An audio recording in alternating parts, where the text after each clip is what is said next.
writing a diary to vent, and let Iron Man see it. This video is purely for entertainment, and does not infringe on copyrights or laws. The rights to the novel and image belong to the original author. We do not claim ownership. Don't like waiting, and want to listen to this fanfic in full now? Subscribe to our Patreon, where you'll find the best fanfics. Chapter 276, Captain America's Most Handsome Rescue. The one who pierced through him was none other than General Corvus Glaive, one of Thanos' 5 black generals. This Corvus Glaive is good at stealth. Both Wanda and Vision are undoubtedly very powerful superheroes, but they were approached to this extent, but they were still unaware. It can be imagined how terrible the other party is. This shot directly stabbed out the prototype of Vision. When Wanda was about to help, she was blown away by a figure.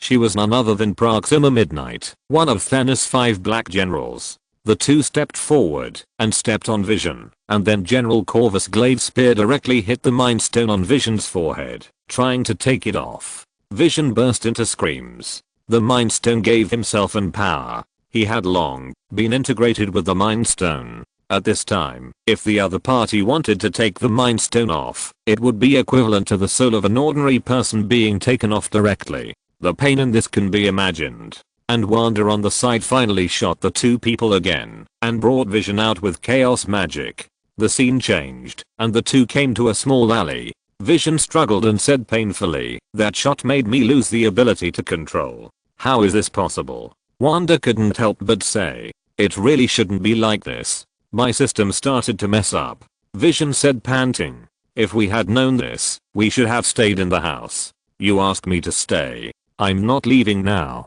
Wanda said. And Wanda could only stand up to fight the enemy. Suddenly, a train passed by quickly, and everyone looked back. But it was different from the previous image. But now the power of the Mind Stone was cut off, and the system, which was originally in a controllable chaotic state, began to collapse. But before they could think about it, Proxima Midnight and General Corvus Glaive had caught up, and the two sides fought again. At this time, Captain America Rogers had completely turned into a big beard, combed his hair back, and wore a black combat uniform instead of the very personal Captain America costume, looking very heroic. Vision pleaded, "I beg you." His soul and self are made up of many parts. The main part is Jarvis, but it also includes a part of Ultron, and many other things, which are finally integrated together with the power of the Mind Stone. When it was about to enter an absolutely adverse situation, Wanda helped Vision up and said, "Get up, get up, we have to leave quickly, hurry up, we have to leave quickly." He actually didn't wear a battlesuit. Coulson, who was outside the screen, was a little uncomfortable when he saw this scene. However, Vision and Wanda, who were obviously not in a good state, fell into a disadvantage. He is a loyal fan of Captain America Rogers. Now he sees that his idol is not wearing the festive uniform representing the lighthouse country, and he is a little uncomfortable. Then the light came on, and everyone saw that this person was none other than the long-lost Captain America, Steve Rogers. After the train passed, a figure appeared on the other side of the platform. Vision just shook his head. He knew that in his current situation, he would definitely not be able to run away. Even if he followed Wanda, he would only become a burden to Wanda. He turned directly into a handsome middle-aged uncle. Proxima Midnight threw the weapon in his hand directly at the man. But the man dodged it and easily took his weapon away. At this time, General Corvus and Proxima Midnight had caught up and approached the two of them, trying to kill them. The situation had reached an extremely dangerous time. "Please, let's go," Vision said, touching Wanda's face. This is also in line with the image of Captain America Rogers imagined by everyone, because the image of Captain America Steve Rogers was designed based on the stars and stripes of the lighthouse country decades ago. There may be various changes later, but the basic colors are still red, white, and blue, which will not change. In this case, Captain America has always maintained this feature. But now, Captain America Rogers doesn't wear the red, white, and blue uniform. It's completely conceivable that Captain America Rogers and Tony Stark had a complete falling out, and Lin Feng's diary also mentioned that he gave up his identity as Captain America, and he is no longer Captain America. I think Lin Feng is right. You look much more handsome in this uniform. Black Widow Natasha said jokingly. Everyone nodded. This uniform is indeed much more handsome. Although it doesn't have the classic red, white, and blue uniform colors, it looks more handsome overall. Because the previous uniform design is still largely based on the aesthetics of the World War II period, it has been more than 70 years now, and it really looks embarrassing. It's just because it was worn by Captain America Rogers, so it's not so embarrassing.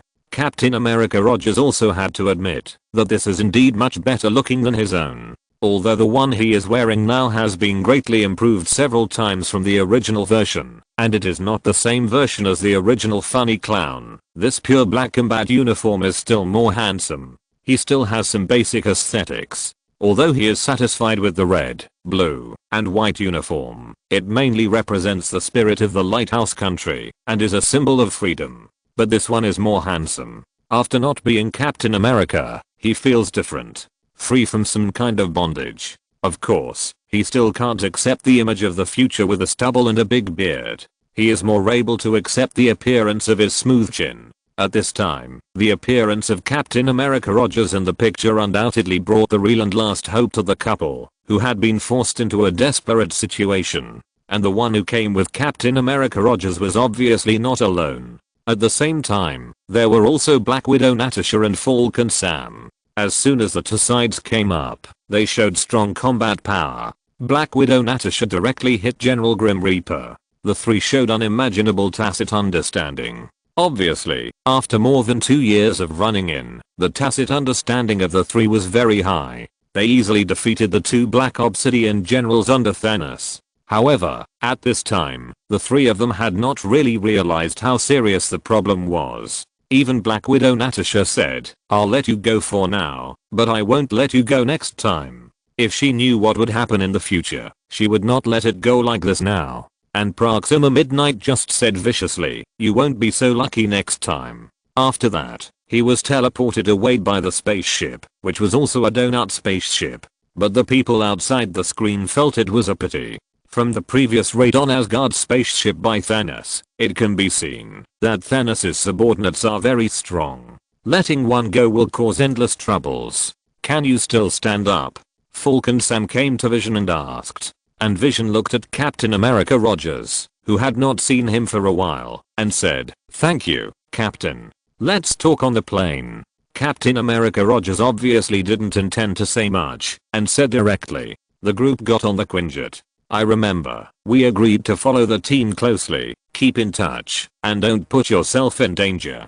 After Black Widow closed the door of the fighter, she said with some concern and some blame, "I'm sorry, we just wanted to stay a little longer." Wanda said apologetically, but she didn't regret it. If she hadn't stayed a little longer, the consequences would have been disastrous. Vision would have been alone and dead. This shows that Thanos has a way to locate the Infinity Stones, not just the Space Stone. Our previous estimate was too conservative. Tony Stark said.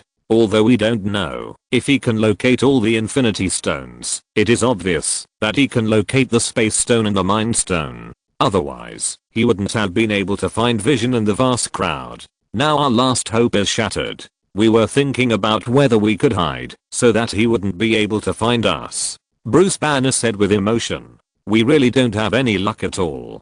Thanos has been watching us. As we guessed before, he is probably afraid of Odin or the Ancient One. When these two people are gone, he will immediately launch an attack. Especially at this time, they still have the Cosmic Cube in their hands. Even if Thanos doesn't risk coming in person, because he is afraid of the Ancient One and Odin, he is likely to send others. For example, if the likes of General Corvus Glaive and Ebony Maw directly attack, they can really catch them off guard. If they really fight, their combat power may not be the opponent of those under Thanos. So in the final analysis, we still have to strengthen our own strength and not take chances. Tony Stark said. This is in line with Tony Stark's personal character. I have studied the Space Stone, also known as the Cosmic Cube, before, and found that it carries a strong gamma ray wave. Lin Feng once said that in our Marvel multiverse, no matter how outrageous things are, they can be explained by science. From a scientific point of view, the current speculation is that the smallest unit of all things in the world is a kind of string, which produces various basic particles through some kind of vibration. Then, is it possible that the other Infinity Stones also carry some unknown ray waves that can be detected? At least Thanos has a way. Bruce Banner said. So Thanos can find these Infinity Stones so easily? Banner, do you mean that we should find a way to create a similar device that can block the signals of these Infinity Stones? Tony Stark seemed to be reminded all of a sudden and opened up a new idea. Chapter 277. It's a pity that Thor's axe was chopped off course. Tony Stark felt that his mind was opened up. Since it was a wave, it could be detected and blocked. At this time, the picture was not over yet. Captain America Rogers took the Quinjet and went home. He really went home and returned to the base of the Avengers. In the base of the Avengers, General Ross, who had been promoted to Secretary of State, asked in the projection, "Still can't contact Vision? Satellite shows that his last whereabouts were in Edinburgh." The one who answered him was Colonel War Machine Rhodes, who stayed in the base on a stolen Quinjet. Ross said while checking the information, "There are 4 more most wanted criminals in the world." Hearing this, War Machine Rhodes just smiled coldly. His face began to be unhappy, and then he said, "They became wanted criminals, all thanks to you, sir." "My God, Rhodes, when did you learn to talk back?" Secretary of State Ross said coldly. Ross reminded War Machine Rhodes and said, "No wonder Captain America Rogers took off the uniform that symbolized the American spirit. But for Tony Stark and his people, using this method is a bit cruel." Although War Machine Rhodes looks like a normal person on the surface, his lower body is actually paralyzed. He just uses some high-tech methods developed by Tony Stark to enable him to walk and run like a normal person. At this time, Captain America Rogers also received a call from Bruce Banner and learned that Tony Stark and Spider-Man Peter Parker were chasing the alien spacecraft. At this time, with a powerful enemy at hand, it would be a small-minded to care about those trivial things. Vision is actually tracked by satellites. What does this mean? It means that they are regarded as criminals or potential criminals. If it weren't for the Sokovia Accords, Vision wouldn't have left. War Machine Rhodes said to satisfiedly. When everyone saw this, their faces suddenly became extremely ugly. After the Avengers split, whether it was the camp of Captain America Rogers, who became a wanted criminal, or the camp of Tony Stark, who seemed to have won, at least on the surface, there seemed to be no problem. In the eyes of the officials, they were all similar roles. Ross asked. "That's right." War Machine Rhodes walked in front of Ross's projection and said, "And I paid the price I deserved. Although they became wanted criminals, this is still their home. Nothing has changed over the years." A moment later, the gate of the base was pushed open, and Captain America Rogers and others walked in. "I remember that you also signed the agreement, Colonel. No shirking. But in any case, this is just an appearance. He is actually a cripple now. Although it is highly likely that Captain America Rogers will become a wanted criminal, everyone is very clear about the entire cause and development of the previous civil war. For the United Nations, which does not know the truth, these people are criminals. This makes everyone feel even more uncomfortable. Do you have any other opinions? The entire Avengers Alliance needs someone to take charge, so he came back. No more." War Machine Rhodes replied. "Under the premise that humans are about to be destroyed, that little bit of grudge really doesn't count." "Mr. Secretary of State," Captain America said to General Ross, "you are so bold. I really admire you." Seeing Captain America Rogers and the others, General Ross was really furious. Although they were separated by a screen, he still hated these rebels. For a former general, what he hated most was undoubtedly deserters. In his eyes, these people were all traitors and deserters. "How about I'll lend you a bit of courage?" Black Widow Natasha said bluntly. She was speechless about the fact that this general who used to make trouble everywhere could now be promoted to Secretary of State. The whole world is in dire straits, and you think there is amnesty for the world? Ross's projection walked to the side of Captain America Rogers, looked at them, and said, "It must be said that the technology of the future has indeed reached a very amazing level. I'm not here to confess my guilt, and I don't need to obey your orders anymore."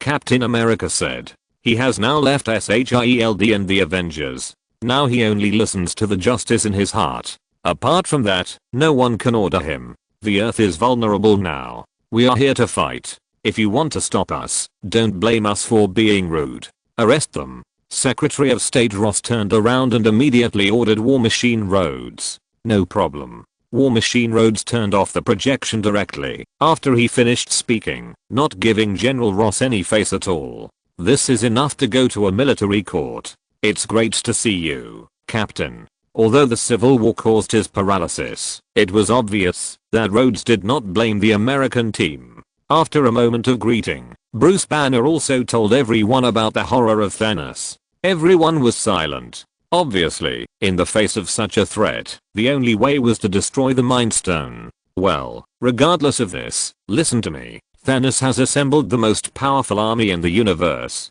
He will not give up until he gets Vision's gem. Bruce Banner tried to make it clear to everyone how big the threat of this Thanos was and how powerful he was. Then we need to protect him.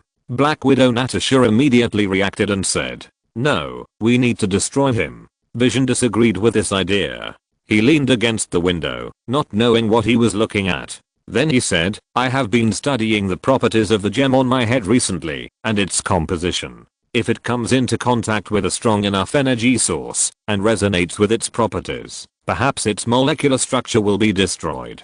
Yes, but you will also die. Don't even think about it." Wanda immediately rejected this proposal because she would lose her lover. This is the only way to prevent the gem from falling into Thanos' hands. There is no other way except to destroy it. Vision was unmoved, and his will was also very determined, because the person who sacrificed was himself. "I can't accept this price." Wanda looked at Vision and expressed her feelings. Vision looked at Wanda with a sad expression, and then said, "Only you have this power." But Wanda didn't want to respond at all, and walked away directly. Thanos threatens half of the lives in the universe. In order to defeat him, sacrificing a life is nothing at all. Vision directly stated the only feasible way at present. A life is also important. We don't trade lives. Captain America Rogers directly rejected this. This was unacceptable to his values. "Captain, didn't you sacrifice yourself to save millions of lives 70 years ago? Tell me, what's the difference?" Vision used Captain America Rogers' words to stop him and said. When everyone heard this, they looked at Vision with new eyes. The disgust they had originally felt for him being an artificial intelligence, and even for him catching people to feed the zombie Wanda in the Lost timeline, also weakened a little. Vision may not be perfect, but if Wanda was not involved, maybe he would not be so crazy. In the end, Bruce Banner proposed a new solution. Your spirit is a superposition of several complex structures, including Jarvis, Ultron, Tony, me, and the gems, all of which are mixed together and interact with each other. You mean, Vision is not just that gem? Wanda, who was standing aside, suddenly brightened up when she heard this, because she seemed to understand what this was talking about. Moreover, this also shows that it is very likely that Vision can be done without sacrificing Vision. I mean, if we take out the original stone, Vision is still himself, maybe even better. Bruce Banner tried to explain the concept. Soon, everyone had a place where they could do this operation.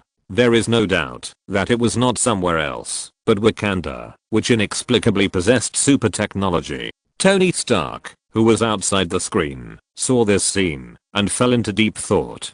Perhaps things were just as he thought. The birth of this Vision was an accident to some extent. This included Jarvis, his and Bruce Banner's ideas, and the Mind Stone, so he would not easily try to copy a Vision, because he didn't know what kind of monster would be created. However, although Captain America's rescue in Avengers 3 was amazing, Thor's coming down from the sky with Stormbreaker was the real amazing one. It's a pity that it's a bit inappropriate to say that Star-Lord punched out Avengers 4, but it's appropriate to say that Thor slashed out Avengers 4 with an axe. It's a pity that Thor is always one step slower and can never catch up! Exclamation mark.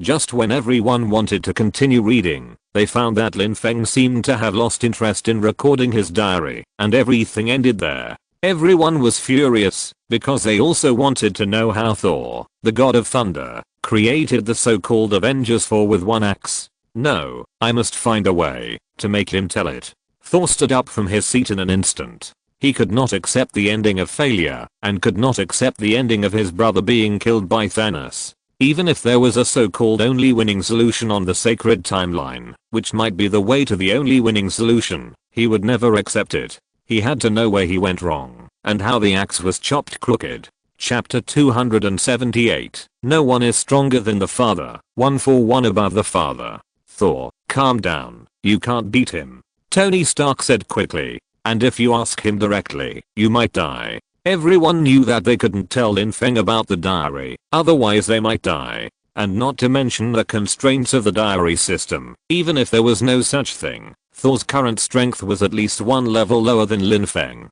If they really fought, he would be completely defeated, and might even be killed. Of course I'm not going to fight him, Thor said with a wry smile. Of course he knew that he couldn't beat Lin Feng. Lin Feng's strength was improving day by day. He didn't need anyone to tell him that. He could feel it himself. Lin Feng's strength was indeed improving day by day, especially after he merged with the Godhead of War. His strength was really growing every day. What you said before, to make him say it through some indirect means? Isn't that what I thought of? I'll ask my father to help me build that storm axe when I go back. I don't believe it. I can't find any other way, Thor said. Everyone understood Thor's plan, and it seemed to be a very good idea.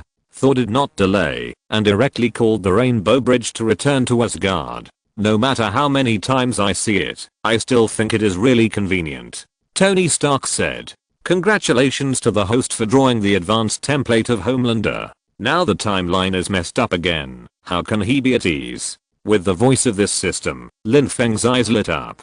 At this moment, he felt that his strength had reached a new level.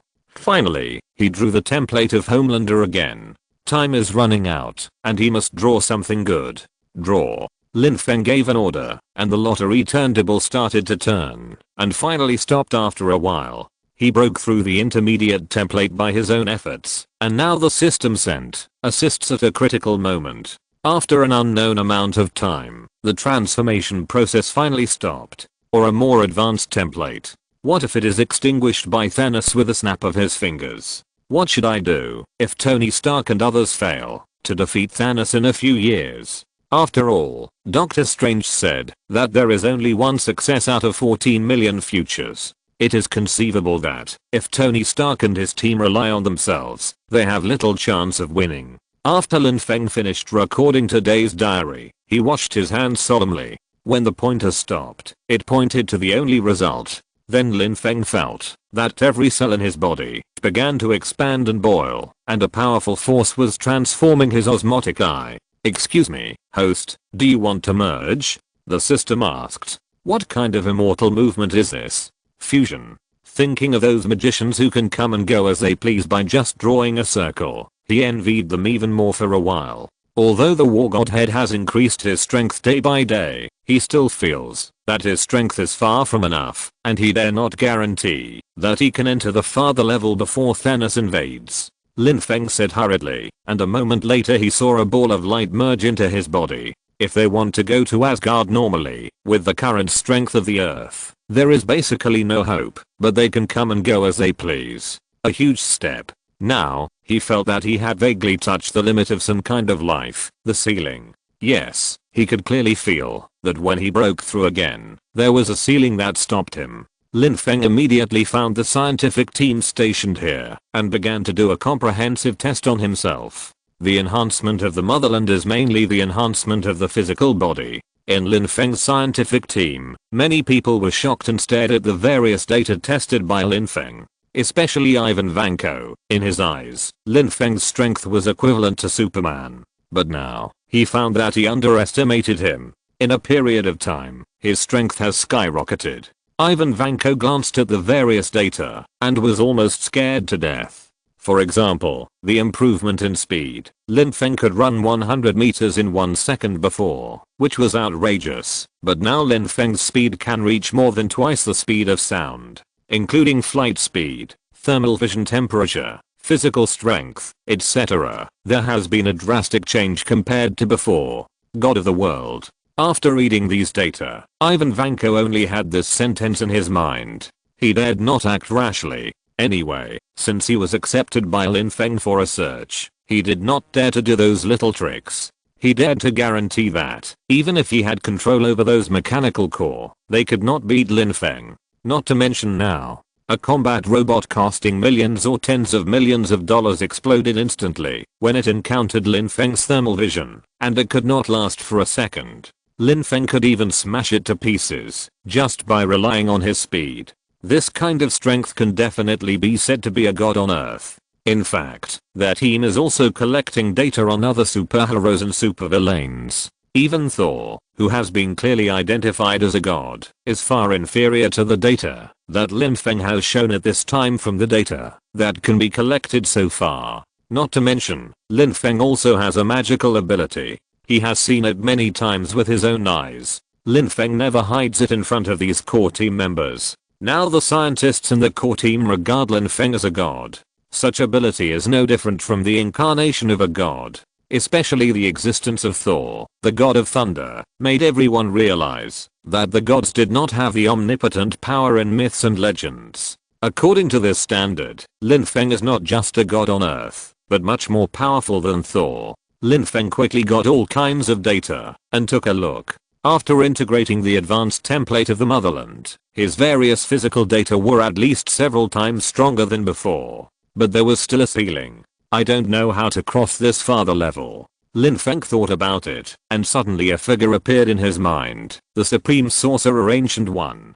This is a veritable father level. He immediately opened the dimensional channel and came to the door of Kamataj.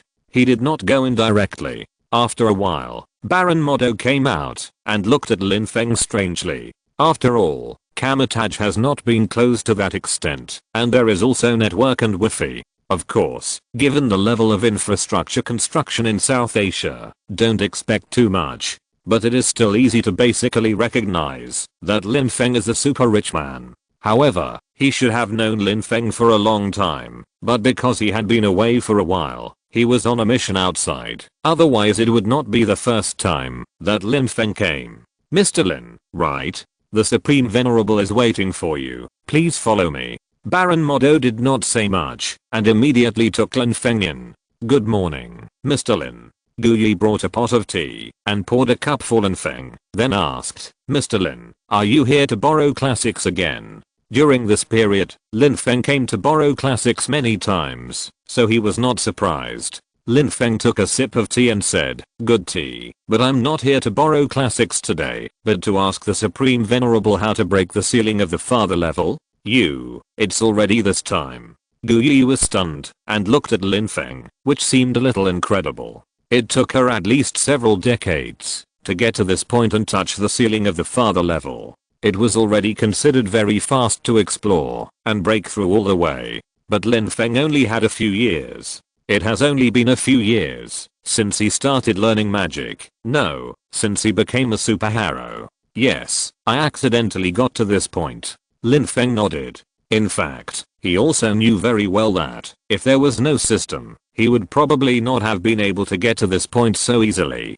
Lin Feng still respected the Ancient One who was willing to open up the resources of Kamataj to him. But couldn't the Supreme Lord use the Time Stone to see this? Lin Feng asked. The Time Stone has been useless for a long time. The Ancient One glanced at Lin Feng and said, since you became a native of the country, the timeline has become a mess. The timeline I originally saw did not have your existence. You understand this, right? The Time Stone no longer has the ability to observe the future in my hands. So that's how it is. Lin Feng said with some emotion. He originally wanted to ask the Ancient One if he could use the Time Stone to see what would happen in the future and learn from his future self's approach. With so many timelines, he would always be able to successfully break through to the father level. He also wanted to learn from his future self's thinking. Learning from his own thinking is not plagiarism, right? But who knows, they were told that the future is no longer observable and has become a chaos. This timeline is really special. Lin Feng said with emotion that this timeline not only has himself, an outsider, but also Spider-Woman Gwen, Wonder Woman Diana, and God of War as. Anyway, it is no longer a normal timeline derived from the sacred timeline. Although I can't see the future, I should still have some little experience, which should be of some use to Mr. Lin. Master Guyi continued. Please teach me, Supreme Venerable. Lin Feng said hurriedly. The cultivator comprehends the origin and cultivates the level of life. It is indeed a big threshold to reach the Father in the sky level. Master Gu Yi explained. The specific path has different methods for different people. For example, I took the route of magic promotion. The physical body is like a cloud to me. I have reached the Father in the sky level at the soul level, so even if the physical body is destroyed, for me, it is just a different way of survival. Chapter 279 Ancient One. Lin Feng enters the Heavenly Father level. Lin Feng nodded after hearing this. Although the movie universe did not explain in detail where the Ancient One went after her death, the comic world did explain that she was not really dead. She simply faked her death to escape and hide from debt. Another way is to break through the physical body and reach the Father level from the physical life level. I wonder if Mr. Lin has heard of the universe overlord Thanos. He took this path. The Ancient One said. Of course I have heard of it. Lin Feng nodded. The Ancient One was not surprised that Lin Feng knew about it, but continued. At this level, it is the so-called Vajra indestructible. The life level is completely different from that of ordinary life. It can cross the universe, ignore the life forbidden zone, and greatly extend its lifespan. The transition of life level is best reflected in lifespan. Lin Feng nodded. He was very touched. After fusing the super soldier serum, he felt that in his situation, he could live to at least 200 years old. After fusing with the primary template of the motherland, his lifespan is estimated to be at least 1,000 years according to the research and analysis of his scientific team at the cellular level. After that, he merged with the godhood of Ares, the god of war, and his lifespan instantly became infinite. Each time is a leap in the level of life. There are also the gods in the pantheon of the gods in the myths of various races, who are at least father level beings. Most of them tap into their own bloodlines, such as the gods of Olympus and Asgard. They are all descendants of the ancient earth demon gods. They are born with this power in their bloodlines, as long as they tap to the limit. Master Gu Yi continued. She saw that Lin Feng was not surprised at all when he heard that the gods of Asgard and Olympus were all descendants of the ancient earth demon gods, and she was more certain of her own judgment in her heart. Life level is life level, and combat power is combat power. After all, humans are social animals, trying to stay at home and living for countless thousands of years without anyone to talk to you, without any entertainment, and without any other ways of entertainment are two different things. Or they could learn from Master Gu Yi to break through in magic, borrow money crazily, and then refuse to pay it back. Hearing such a new idea, Master Gu Yi was stunned for a moment, and then couldn't help laughing. It must be said that Lin Feng's point of view was indeed very unique, and she had never thought about it in this way. One is that the innate bloodline is very powerful, that is, the children of the aristocratic family are very powerful when they are born, as long as they try their best to develop the bloodline in their bodies. The Asgard gods including Odin, Hela, and Thor are representatives of this system. The second is that like Captain Marvel or Dormammu, there are some unimaginable adventures that break through from ordinary people to the level of the Father of Heaven. When he thought of this, he had a headache, because no one way was simple. In short, those who have bloodlines should tap the potential of their own bloodlines, and those who don't have them should find a way to comprehend the world and turn the power of the world into power that they can use. If they do it, they will be the Father of Heaven. Master Gu Yi said. In fact, there is no specific feature. It can only be said that different paths of cultivation occasionally intersect at a point. This first point of intersection is the Father level. The third is Master Gu Yi, who cultivates after birth, and uses all kinds of power for himself with amazing comprehension, and achieves the Father level with his understanding of the mysteries of the universe. For him, he can either wait for the lottery, to draw the high level template of the motherland, which he doesn't know, if there is one, and complete the breakthrough of the flesh. I know him. Lin Feng nodded and said. He is locked up in such a huge cage in the dark dimension every day, without even a person to talk to. He must be suffocated.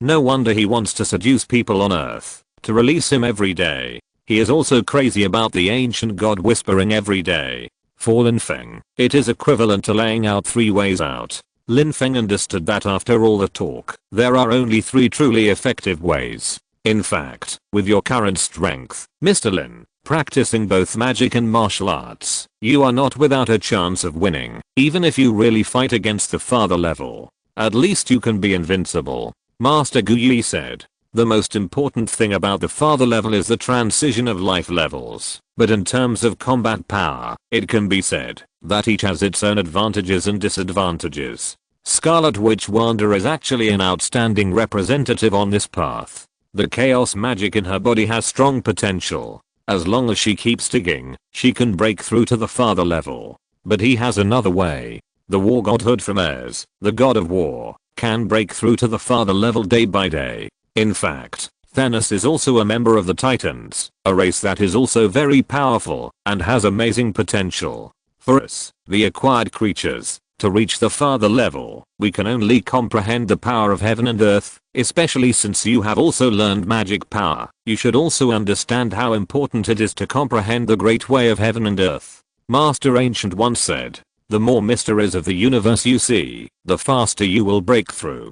Of course, there are also people who take shortcuts, such as Dormammu, the Lord of the Dark Dimension. He was once a mystic wizard on Earth. Later, after integrating the Dark Dimension, his life essence also made a leap, but there is also a problem, that is, he can no longer leave the Dark Dimension. When Lin Feng heard this, he immediately understood what Master Ancient One meant. If you have reached the level of life, you have reached it, and if you haven't reached it, you haven't reached it. You will naturally feel it when you reach this point. But in terms of combat power, it is hard to say. Lin Feng, who holds the power of the three major systems, will not suffer any loss when facing a master of the father level. For example, Thor's strength in Avengers 3, holding the Stormbreaker, and even Thanos' head was chopped off by him, which can be said to be strong. Although that was bullying Thanos, he was powerless. When facing Thanos at his peak, he couldn't play at all. The three of them joined forces were no match for him at all, but it can also be seen how much the Stormbreaker added to his own combat power.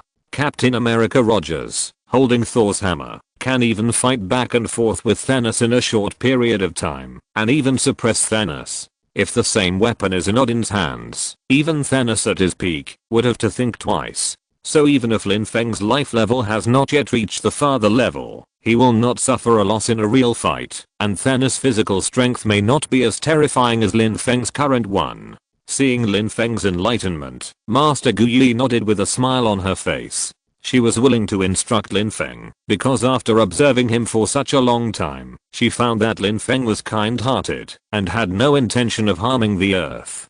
He was considered the backbone of her own camp and could be used as a helping hand. Of course, how Lin Feng was a capitalist in the mortal world and how he killed a few congressmen with a dump truck were all trivial matters, and Master Gu Yi did not care. Lin Feng's strength also reduced her fear of not being able to see the future. It was at this time that she realized that for so many years, she had been somewhat too dependent on the power of the Time Stone to avoid danger and seek good fortune. She always wanted the best result, but the result of forcing too much was nothing. She would accept Stephen Strange as her disciple in the future, but if Lin Feng could break through to the father level, his existence alone would undoubtedly be a huge deterrent to the major forces in the universe and the various dimensional demons. So she was willing to help Lin Feng as much as possible. I understand. Thank you very much for your guidance today, Supreme Venerable. Lin Feng thanked him. In fact, even if I don't say it, you will know it sooner or later. You are a magic genius I have never seen before. Even my future apprentice can't compare with you. You are almost not inferior to me in the perception of magic and the application of various magic. Master Ancient One shook his head and said, Lin Feng is indeed a super magic genius she has never seen before. Even the speed of practice of Doctor Strange, whom she saw with the Time Stone, pales in comparison with Lin Feng. She was already a rare magic genius in hundreds of years, so she could reach this point, but Doctor Strange's potential was still higher than hers, and Lin Feng's potential was higher than Doctor Strange's. He learned too fast, which could be seen from the speed at which Lin Feng borrowed magic books. In the meantime, they also discussed their perception and cognition of magic. She found that Lin Feng's ability to comprehend magic had reached an extremely terrifying level. As long as he had learned it, he could learn it immediately and master it in a short time. His perception and proficiency in a few years were comparable to her understanding and practice of hundreds of years. If he continued to practice like this, within 100 years, he might become a magic god, and it was possible for him to directly ascend to the throne of God.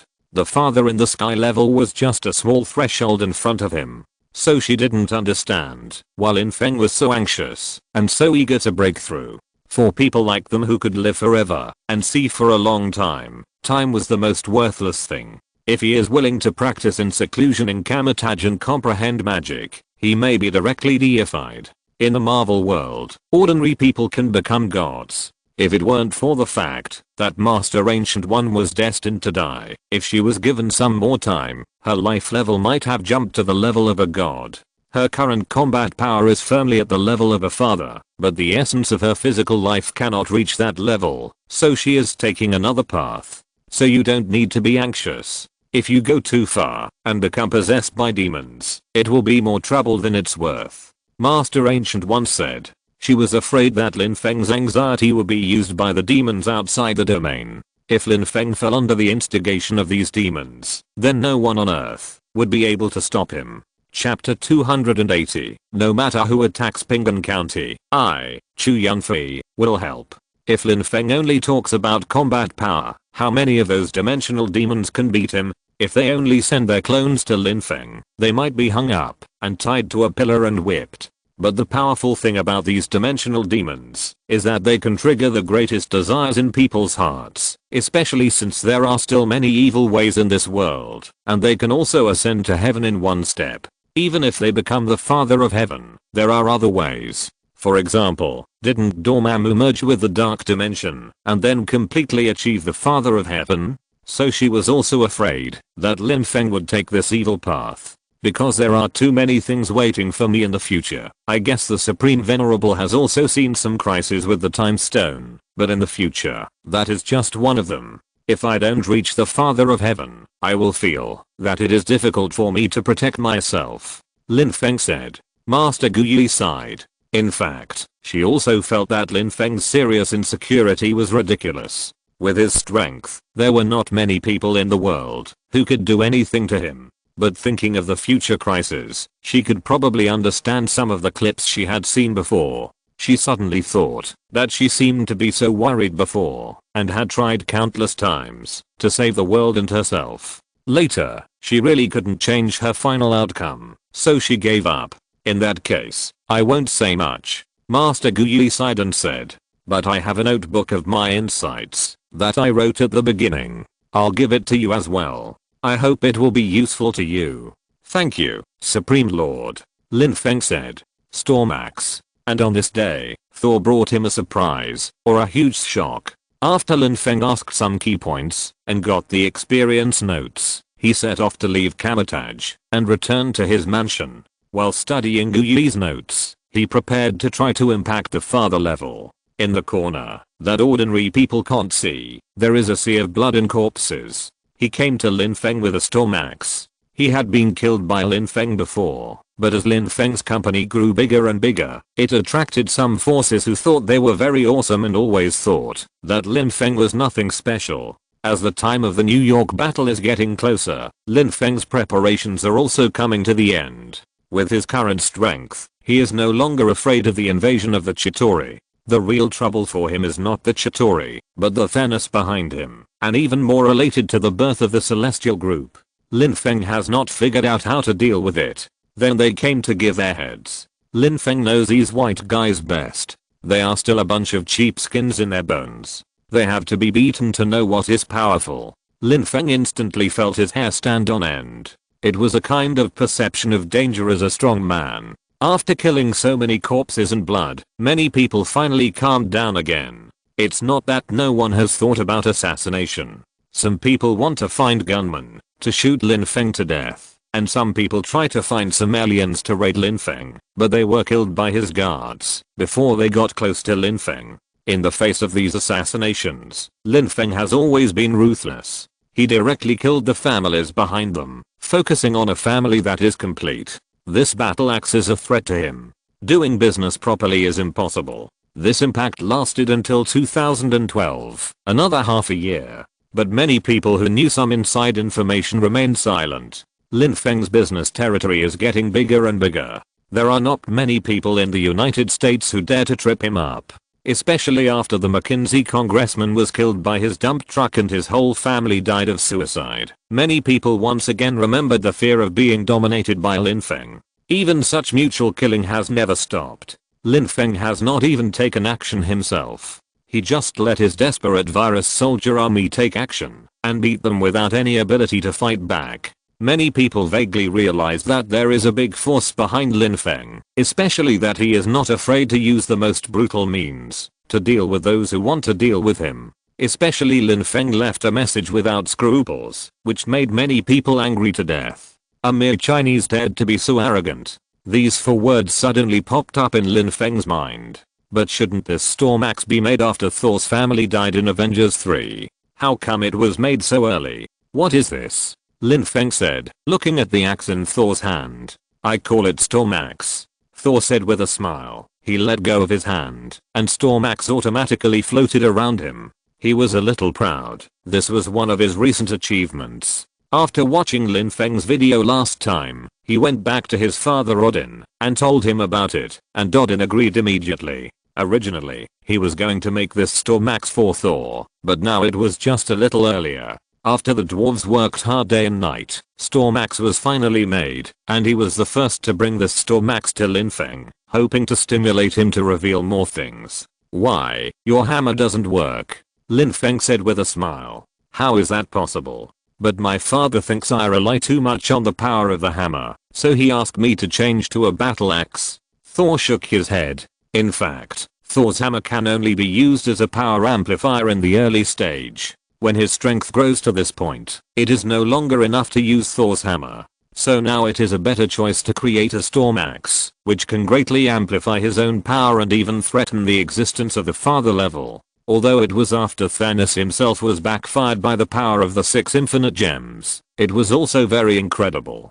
Lin Feng was confused. Look, what is this? He thinks he relies too much on Thor's hammer, so he made him a more powerful Storm Axe? What is this idea? Anyway, Lin Feng can't understand it. What are you doing during this time? Lin Feng asked. Recently, Thor has rarely appeared on Earth, and even the diplomatic work with various countries has been handed over to others. I have been leading the army to fight the Dark Elves recently. I don't know if you know the Dark Elves. These guys want to make the universe completely dark, and then want to rule the entire universe. Thor said. Of course, he would not say that he wanted to eradicate the troubles in the future. While his father was still alive, he would uproot the Dark Elves, or at least beat them, until they dared not fight back. When he thought of his mother being killed by the Dark Elves in the sacred timeline, he was extremely sad, and he could never let such a thing happen again.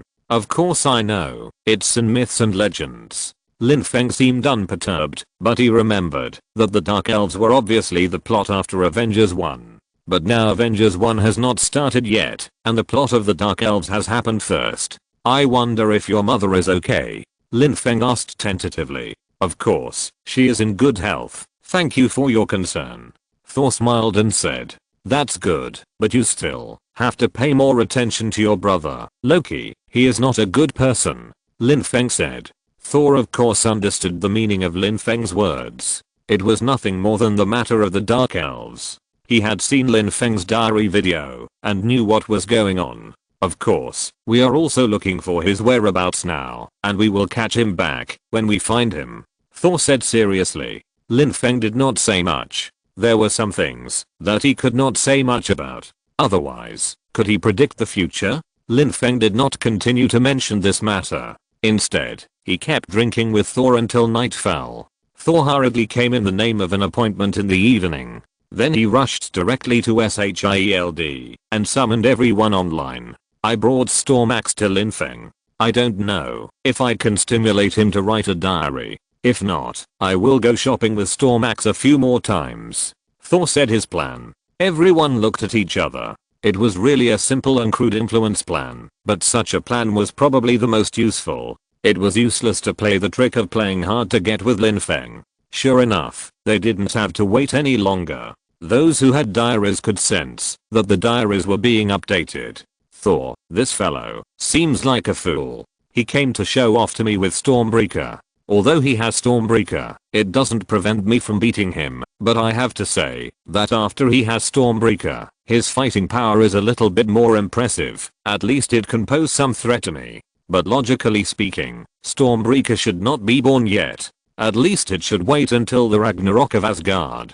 Thor asked the Dwarf King to make it when he was in Desperation. How come it appeared so early? Forget it. There are too many messed up things. Now Thor has even attacked the Dark Elves. It can be seen that the northwest of Shanxi is now in a mess. No matter who wants to attack Pingan County, I, Chu Yunfei, will help. Doghead, but Thor is really miserable on the sacred timeline. I don't know if Thor on this timeline will repeat the same mistake. I reminded him to be careful of Loki before, but I don't know if he listened. This guy's brother control can be compared with Uja Hiratachi. It's hard to say whether he can understand what I mean. Well, everything depends on fate. Everyone opened the diary and saw that Lin Feng was still affected and recorded things about Storm Axe. Where is Pingan County? Who is Chu Yunfei? Hawkeye Barton couldn't help but ask. I don't know. It looks like a Chinese internet joke. Black Widow Natasha replied. Chapter 281 Thor, I have no one left to lose, only revenge remains. Thor didn't care about these, and didn't care about the teasing about his brother and brother control in the words. He just wanted to know, what's the follow-up, what's the follow-up? He was not disappointed. Soon a new video appeared below the diary. Thor was really miserable. He was almost broken by what he said. It can be seen that he was almost broken, but for revenge, he really risked his life. Without Stormbreaker, he had no chance of winning in front of Thanos. Thor couldn't wait to open the video and immediately saw the Guardians of the Galaxy singing and going to rescue. It was a rescue request from the refugee ship of Asgard that they had received before. When they arrived, it was already a wasteland and floating corpses could be seen everywhere. Everything was so tragic that everyone was shocked. Thor outside the screen was even more angry. His eyes were red and he saw his people being slaughtered. A moment later, he also saw himself falling on the spaceship of the Guardians of the Galaxy. The scene turned to the spaceship, where the Guardians of the Galaxy were talking nonsense. Thor had been rescued. He was blind in one eye, had short hair, and was in the universe. There was no doubt that everything was clear. He must have survived after Thanos destroyed the refugee ship in Asgard, and was rescued by the Guardians of the Galaxy. Guardians of the Galaxy, Thor muttered to himself. He remembered the situation analyzed by his father Odin before. It should be that he was rescued by the Guardians of the Galaxy after the refugee ship in Asgard was destroyed. Now it seems to be true. This world is really amazing. If I hadn't seen so many things like this, I would have to sigh. There are actually talking trees and talking raccoons in this world. Isn't it outrageous? Hawkeye Barton couldn't help but complain. I think the biology I studied is going to explode. Darwin's coffin can't hold it down. Everyone couldn't help laughing. At this time, Thor in the picture said that he knew Groot, which attracted everyone's attention. They looked at Thor and asked, do you really know this Groot language? Yes, I learned it in Asgard. It's an elective course. Thor inadvertently revealed the profound heritage of Asgard. My god, a tree can talk, and there is actually a special language. This world is too crazy. Tony Stark continued to complain. You Asgardians, are you too boring to choose such a boring language? And this language actually has only one sentence, which is I'm Groot. I mean, how do you specifically distinguish the different meanings of this sentence? It's hard to explain. Anyway, I can understand it. Thor didn't know how to express it for a while. Anyway, he could understand it. Although it looks the same, it is actually different. I'm Groot, said the little tree man. It's almost there, you know. Thor said, the furnace of Nidave relies on the powerful force of neutron stars. My hammer was born there. That furnace is amazing. Thinking of Thor's hammer, Thor's expression became extremely sad because Thor's hammer had been crushed by someone. Thor's hammer was all he relied on in the first half of his life, and now it was crushed by someone, just like his pride was crushed, so he has nothing to be proud of now. It's like Sun Wukong's stick is gone, and he still has to stand there with tears in his eyes, and Sun Wukong has no stick to use. The atmosphere in the entire spaceship was very silent. Rocket Raccoon glanced at Thor and said, "Well, it's time to play the role of the confidant leader. Your brother is dead, right? It must be very uncomfortable." Thor pretended to be relaxed and said, "It's not that he hasn't died before, but this time is different. I think he may really be dead. You also mentioned your sister and your father." Rocket Raccoon tried to mention other relatives to make Thor feel better. "They are all dead," Thor said lightly. "But your mother is still alive, right?" Rocket Raccoon mentioned another person killed by the Dark Elves. Thor said again, "What about the best buddy?" Rocket Raccoon said again, "He was pierced through the heart." Thor said. These conversations did not break Thor's defense, but Rocket Raccoon did. "How can we chat like this? It's so miserable. Parents, brothers, friends, all died, and each one died more miserably than the other." Even Rocket Raccoon had to write the word miserable. He was transformed, lost his best friend, and now was being hunted down. It was miserable, but it seemed that compared with Thor's misery, it was nothing. Whether it was miserable or not really depended on who he was compared with. At this time, everyone also understood the meaning of what Lin Feng had just mentioned in his diary. At this time, Thor looked like he was about to break. That feeling of breaking was something that almost everyone could feel. Rocket Raccoon could only say helplessly, "Are you sure you can continue the mission in your condition? You must be able to."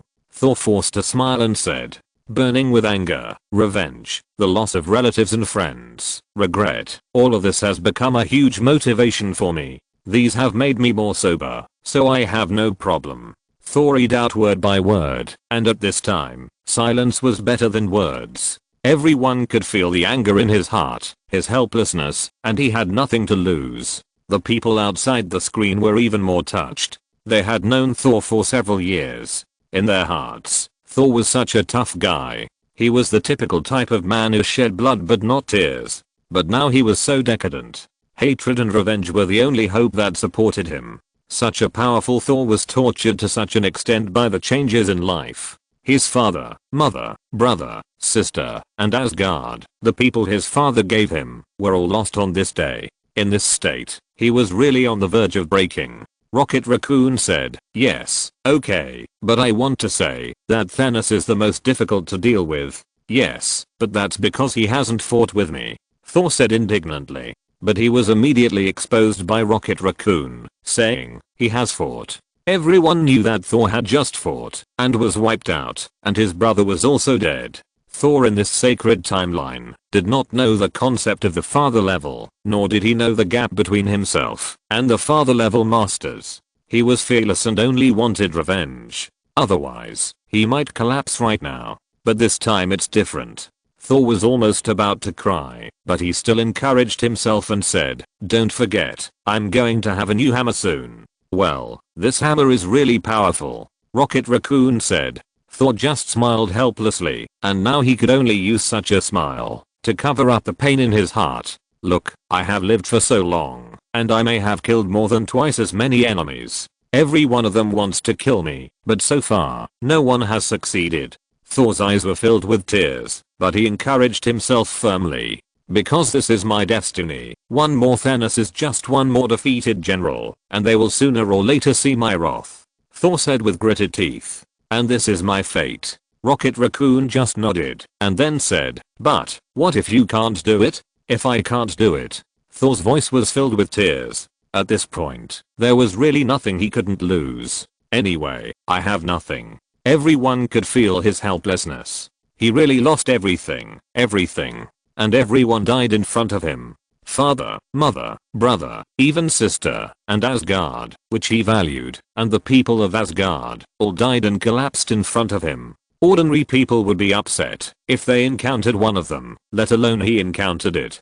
Thor clenched his fists, and his veins bulged. This time he didn't say anything, but he had made up his mind that he would never let such a thing happen to him again. He couldn't do anything about his father's death, because he was really old and didn't have enough vitality, but he couldn't let other things happen.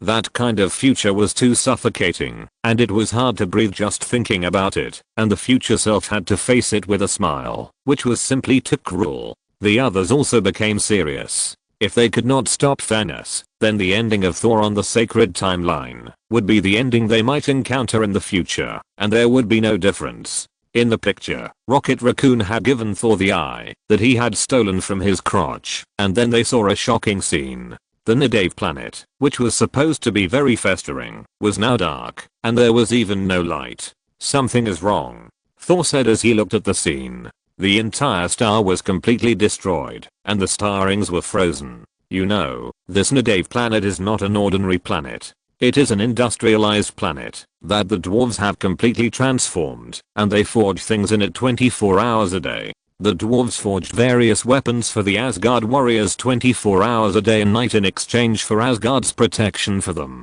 Chapter 282 Iron Man, you call people over 3 meters tall dwarves. But now, the planet seemed to have fallen into eternal silence, as if no one had come for billions of years. I hope the forging skills of these dwarves are better than their cleaning skills. In the picture, Rocket Raccoon complained, saying, they may have retreated from the big garbage dump in the middle of this universe. After the three of them got off the spaceship, they gradually approached this place, and felt that it was strange. But for centuries, the furnace here has never been extinguished.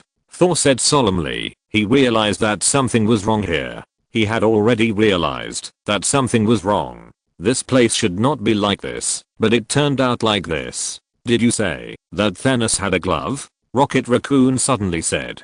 Yeah, what's wrong? Thor asked. Rocket Raccoon pointed to a glove not far away and said, is it the same as that thing? He was also very sad at this time. He and Etri were good friends, and he even had a good personal relationship with many dwarves. As a result, now seeing these dwarves dead, only the Dwarf King was left. How could he not be sad? At this time, everyone saw a huge silver white glove in the distance. Although it looked like it was not painted, there was no doubt that it was the same wireless glove as Thanos's. But at this moment, a huge figure rushed over from the side, blasted him away, and then kicked Rocket Raccoon and the little tree man directly out. He looked at the disheveled behemoth in the picture, which looked at least 3 meters tall. It was outrageous to think that his name was actually a dwarf. Thor asked in confusion, what happened here? Because in general, the dwarves are a peace-loving tribe. They like to build things on weekdays. It is difficult to protect themselves by their own strength, so they became vassals of Asgard. But Asgard has been destroyed, Thor said helplessly. He also wanted to fulfill this covenant that has existed since ancient times, but the problem is that Asgard has been destroyed. Who can he protect? It seems to be confirming that this person is not a bad person, but his good friend who he thinks about day and night. Thor, I'm just saying, do you Asgardians have any misunderstandings about short and tall? You call this person who is at least 3 meters tall a dwarf. Tony Stark's instinctive venomous tongue suddenly broke out. The dwarves have an agreement with the Aesir of Asgard. The dwarves provide them with weapons, and the Asgardians provide them with shelter. Eitri, what did you do with that glove? At this time, the Dwarf King Eitri finally stopped his hand, looked at Thor with a sad face, and said, Thor? This? Thor didn't know how to answer. Anyway, he had been calling him that since he knew it. Go back to the spaceship. The little tree man who was playing games and didn't care about the surrounding environment also turned around at this time and then looked at Thor and said, you should have come to protect us, as God should have protected us. The Dwarf King Eitri roared. At the critical moment, Thor hurriedly called him, Eitri, wait, stop. Thor realized that something was wrong and said hurriedly, I'm Groot. He couldn't even protect himself. But at this time, not only Thor, but everyone understood where the Infinity Gauntlet in Thanos' hand might have come from. There is no way to unify the power of the Infinity Gems with the Infinity Gems alone, so this Infinity Gauntlet is needed. There was such a gauntlet in Asgard back then, and it was obviously forged by the dwarves. It turns out that there are more than 300 dwarves living on this star ring. I thought that, if I did what he said, everyone would be able to save their lives. I forged what he wanted, a gauntlet that could control the power of the original stone, but he still slaughtered everyone, leaving only me. The Dwarf King said in great pain. He said that your life belongs to you, but your hands will only belong to me. As he said this, he raised his hands, which had completely turned into 2 iron hands. Obviously, Thanos deprived him of his hands, which was not considered a breach of promise. Everyone outside the screen felt strange at this time. The dwarves were in many myths on Earth, but no one expected that the famous dwarves in the myths of the EC were only more than 300 people. This was completely different from what they thought. "Etri, your hands are not the key," said Thor. "Every weapon you have forged, those axes, hammers, swords, are all in your memory. I know it looks hopeless now, and I understand the reason, but you and I need to cooperate and work together. We will definitely be able to kill Thanos." Now both of them are poor losers, and they are also 2 poor kings who have lost their kingdoms. Their people were killed, leaving only the 2 of them alone. Who is more ridiculous than these 2 kings? But now, no matter how ridiculous it is, they have to cheer up. They have no time to be sad. Before everyone can think about it, Rocket Raccoon has already flown around Nidavellir in a spaceship. I think this is just wishful thinking. "These rings are so big," Rocket Raccoon complained. "If you want to make them rotate, you need something bigger to drive them." "Leave it to me," Thor said confidently. "Leave it to you?" Rocket Raccoon thought Thor was crazy. "Dude, this is in the universe. Just take a rope." As soon as he finished speaking, the entire spaceship was swung by Thor. I don't know how many times it turned. Just when he was about to vomit, Thor shouted, "Start the engine." Then Rocket Raccoon immediately started the engine and dragged Thor directly over. They came to the surface of the star ring and stood still. "Try harder, little rabbit," Thor roared. Under the acceleration of the spaceship, the entire star ring began to move slowly, and the flames of the entire furnace burned again. The dwarf king Etri shouted from afar, "Well done, kid. This is Nidavellir." Thor landed on the spaceship, pointed to the neutron star furnace in the distance, and said that this was the Nidavellir star in his impression. But just when everyone thought they were going to succeed, the dwarf king Etri told them that there was an error in the mechanical device. With the core closed, there was not enough heat. "How long do you need to heat it?" Thor asked. "A few minutes, maybe more." "What's wrong?" said the dwarf king Etri. Thor stood up and said, "I'll go turn it on. You're going to die." The dwarf king Etri stared at Thor and said. Thor said indifferently, "But if you go to Thanos without that axe, you're also going to die. Father of the gods, give me strength. If he can't get revenge, there is no meaning in his life. Don't you understand yet, kid?" Dwarf King Aki persuaded, "The power of the entire planet will act on you, and you will die." "Then wait until I die," Thor said without hesitation. His hope of revenge is all here. Either he succeeds, or he dies here. It's a matter of life and death. "Yes, I'm dead," Dwarf King Aki said. "What else can I say?" Thor didn't say much, and started to act directly. He opened the core furnace, and then the terrifying power swept out, almost drowning Thor in an instant. Thor's divine power also burst out, trying his best to block it. Everyone can feel how terrible this endless energy is, and Thor actually burst out with such a terrifying energy. Everyone can see his determination for revenge. He is using his body to resist the power of the neutron star explosion. Thor's power as a god is finally reflected at this time. Even though people often complain that these gods seem to be only a little stronger than ordinary people, the gap can still be seen now. It is really a big difference. If they were in their place, they would be burned to ashes in an instant. But Thor, under the protection of divine power, can actually persist until now, which is terrible. His will for revenge is like steel. He has completely evolved from a boy to a man in the shortest time. Because he also lost his father, brother, sister, Asgard, and his subjects in the shortest time, all of which took less than a month. He was forced to grow up. With the sacrifice of Thor, Storm Axe finally took shape.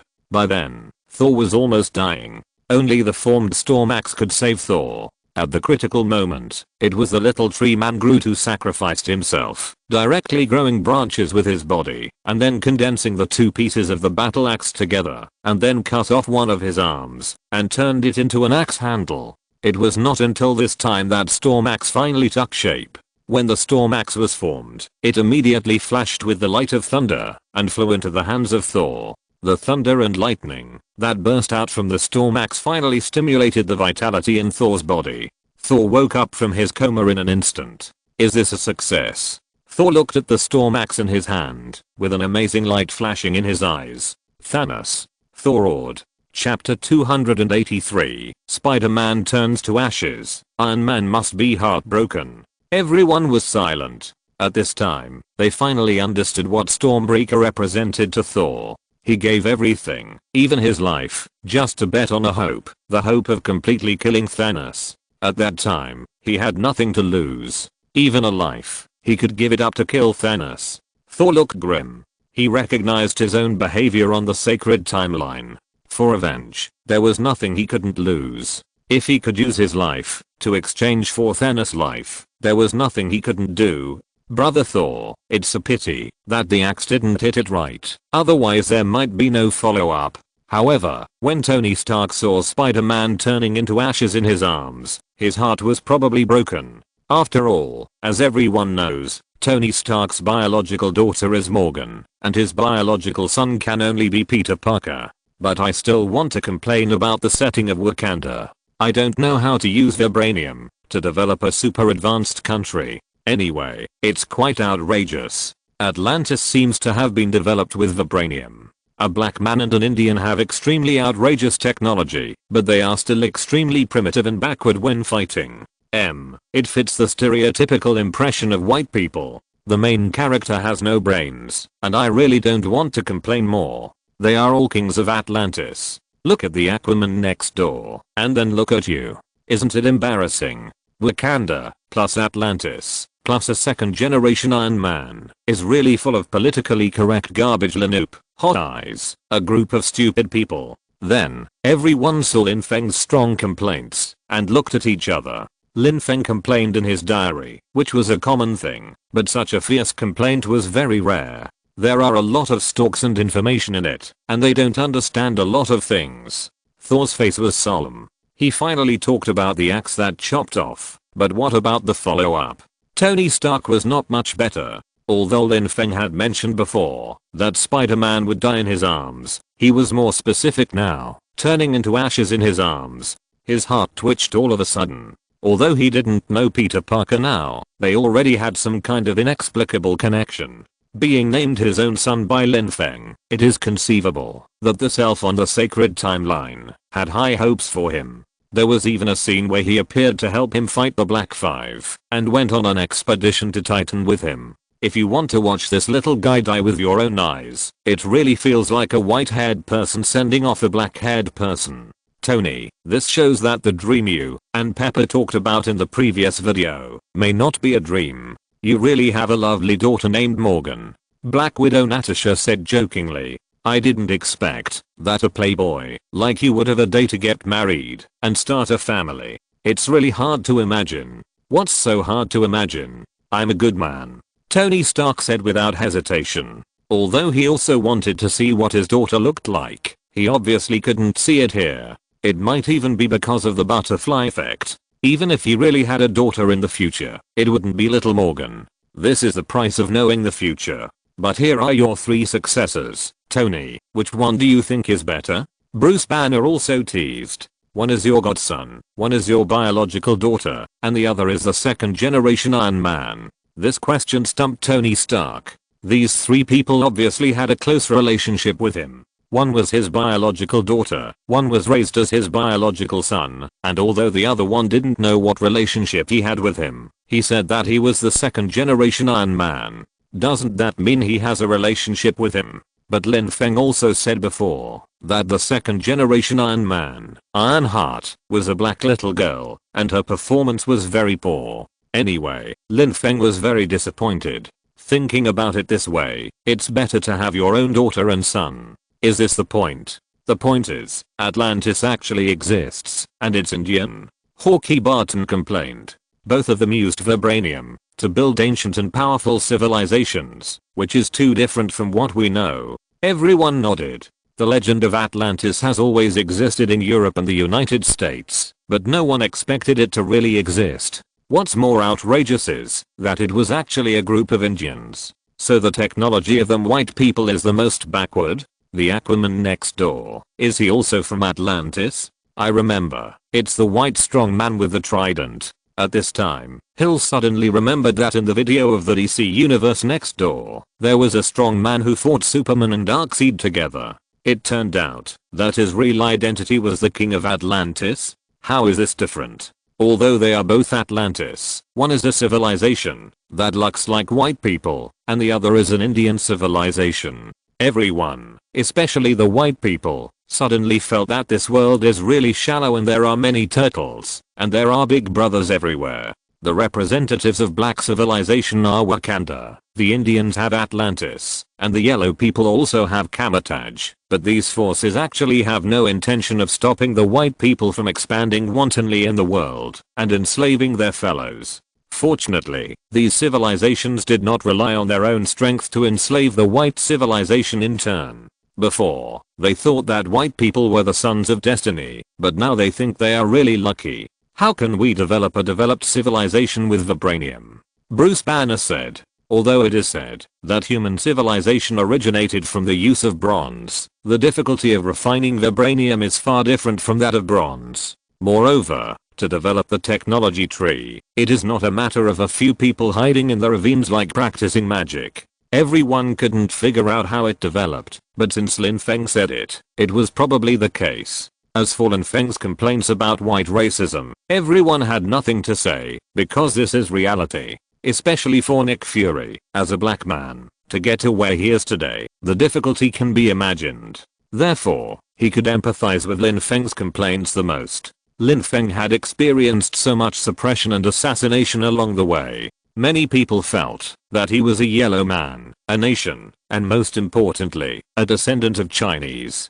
It was enough for him to develop to a certain extent. If he continued to move up, he would enter the restricted area, and many white people would feel uncomfortable.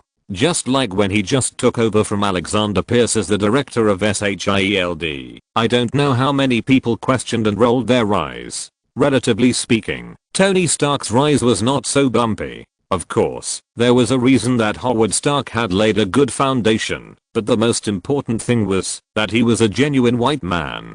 This is very important. Now is not the time for the demons to dance wildly, not to mention that, even if the demons really dance wildly, the ones who really control the core power and resources are still those old white men. Other ethnic groups want to climb up, but there is no way. Of course, Lin Feng is not counted. His personal strength is too strong, so he will fight up if there is no way. Facing such a strong man, it is a great blessing for him to play games with you. Otherwise, if he stops eating beef someday, it will be a big problem. The video appeared below the diary. When everyone clicked on it, the first thing that caught their eyes was a huge statue of a Black Panther lying on it. A country that looked very advanced emerged. The leader was none other than the Black Panther T'Challa they had seen before. Everyone knew this person. Although he had studied in the United States before, he was a nobody. He was the son of a chieftain from an unknown African tribe.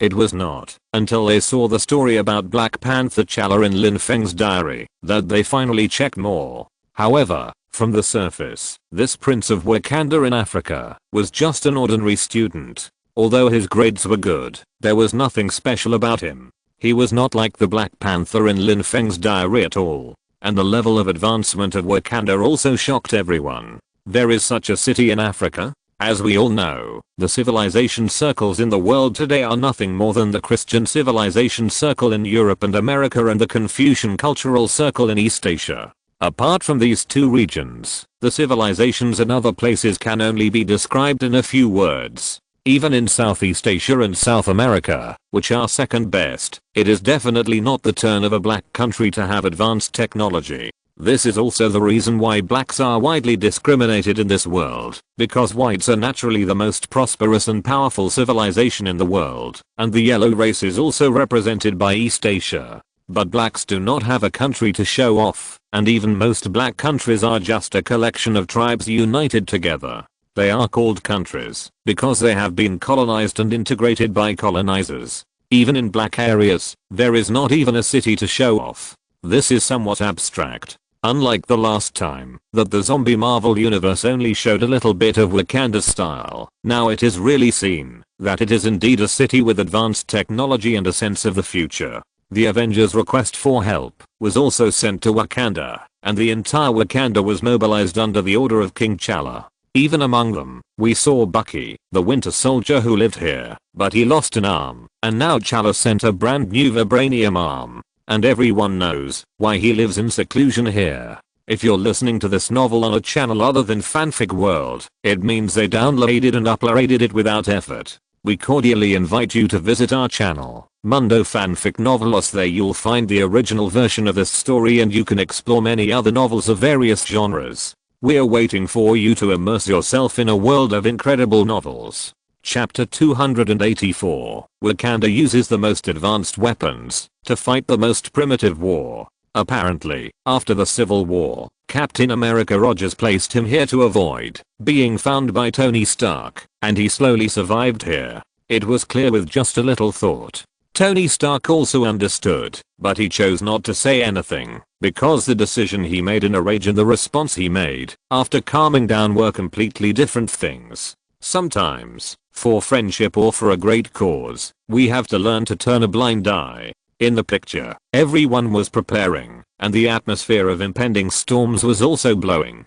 The picture turned, and Vision was lying on a platform and being scanned. This is a polycrystalline polymorphic structure. Princess Shuri, the sister of Black Panther T'Challa, said in surprise. She seemed to have never expected that she could see such a complex thing. As a super genius, she was also very curious, especially after the Mind Stone was thoroughly scanned. Her eyes were full of curiosity. What's even more amazing is that in this African country, there is actually such an advanced country. Especially the technology that is called black technology outside seems to be a bit common here. Yes, but there are 2 trillion neurons here, and any small deviation will cause concurrent disorder of the circuit.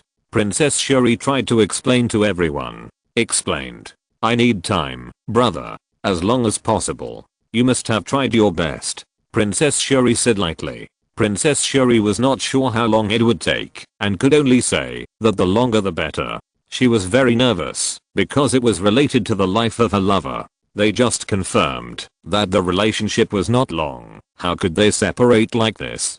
Because we didn't expect there was such an operation. Bruce Banner admitted directly, because he was not an expert in this field. He was an expert in physics, but he had limited knowledge of coding, and could only be regarded as having dabbled in it. Although he never thought that he was the only smart person in the world, he still had to say that this little girl was really amazing.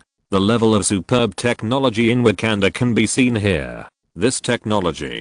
Tony Stark saw the technology that Princess Shuri had scanned and projected, and had to admit that it was still very powerful. A huge spaceship penetrated the atmosphere and hit Wakanda directly, but the next second, it was blocked by the protective shield. And this can not only be used on armor, but also in one's own company and home, to ensure that it will not be easily destroyed. Why don't you recode the neural contacts and operate them at the same time? Princess Shuri asked. That's right, we have to operate each neuron independently. Bruce Banner explained to Princess Shuri. This is the technology I want. Tony Stark looked excited. He didn't expect that the future would be advanced to this point in a few years at most. So whether humans started to develop civilization from bronze or from vibranium, there is such a big gap. From these details, it can be seen that the technology owned by the African country Wakanda is more advanced than him, not to mention being on par with the United States. It is much more advanced than the United States.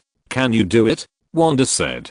What he wanted was such an energy shield technology. Although his armor was already very strong, who wouldn't want to add a little more security? How long does it take? Captain America Rogers asked, feeling a little headache.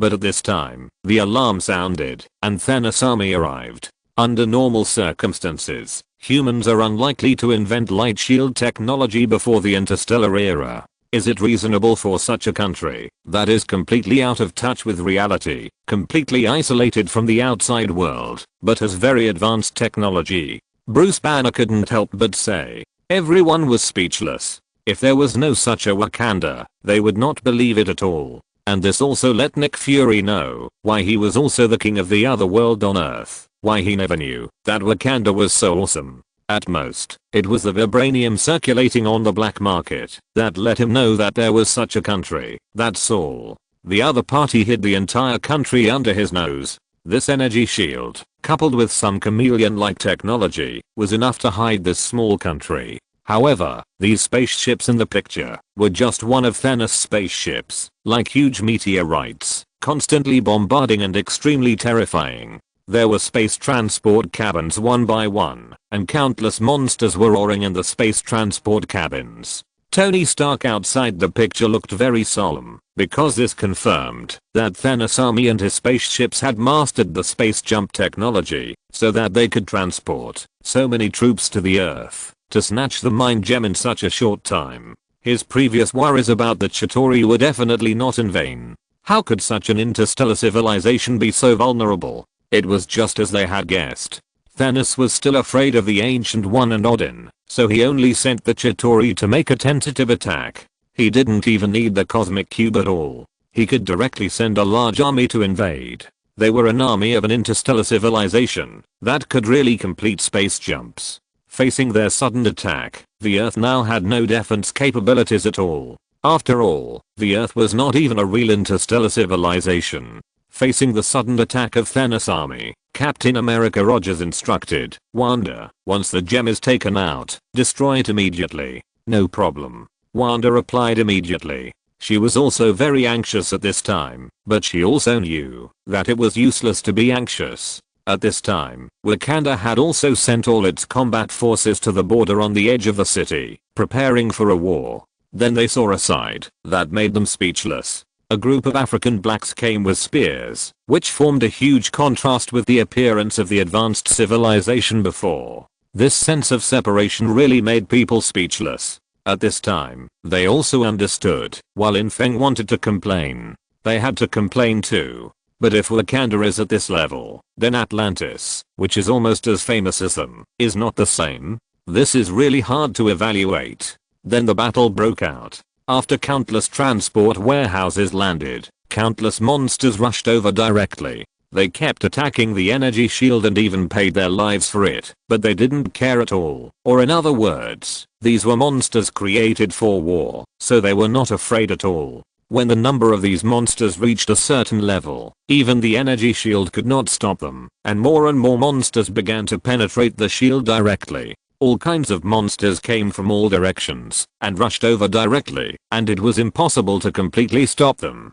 The scene looked extremely terrifying. It was even more weird when it seemed that the entire line of defense needed to rely on some primitive people holding spears for defense. Even if they had very advanced energy shields, would it really be useful when facing these monsters? But soon everyone found out that they were wrong, because these spears could actually emit laser attacks. That is to say, they were spear and gun weapons in one. But how do you aim this thing? Is there an automatic aiming system? Hawkeye Barton complained. Why does it feel like the Chitauri back then? Both sides have very advanced technology, but with such advanced technology, can't there be some normal weapons? Tony Stark couldn't help but complain in his heart. The technological advancement of both sides is not comparable to that of the countries on Earth today. But what are the two sides with such amazing technology fighting for? Hand-to-hand combat.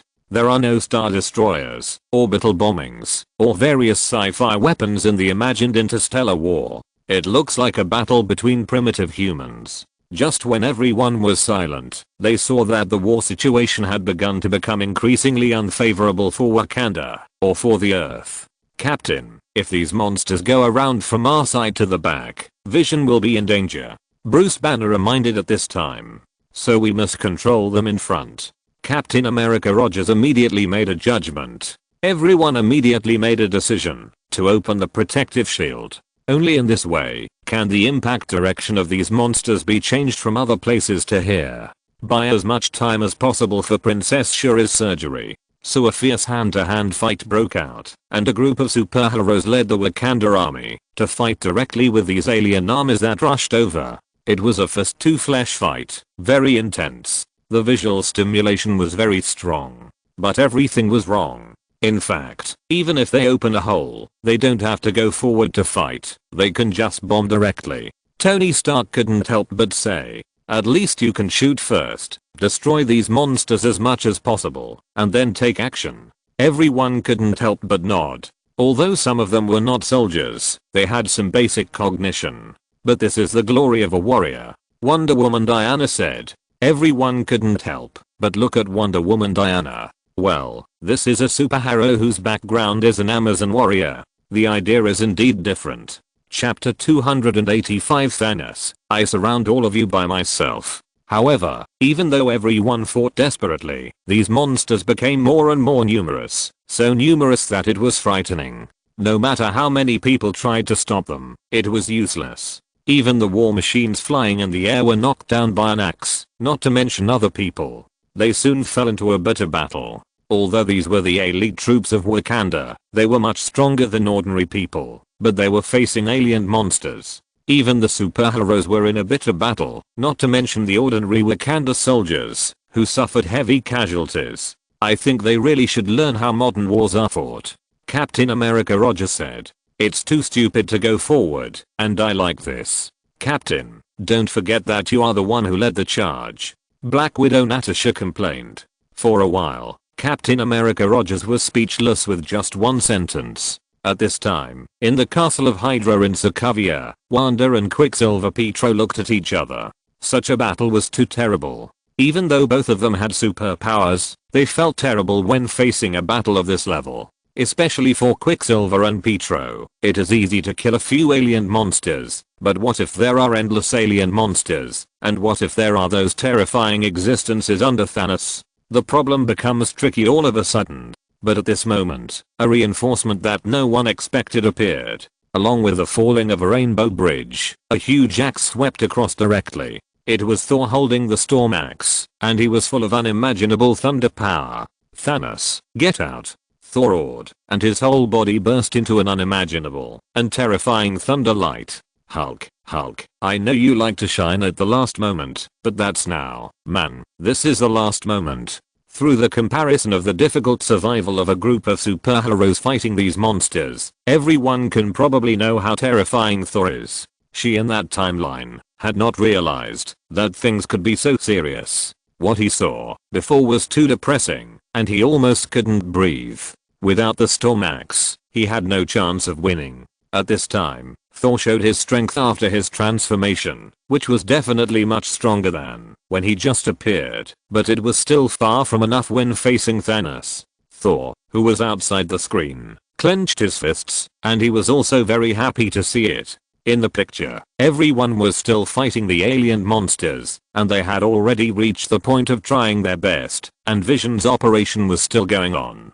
Faced with such a situation, Wanda finally couldn't help but take action, but this also hit the trick of Proxima Midnight, allowing her to find Vision instantly. At this time, the situation had entered an extremely critical moment. At the last moment, it was Vision who took action himself, and took away General Corvus Glaive directly. Everyone outside the screen saw this scene, especially Black Widow Natasha. She felt that she was too indecisive on the sacred timeline. Why didn't she take General Corvus Glaive and Proxima Midnight directly? But at this time, Thanos' alien army fleet had already raided. The guards of the palace could not stop General Corvus Glaive at all. She didn't know that the aliens she faced could be so powerful, so she let Proxima Midnight and General Corvus Blade go, and now the backlash is coming. With the pain of losing his beloved, Thor vented all of this here. Vision's defense also had loopholes. Even if everyone tried their best to stop it, it was difficult to stop more and more alien monsters. There was nothing they could do. In the battle, only Bruce Banner, who was wearing the anti-Hulk armor, came to help, but it was of no avail. There were two Black Orders on the scene, and everyone couldn't tell who was there. On the battlefield, Captain America Rogers had time to reunite with Thor and let Thor introduce Groot to him. Bruce Banner was beaten while trying to persuade Hulk to come out to fight in the anti-Hulk armor. But obviously, Hulk was really hit by Thanos and had no self-esteem. Even in this critical situation, he was still unwilling to come out. It was completely like a child who was beaten and autistic. Hulk, Hulk, Hulk, Hulk. With Bruce Banner's roar, Hulk also emerged. Although it was only for a moment, he still refused directly and roared, "No." In the end, Bruce Banner had no choice but to go up by himself. He used the broken arm of the anti-Hulk armor to bring the opponent into the air and rubbed him to death with Wakanda's light shield. At this time, General Corvus Glaive had pierced Vision with one blow. When he was about to succeed, he was rescued by Captain America Rogers, who came urgently. Finally, with the cooperation of Captain America Rogers, Vision pierced him with General Corvus Glaive's spear, replicating the famous scene of being pierced by others. The whole battle was extremely fierce, and everyone was trying their best. But at this time, they all felt the boundless air pressure surging in the whole forest, and a terrifying scene happened, and Thanos appeared. Thanos, who had just finished dealing with Tony Stark, Spider-Man, Peter Parker, Doctor Strange and Guardians of the Galaxy, appeared. He teleported directly with the Space Stone, and the people who oppressed him with his own power were terrified. The people outside the screen took a look at the Infinity Stones on the Infinity Gauntlet in his hand, and immediately understood that this Thanos was probably after he had beaten half of the Avengers and the Guardians of the Galaxy. Because the green time stone on his Infinity Gauntlet was clearly on the list, everything was very clear. He had taken 5 Infinity Stones, and now there was only the last Infinity Stone left, which was the Mind Stone on Vision's head. The battle had reached the final and most intense stage. "Captain, that's him," Bruce Banner said to Captain America Rogers on the intercom. Captain America Rogers raised his shield and said, "Come on, stay alert."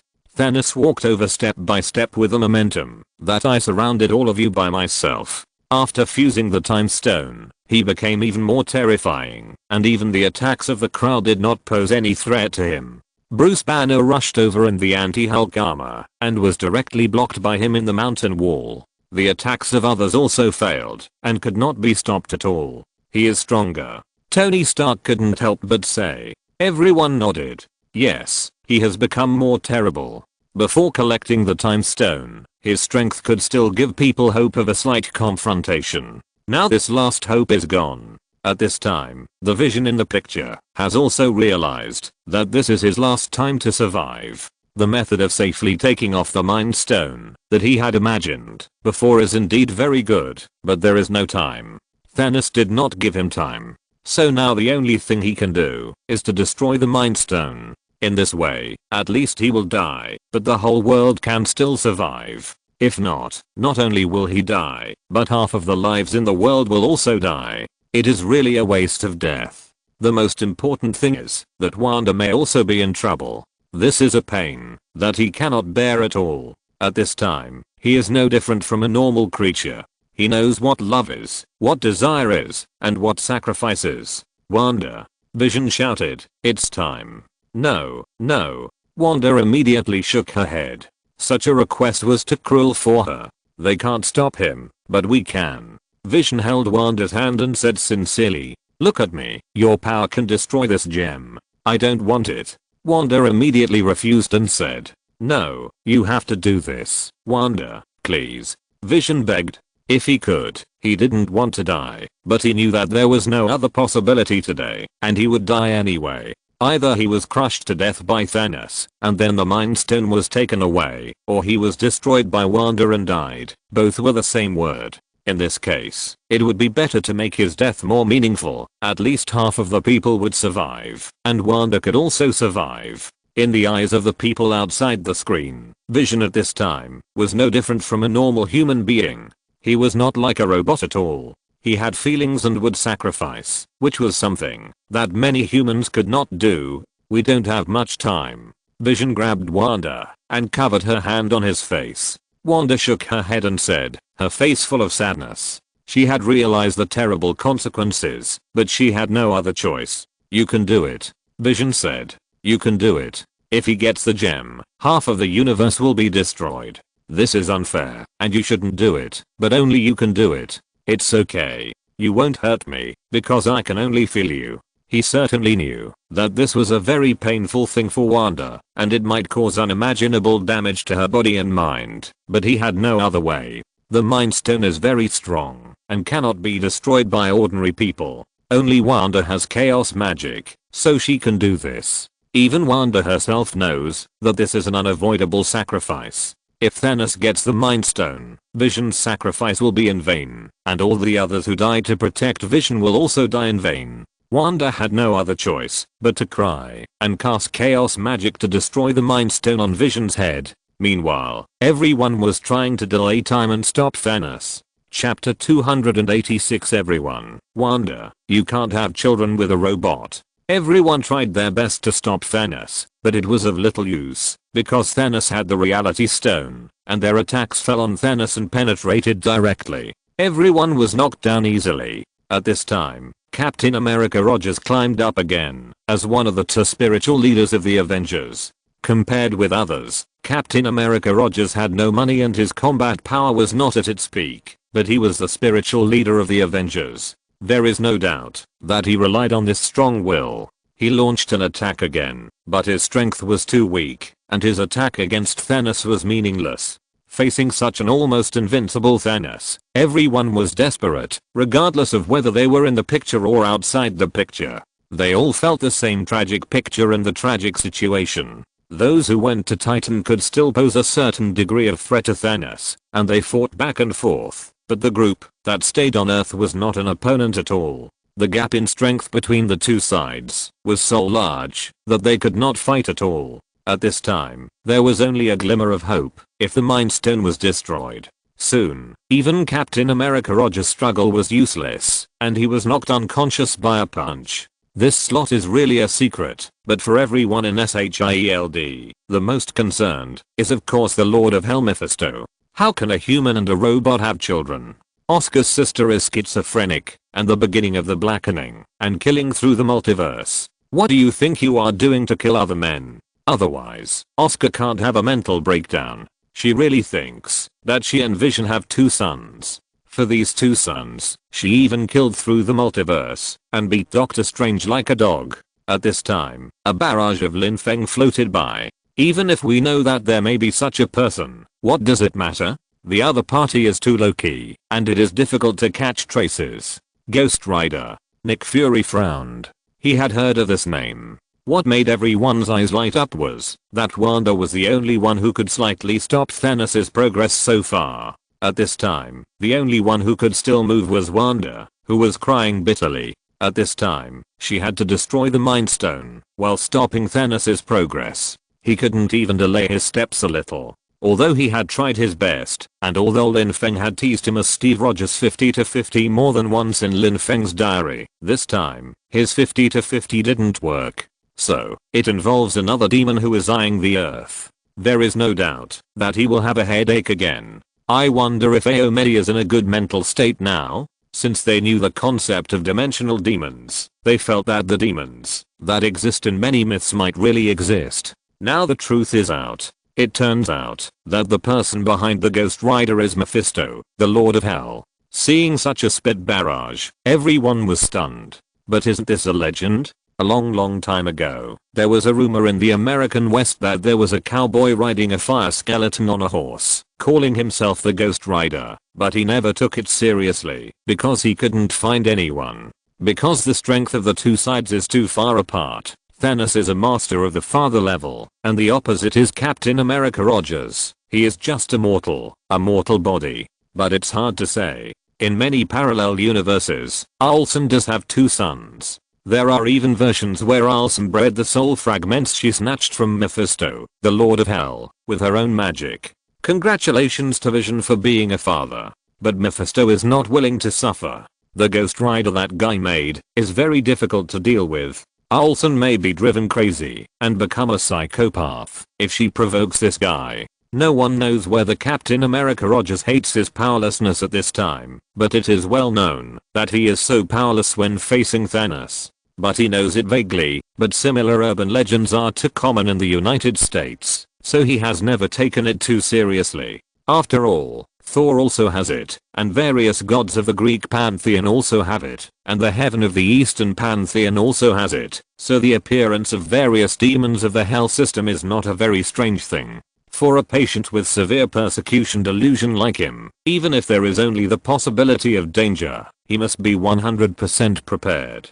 Sister, I'm just saying that robots and humans can't have children, understand? No matter how realistic he is, he can't have children.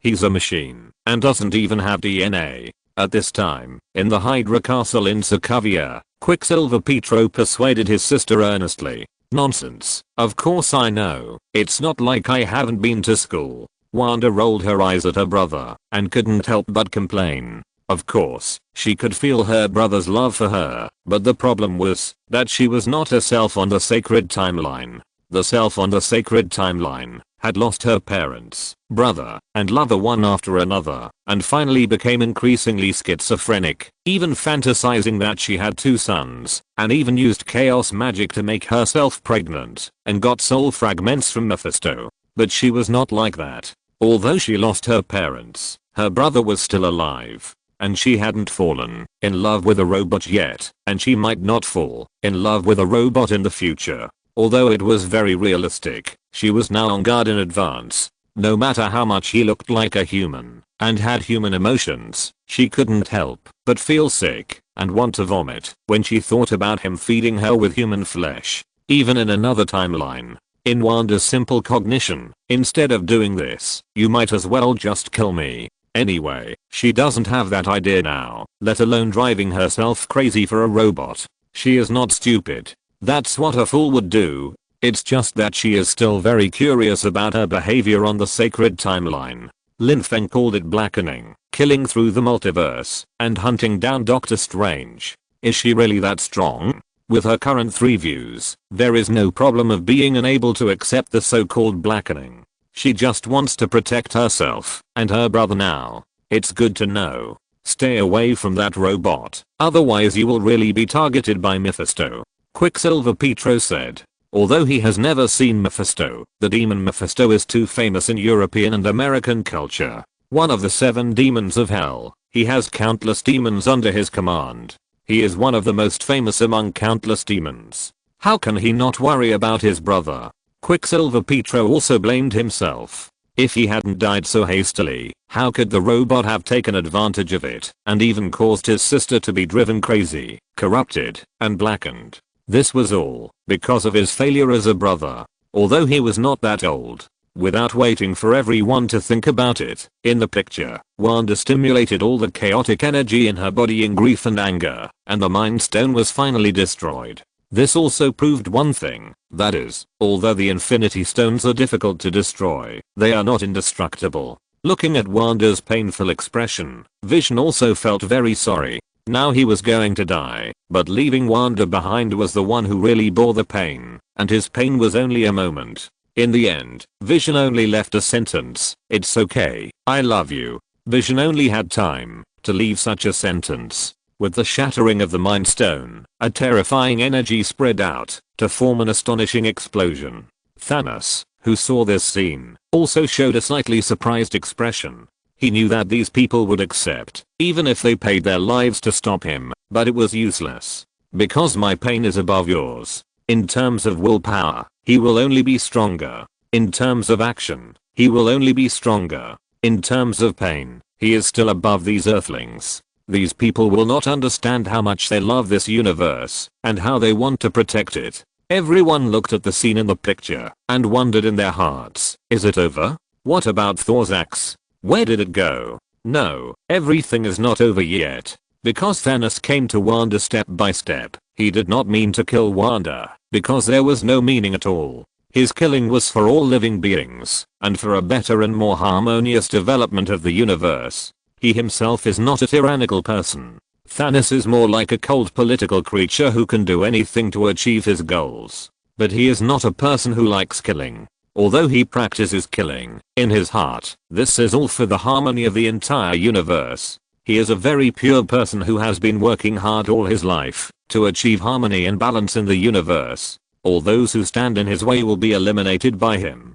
But if it is not someone who must be eliminated, he often shows an amazing patience and kindness, which is a very strange state. But Thanos himself is in a state of logical self-consistency. He came to Wanda and said lightly, "I can understand you, child, better than anyone else." He is the one who can truly understand Wanda.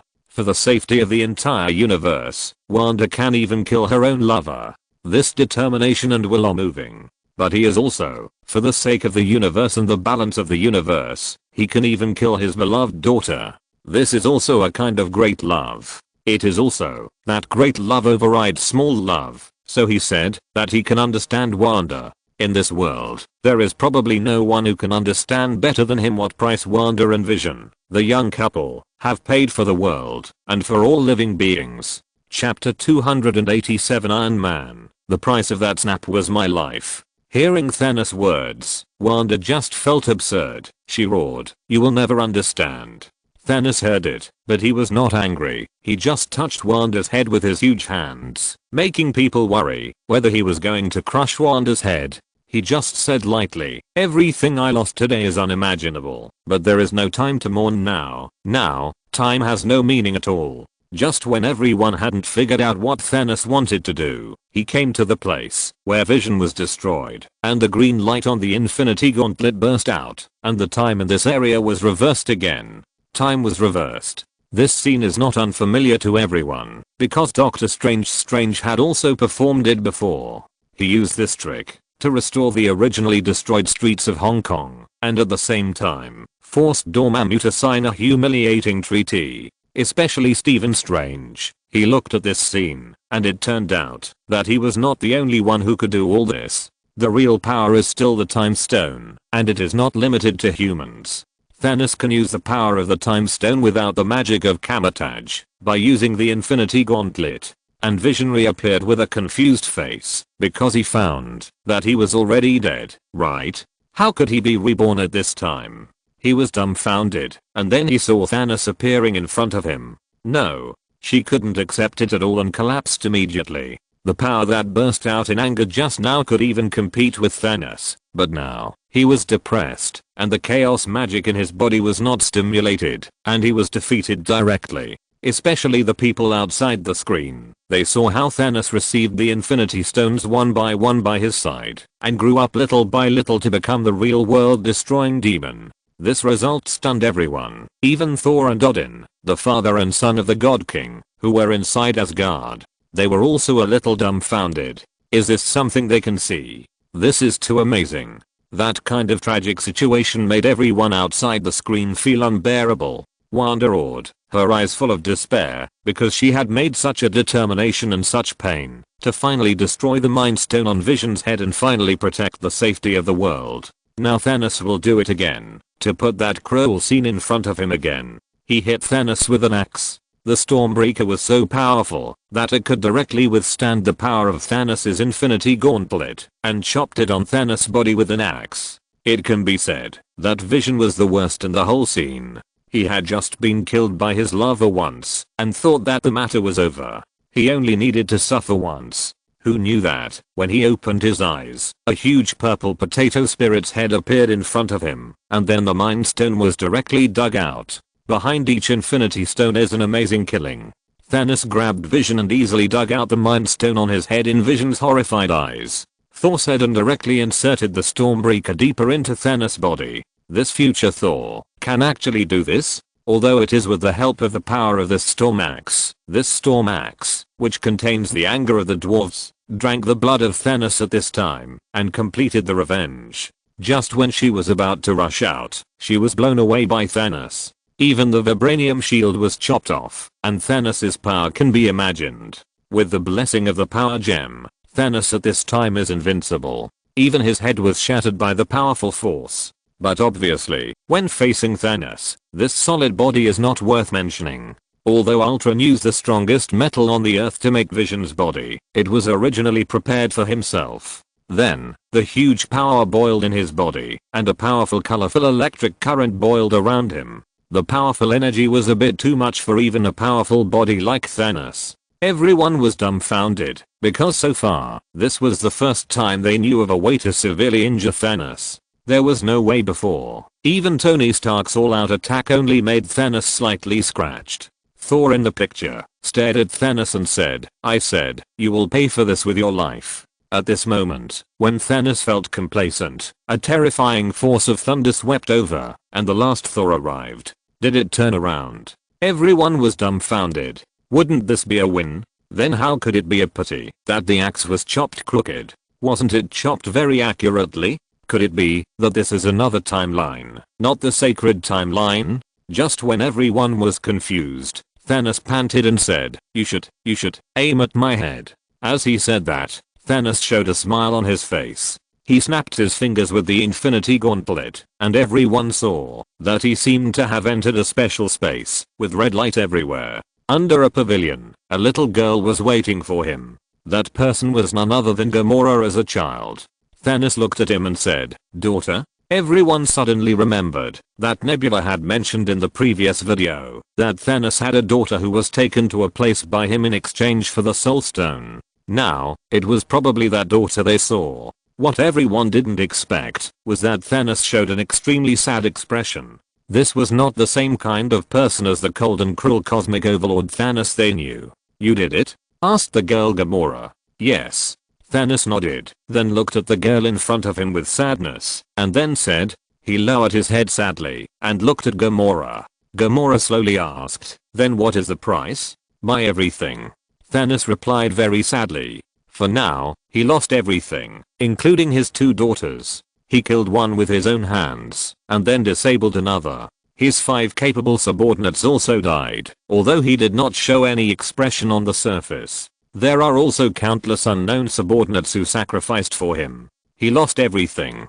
Fame, power, strength, and even himself. All of it was lost, just to keep the entire universe in balance. After a moment, the illusion disappeared. The illusion was caused by Thanos seeing his daughter Gamora through the Soul Stone. But after a moment, he returned to reality. His entire left arm seemed to be burnt, and even the Infinity Gauntlet, which was originally intact, was damaged at this time. Everyone was dumbfounded. What happened? With Thanos' physical fitness, even if he traveled through space alone, he didn't see any effect on him. Even Tony Stark's full strength attack only slightly broke the skin. Seeing that the only person who can hurt Thanos now is Thor's Stormbreaker, no other weapon can do it. And such a powerful Thanos paid such a tragic price just by snapping his fingers. Half of his body was severely burned. No, it may be much more serious than burns. I understand.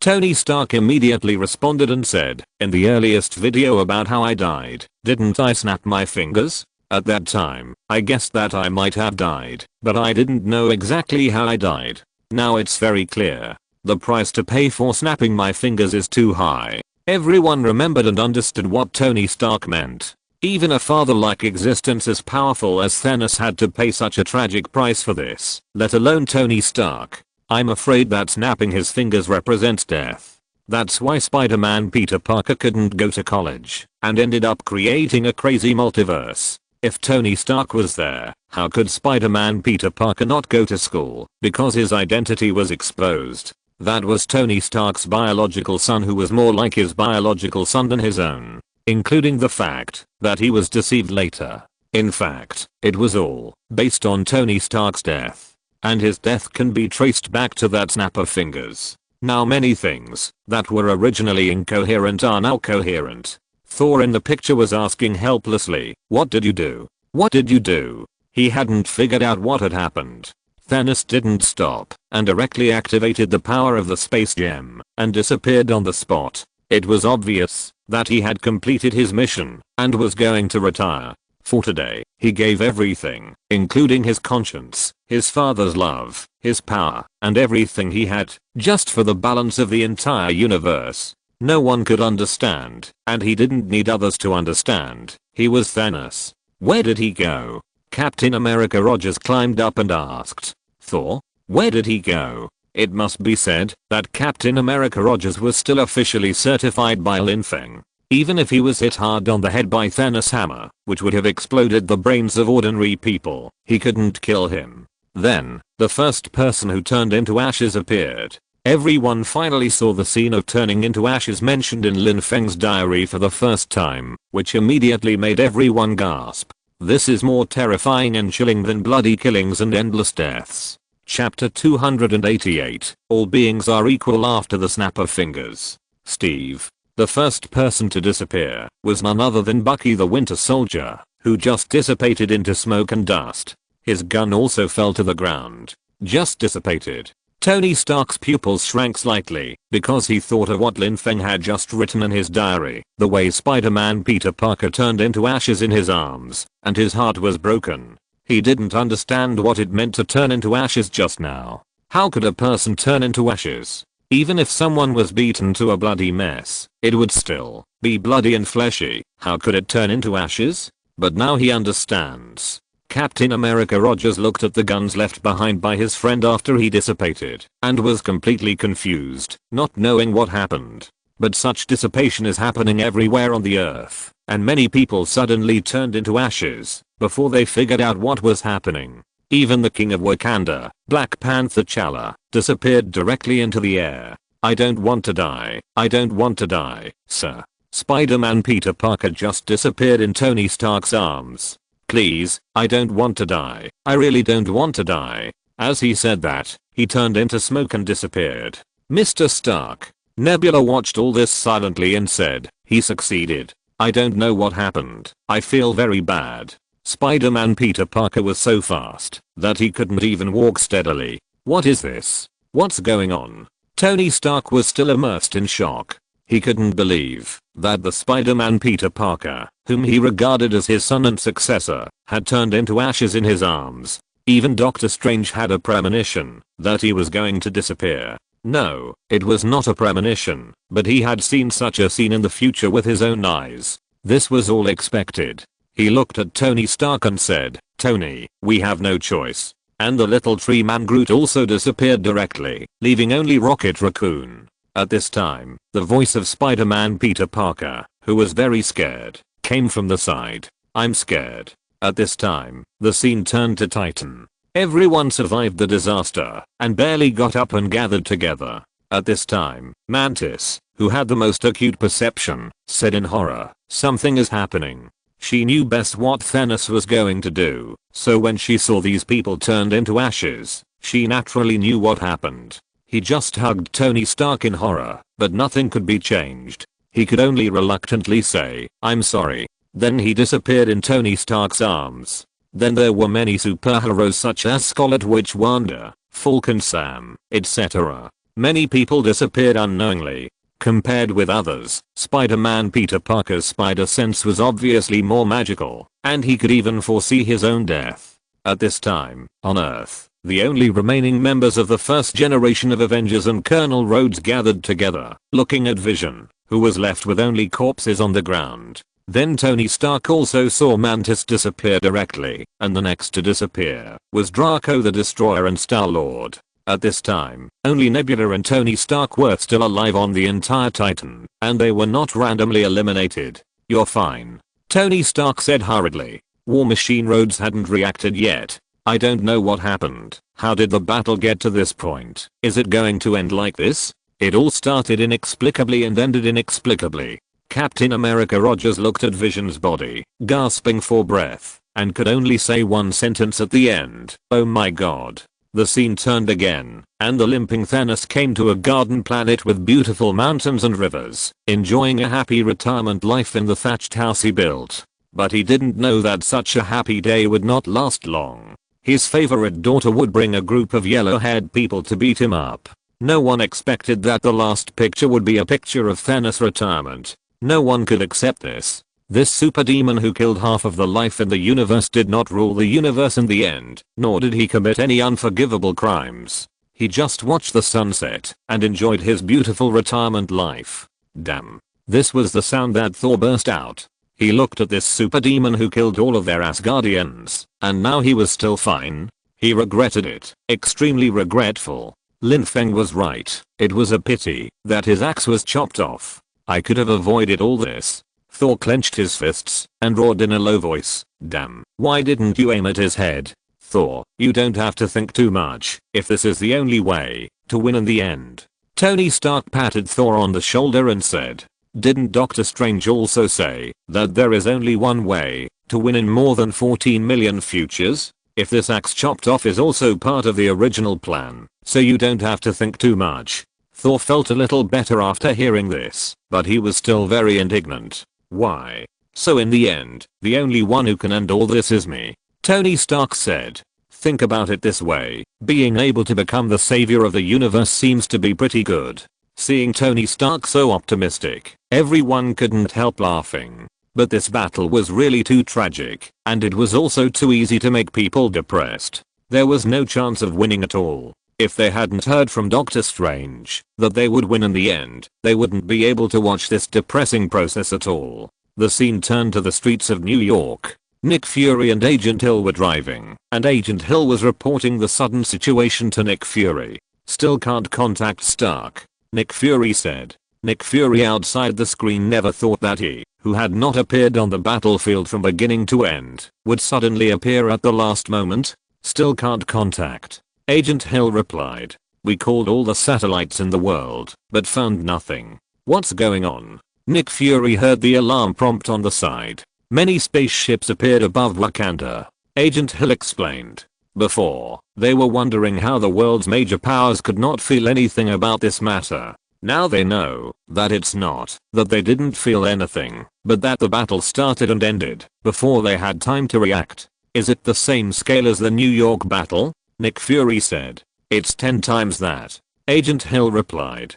10 times the scale of the New York battle. Everyone couldn't help but take a breath when they heard this. The scale of the Chitauri invasion during the New York battle made the Earth feel desperate. If it weren't for Tony Stark's desperate fight and then closing the space crack, the Earth would have no chance of winning. Now when the scale has increased tenfold, there is no chance of winning in a head-on confrontation. Nick Fury thought for a while and said, notify Agent Crane, we will meet up. Before Nick Fury could say anything more, a car suddenly lost control completely, which directly caused his car to be forced to rear-end. But when he went forward to check, he found that there was no one in the car in front. Are they okay? Nick Fury asked. There is no one in the car. Agent Hill confirmed and said. In the distance, there was another helicopter that crashed into a nearby building after losing its pilot. Calling the control center, red alert. Although Nick Fury didn't know what happened, he immediately made a judgment. Agent Hill just disappeared and turned into dust after he finished speaking. At this time, Nick Fury also realized that something was wrong and hurriedly took out his communicator from the car. He only had time to say, oh no, damn it. The communicator he dropped on the ground was sending a contact signal. And this contact signal was not for others, but for Captain Marvel. At this time, several people present looked at their bodies, especially Nick Fury and Agent Hill. They saw how they turned into dust and disappeared. Although it was only a matter on the sacred timeline, and had not happened on their timeline yet, it was enough to make them sweat. This method could not be controlled at all, and you didn't even know its rules. It was completely random, randomly causing half of the life in the entire universe to disappear. And both of them were obviously randomly extinguished. The lives killed by this snap are random, which means that what Lin Feng said in his diary before is correct. He doesn't just want to kill half of the life in the universe to prove his tyranny and complete his rule. Maybe he really wants to restore the balance of the universe. Although this method is too extreme, it seems to make sense. Bruce Banner said. So these people who eventually disappeared and turned into ashes are random. Some people are gone, and some people exist. There is no pattern at all. If you think about it this way, I suddenly understand why Lin Feng is so afraid of Thanos. At this time, Black Widow Natasha seemed to have suddenly thought of something and continued. Before, we thought he was afraid of Thanos' power, but now seeing this, I suddenly understand that he is not afraid of Thanos' power. With his strength, even if the Chitauri invaded in full force, he has a high probability of surviving. But under this snap, all beings are equal. Chapter 289, 2012, Avengers 1 story begins. Everyone immediately understood what Black Widow Natasha meant, because under this snap of fingers, all beings are equal. Half of the lives are completely randomly destroyed, without any rules, and cannot be avoided or resisted.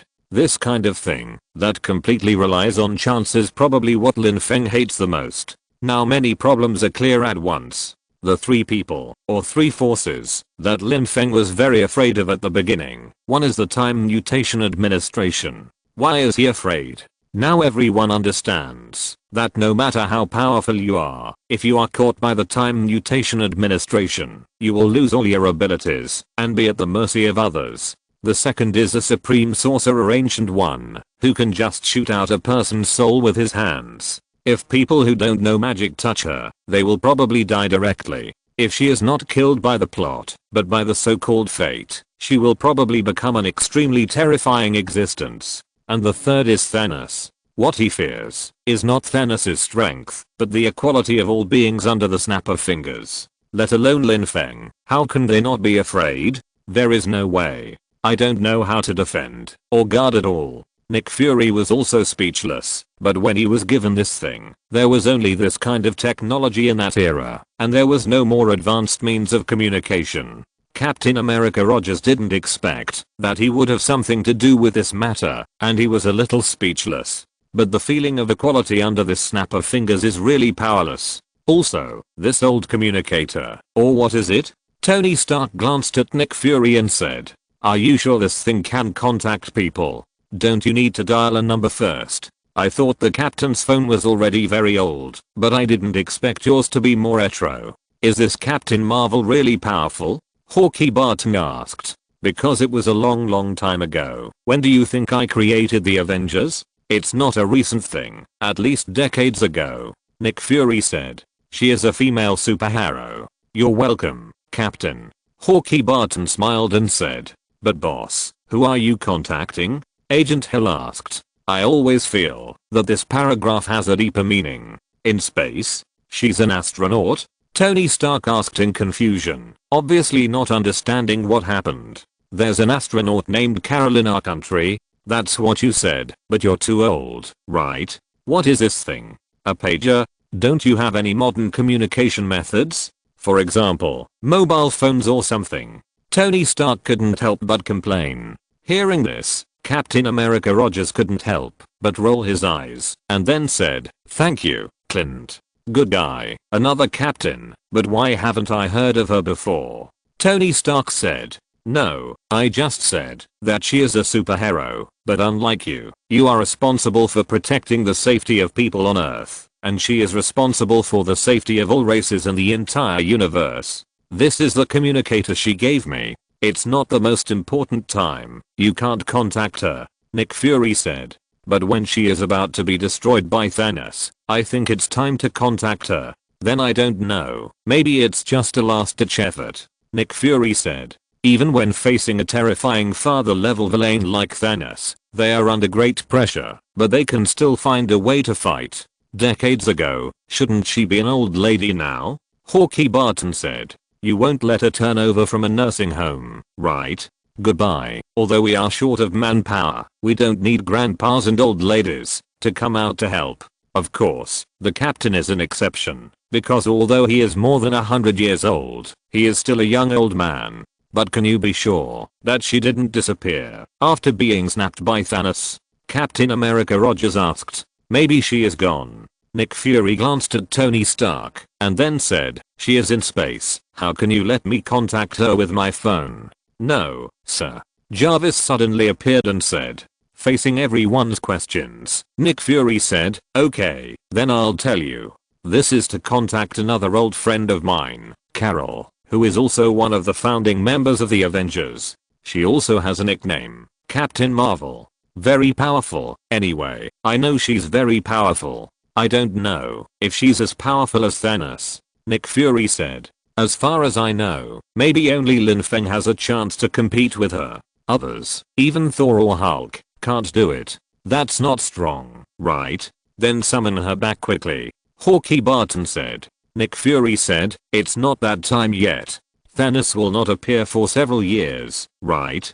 Besides, she has a lot of things of her own to do. She can't be summoned without anything. Nick Fury shook his head. He wanted to summon Captain Marvel Carol, but he also knew that it was not that time yet. Anyway, we have one more trump card, which is a good thing.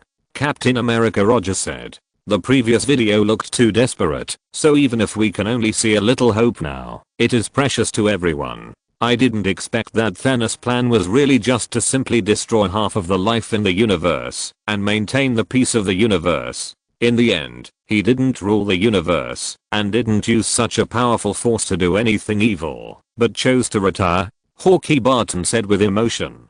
It feels like Loki is much more evil than him.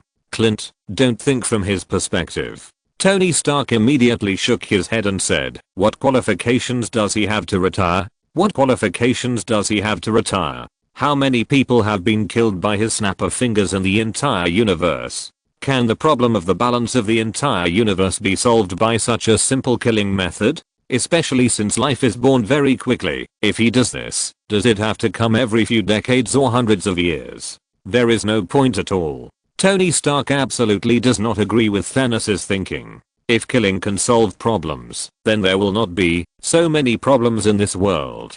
This is also Thor's fault. Why not just hit him in the head? Hawkeye Barton complained. If he hits his head, then this matter is over. Thor clenched his storm axe and said, next time, I won't hit him crookedly. I will definitely hit his head hard, just as he said. He will definitely pay the price for this. Everyone sighed. Thor and Thanos had a complete grudge. The whole clan was extinct. What a great hatred and resentment. But no matter how you say it, it is enough to prove one thing. That is, Thanos is not completely unbeatable, and he is not really completely invincible. At this time, Tony Stark said, we should make more preparations, and try not to let him collect all the Infinity Stones. In that case, we have no chance of winning. Of course, the most important thing is to find a way to influence Lin Feng. We need to know what we did right on the sacred timeline, to win the final victory. Everyone nodded. The future is still very heavy, and no step can be wrong. After Thor finished the meeting, he hurried back to Asgard, to discuss with his father what to do next. And everyone's preparations, including Lin Feng's preparations, are still continuing. Everyone knows that this year is likely to be a critical year. In 2012, if they can be careful and well prepared, there may not be the New York War in 2012. However, if they are not well prepared, the consequences will be disastrous. In this vigilance, time flies, and it has entered July.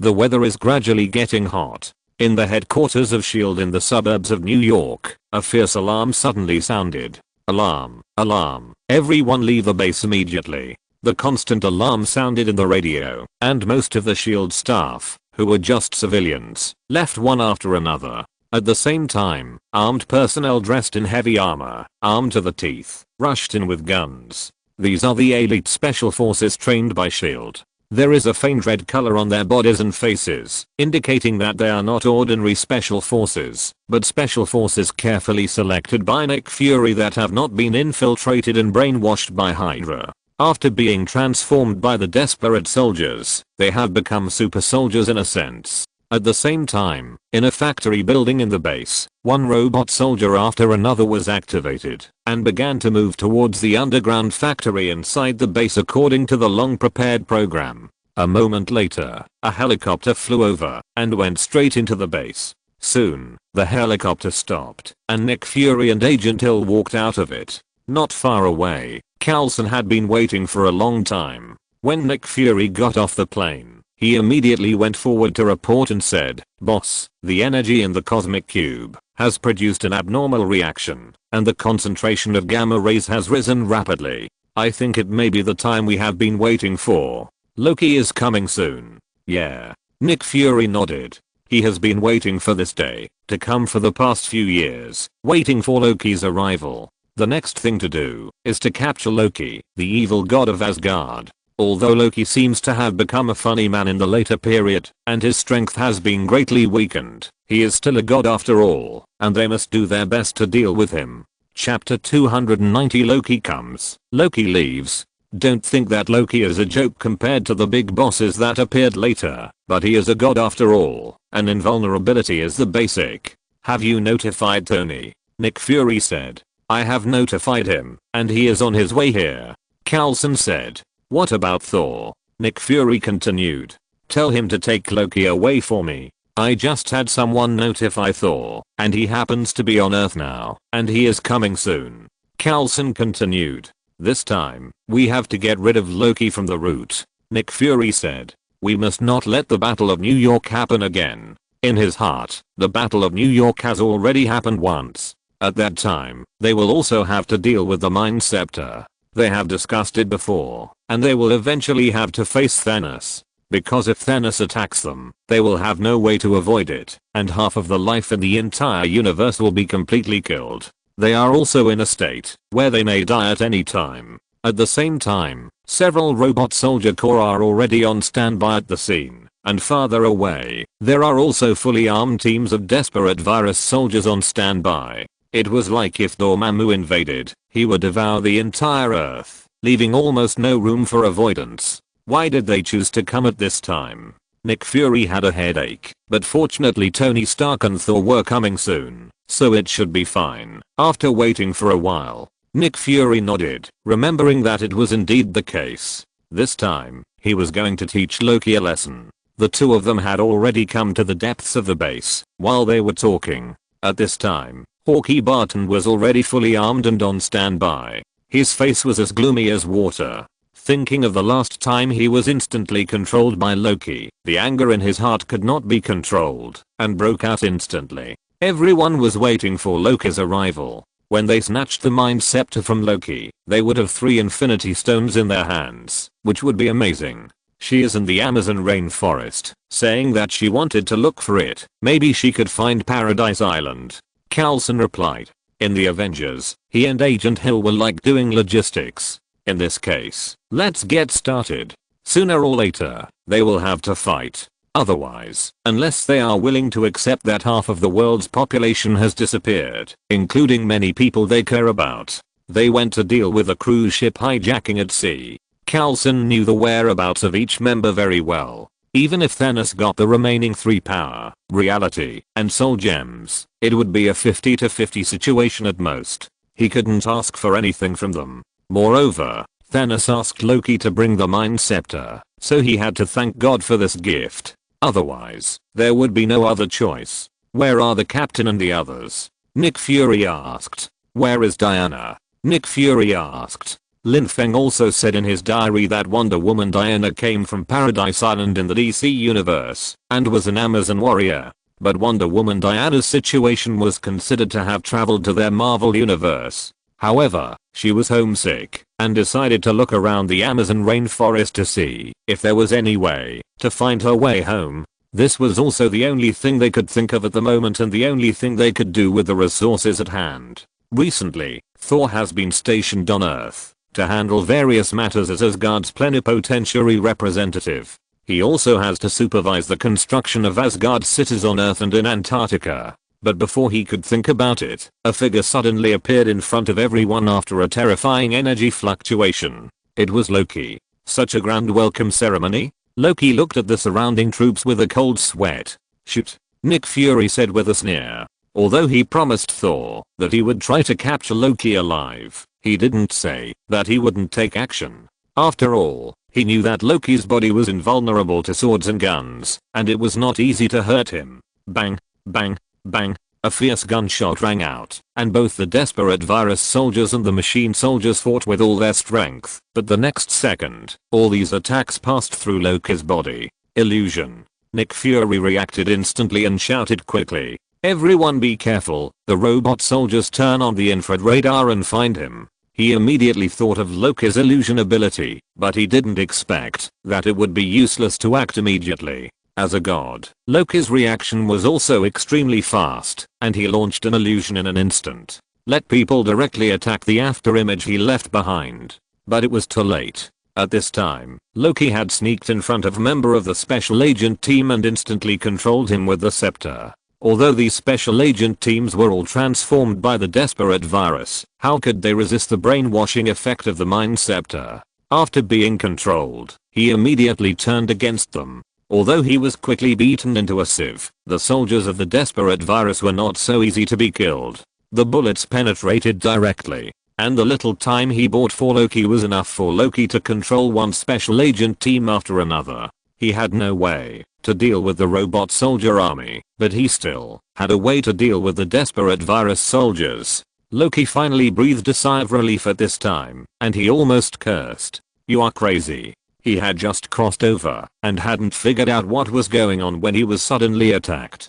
He didn't even have time to show off or make a declaration that he would rule the earth. He was attacked like this and was almost killed on the spot. Although he was invulnerable, the bullets hurt him, and the energy supply of the robot soldiers could also hurt him. He was not really invincible. But before he could catch his breath, Hawkeye Barton roared loudly, and a long arrow shot out in an instant, heading straight for Loki. Swish. Loki caught the long arrow directly. It seems that your level is not that good. You still need to practice hard, mortal. Loki showed a smug smile on his face. He was a god after all. Although he was not very good at fighting, he was not someone that a mere mortal could shoot with one arrow. Really? Hawkeye Barton sneered, and the next second the arrow exploded, and Loki was instantly blown away. He was really a typical example of being handsome for only 3 seconds. Do you think I will make the same mistake again? Hawkeye Barton whispered. The dark history of being controlled on the sacred timeline was extremely embarrassing for him. Then he fired several arrows. In the distance, the elite agents also began to fire, and the robots came forward. Loki fought and retreated. Under the cover of the agent team controlled by him, he directly grabbed the cosmic cube next to him, and then ran away on the spot. This speed was extremely fast. Everyone was dumbfounded. They didn't expect Loki to be so cowardly. You are a big devil after all. Why are you so cowardly? Don't you plan to fight with them at all? Even though they had practiced many times to take down Loki in one go, it was useless. Although Loki's combat power when facing Thanos was very incompetent, he was actually much stronger than ordinary people. In addition, he didn't want to fight at all. When he realized that the situation was not right, he left immediately. There was really no way to deal with him. Nick Fury's face was extremely ugly. Because of Thor's special request, they did not use heavy weapons to avoid really injuring Loki. This time they wanted to capture him alive. They thought it would be more than enough to capture him, but who would have thought that Loki was just like a loach. Not only did he run away, but he even took the cosmic cube with him. This was really a loss of both the wife and the army. The shield agents guarding outside did not even react at all. They only saw that all the people sitting in a car were their own people, so they did not chase. When they reacted, it was too late. Only Agent Hill reacted faster, because she had seen a similar scene. But it was too late. Several shots missed in a row, and then the helicopter chasing was shot down by Loki with a mind scepter. It was really speechless. Nick Fury was furious, and Thor, Tony Stark and others who came later were also speechless. So, Nick, what you mean is that we spent so much effort to lay a trap, but you got rid of the people? Tony Stark looked at the messy scene and said, just like that. Gone. Gone right under our noses? He was almost speechless, especially since they had rehearsed many details in advance. Did I say not to send those ordinary soldiers down? Tony Stark said. I specially sent a legion of robot soldiers to be stationed here. Isn't it just to prevent him from using the mind scepter to control ordinary people? As a result, the same trick was played by Loki twice with the same method. What can I say to you? Yes, how could you let him run away? Thor was extremely anxious. He didn't want his brother to be imprisoned after committing these crimes. If he could be caught in the first place, he would only need to be punished slightly. But if he made a mistake, he would have to be severely punished. He hurried over, but was told that Loki had run away. Are there any tracking devices on those agents? Tony Stark asked hurriedly. Yes, they had tracking devices, but they were removed at the first opportunity, so we lost them. Nick Fury said helplessly. If you're listening to this novel on a channel other than Fanfic World, it means they downloaded and uploaded it without effort. We cordially invite you to visit our channel, Mundo Fanfic Novelos. There you'll find the original version of this story and you can explore many other novels of various genres. We're waiting for you to immerse yourself in a world of incredible novels. Chapter 291 War Machine. What? There are aliens? You must be crazy. Hearing this, Thor and Tony Stark were speechless. They were so well prepared, but he still escaped. The positioning device they prepared in advance was also removed and thrown away. It was simply outrageous. There is no point in saying this now. Let's prepare for the battle, Tony Stark said. Fortunately, we still have a backup plan. Tony Stark is not a person who complains about the world. None of these people here have such a personality. Since the first line of defense has failed, the only option is to carry out the backup plan. The worst case scenario is to trigger the Battle of New York again. The best case scenario is to stop him before he opens the portal. Nick Fury clapped his hands and said, "Guys, start to go out and find him first. We must not let him do things so easily." Everyone nodded. Now they have to find Loki and must not let him get away with it. Jarvis, mobilize all computing power immediately, monitor all cameras, and find his whereabouts. Tony Stark said. In recent years, Tony Stark has secretly pushed the United States to make great efforts in installing surveillance cameras. Compared with a few years ago, the coverage rate of surveillance cameras is at least 10 times stronger. There is no need to talk about Western human rights. In fact, the number of surveillance cameras in the UK is the most dense in the world. At the same time, Tony Stark immediately contacted his good friend, War Machine Rhodes. Basically, he asked a name, then you were guilty, and then paid a fine. In comparison, those at the bottom of society who would go to rob would not be able to make money, even if they were caught. He immediately used his identity and channels to report to his superiors. This direction. Jarvis, analyze his direction. Where is the most likely direction to go? Tony Stark said as he looked at the screen projected in front of him. I'm not kidding, Rhodes. Now, you immediately notify the people of the 42nd Infantry Division. If it's too late, the consequences will be disastrous. Tony Stark said hurriedly. The subsequent collapse of public security in the United States actually has nothing to do with the number of cameras, because the US government used limited judicial power and police force to exploit ordinary people. In some places, the number of cases filed against ordinary people was so large that the judges needed several seconds to judge one case. If he really controlled the army to rebel, the consequences would be disastrous. Not good.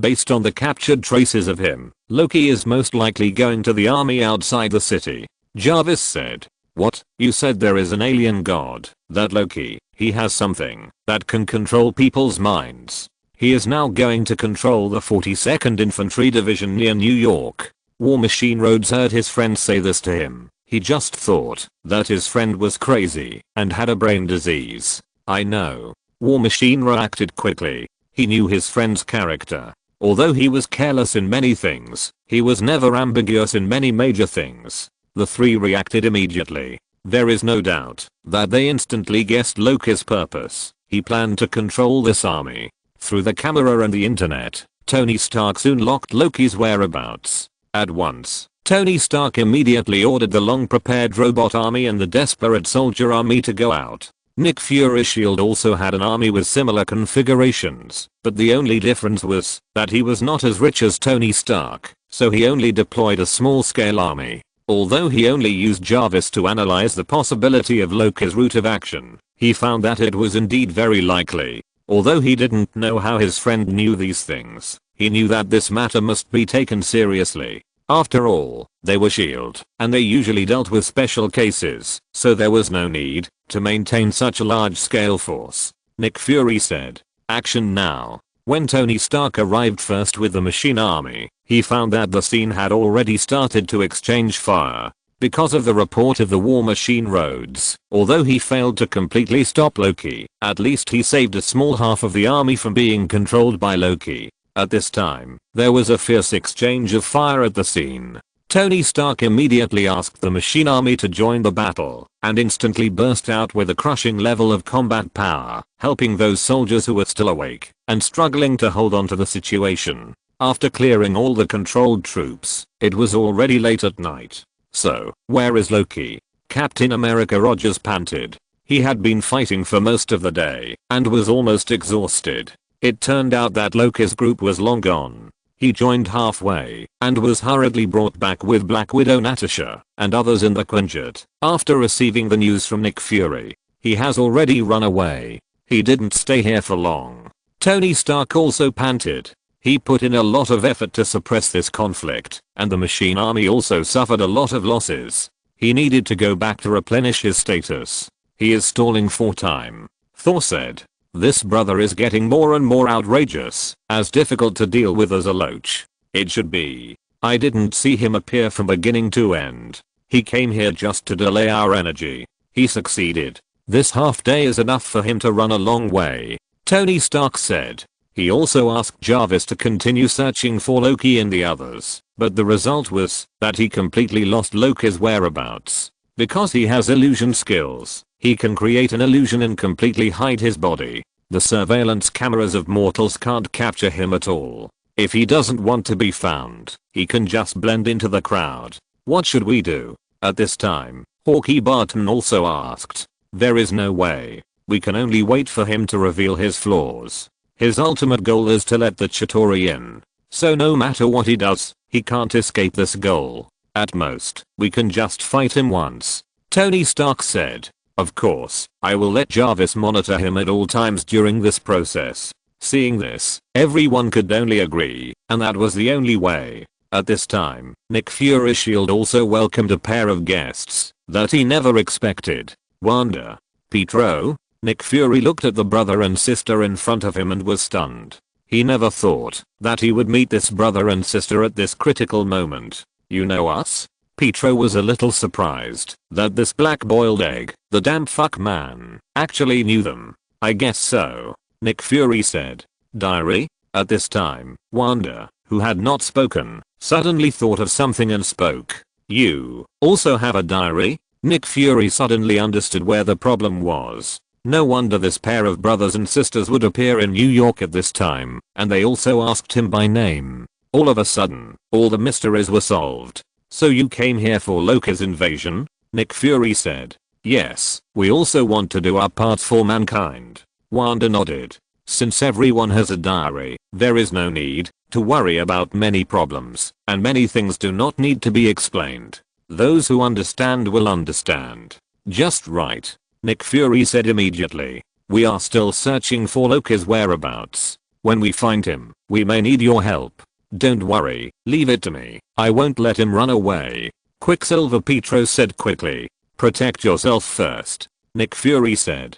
You said that as if I'm dead. That death was just an accident. An accident. Quicksilver Pietro said unhappily. Nick Fury knew that the two siblings were actually kind-hearted, so he was willing to accept them.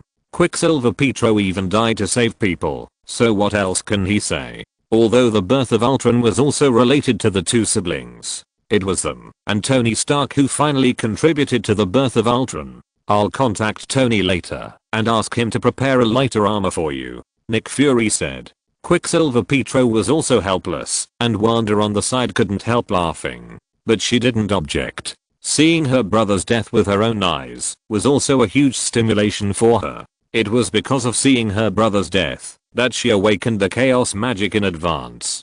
Fortunately, it was only a matter of the sacred timeline, but she never wanted such a thing to happen in this world, this timeline. As for Lin Feng, he studies the notes of Master Ancient One every day, trying to find the way to the farther level. Once he breaks through, his combat power will be greatly improved instantly. When he noticed this, it was Red Queen who reported it to him. Loki appeared in Germany, killing people in public, and forcing the Germans to kneel in public. This incident was filmed and uploaded to the internet. At this point in time, no, in fact, until later generations, the Germans' network was as bad as a dog. In addition to broadband speed, Germany's mobile internet is as rubbish as the overall network in Europe. No, even worse, because the network is poor, and you can't use your mobile phone, but can only read books, which was once praised by public intellectuals in China. Finally, thanks to Huawei's upgrade of mobile base stations, there is finally a network to use mobile phones. It's really tearful. Germany's infrastructure capacity is basically the same as other European countries. The only road that has been praised as relatively smooth, unlike other European and American countries, which are in a state of disrepair. That is because it was built at a war readiness level during the Hitler era. It was purely for military purposes, so it is particularly strong and durable, and does not require much maintenance. It is one of the few legacies left by Hitler that benefited the Germans. Chapter 292. Loki is still so showy, a last-ditch battle. Loki has appeared, so it seems that the Battle of New York is not far away. Lin Feng sighed. Recently, He was immersed in the study of the diary and did not notice that time had come to this stage. In the blink of an eye, it was already the time of the highlight of the first phase of Marvel, the Avengers. In his previous life, Lin Feng was also at about this stage when he really started to pay attention to Marvel for the first time. Although Iron Man was very popular before, Lin Feng's reaction was slower than others at that time. After all, in his childhood, he read more DC comics such as Superman and Batman. It's a pity that Warner's shitty operation policy made these two infinitely restarted. Iron Man has already gone from debut to death on this side, and on the other side, it is still being restarted. Of course, Marvel later became a pile of shit, adding all kinds of LGBT+ content, which is the same. Both sides are really bad. Why did he travel through time? It was because he complained about the super bad movie Big Mom 2, that he was suddenly pulled into this dangerous world. I'm so rich, but I still worry about the safety of the whole world. Give yourself a thumbs up. Lin Feng smiled. After they brought Loki and the Mind Scepter back, they quarreled unconsciously under the influence of the Mind Scepter, and finally they had a confrontation, including a fierce quarrel between Tony Stark and Captain America Rogers. I get angry just thinking about it. Lin Feng was also ready to intervene. Although at the beginning, he didn't have a deep sense of belonging to this world. He just regarded this world as a dream and a game.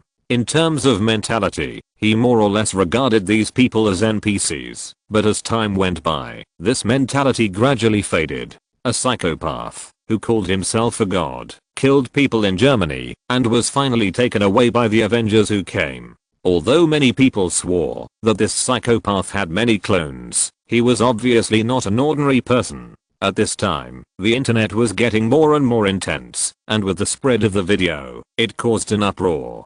Black Widow Natasha spoke. Meanwhile, on the S.H.I.E.L.D.'s aerospace carrier, the members of the Avengers gathered together, very tired. They had just fought a fierce battle. Yes, they hadn't fought Loki yet, but they had fought each other. Especially Tony Stark and Captain America Rogers had already had many conflicts, and it also involved the death of Tony Stark's parents. Although he couldn't do what Superman did, completely treating the Earth as his home and stopping every criminal, he still had to take care of it when he knew there would be a New York battle and knew that it would cause huge casualties. Nick Fury nodded and everyone reacted. This feeling was the only possibility. But after a big battle, the aerospace carrier was damaged in many places and almost fell from the sky. People are all flesh and blood, and so is Lin Feng. He didn't have to be so nervous, but now he was forced to work hard. However, the people of this world have been enlightened by many superheroes and supervillains, so they don't think there is anything wrong. Wanda and Quicksilver's dislike for Tony Stark had been resolved, but now after being amplified by the Mind Scepter, it suddenly occupied their entire brains. Otherwise, there was nothing at ordinary times, but suddenly such a contradiction broke out today. How could it be possible that there was no reason? This wave not only failed to stop Loki, but was fooled by Loki, and Loki was easily rescued. Were we influenced by someone? Bruce Banner even turned into Hulk on the spot and almost dismantled the aerospace carrier. Fortunately, Thor arrived in time and suppressed it. It's the Mind Scepter. Bruce Banner said, since the Mind Scepter took the aerospace carrier, I became more and more irritable, and finally I couldn't control the anger in my heart and let Hulk run out. Lin Feng didn't say there was such a thing. Hawkeye Barton couldn't help but complain. No, he might have said it. Tony Stark said, we were all wondering why we were all so wounded before the final battle in New York. Now we know, right? I'm afraid that we also experienced the same thing in the original timeline. We were fooled by the same trick twice. It's really ironic. Everyone remembered it at this time. It seemed to be true. Although Lin Feng did not write much about the New York battle when the Avengers first assembled, their condition did not seem to be good enough in the limited words. They did not take it seriously before. Now think about it, they probably went through a lot of things in the middle. Everyone also felt it was ironic. They knew about this 2 years ago. They prepared for today's battle for 2 years, but in the end, they were fooled again by the same problem. Although I don't know how I failed in the past, it is estimated to be similar. Obviously, it was the same reason. Otherwise, why would the Avengers suddenly have an internal conflict so that Loki found an opportunity to take advantage of it? At most, Hawkeye Barton was not controlled, but the result was similar. We were too careless. Since we got Lin Feng's diary, we have relied too much on it. It is true that what he said was true, but we relied too much on the information revealed in it, and even underestimated any information that did not appear in it.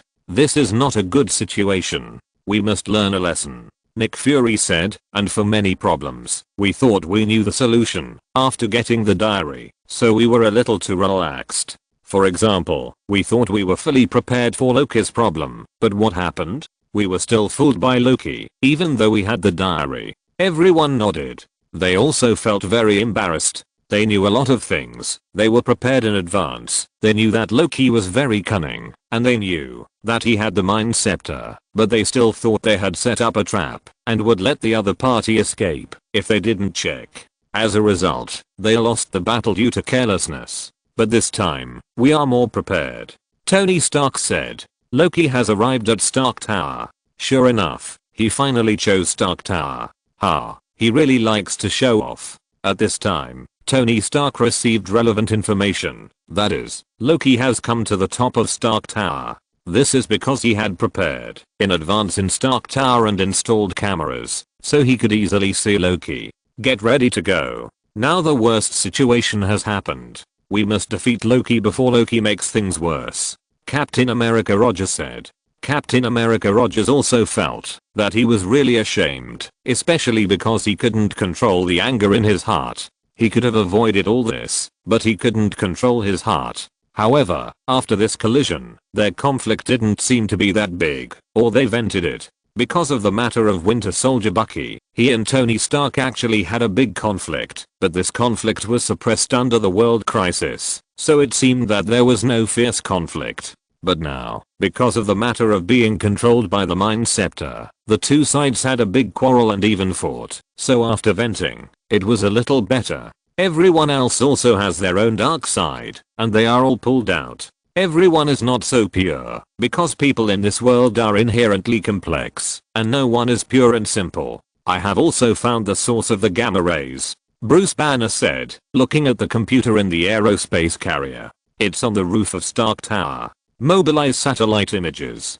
Nick Fury said hurriedly. Soon, satellite images appeared in front of the screen, and they all saw that on the top of Stark Tower, the time-space transmission device really appeared above, and above Stark Tower, a huge space crack appeared. This result is the same as the situation on the original historical timeline. Although this time, the person controlled by Loki is different, the result is the same. Sure enough, Tony Stark said speechlessly. In the end, they chose my place again. It's really speechless. Thor, is your brother still as showy as always? Him? Always showy. Thor nodded and said. But he was a little embarrassed because he had a lot to do with the situation. Because of his commission, everyone didn't kill him. Although he knew that this might cause many other problems, he really couldn't watch Loki die in front of him. He couldn't really watch everyone treat Loki like this and torture him to find out the whereabouts of the Space Stone. Now that the place has been determined, let's get ready.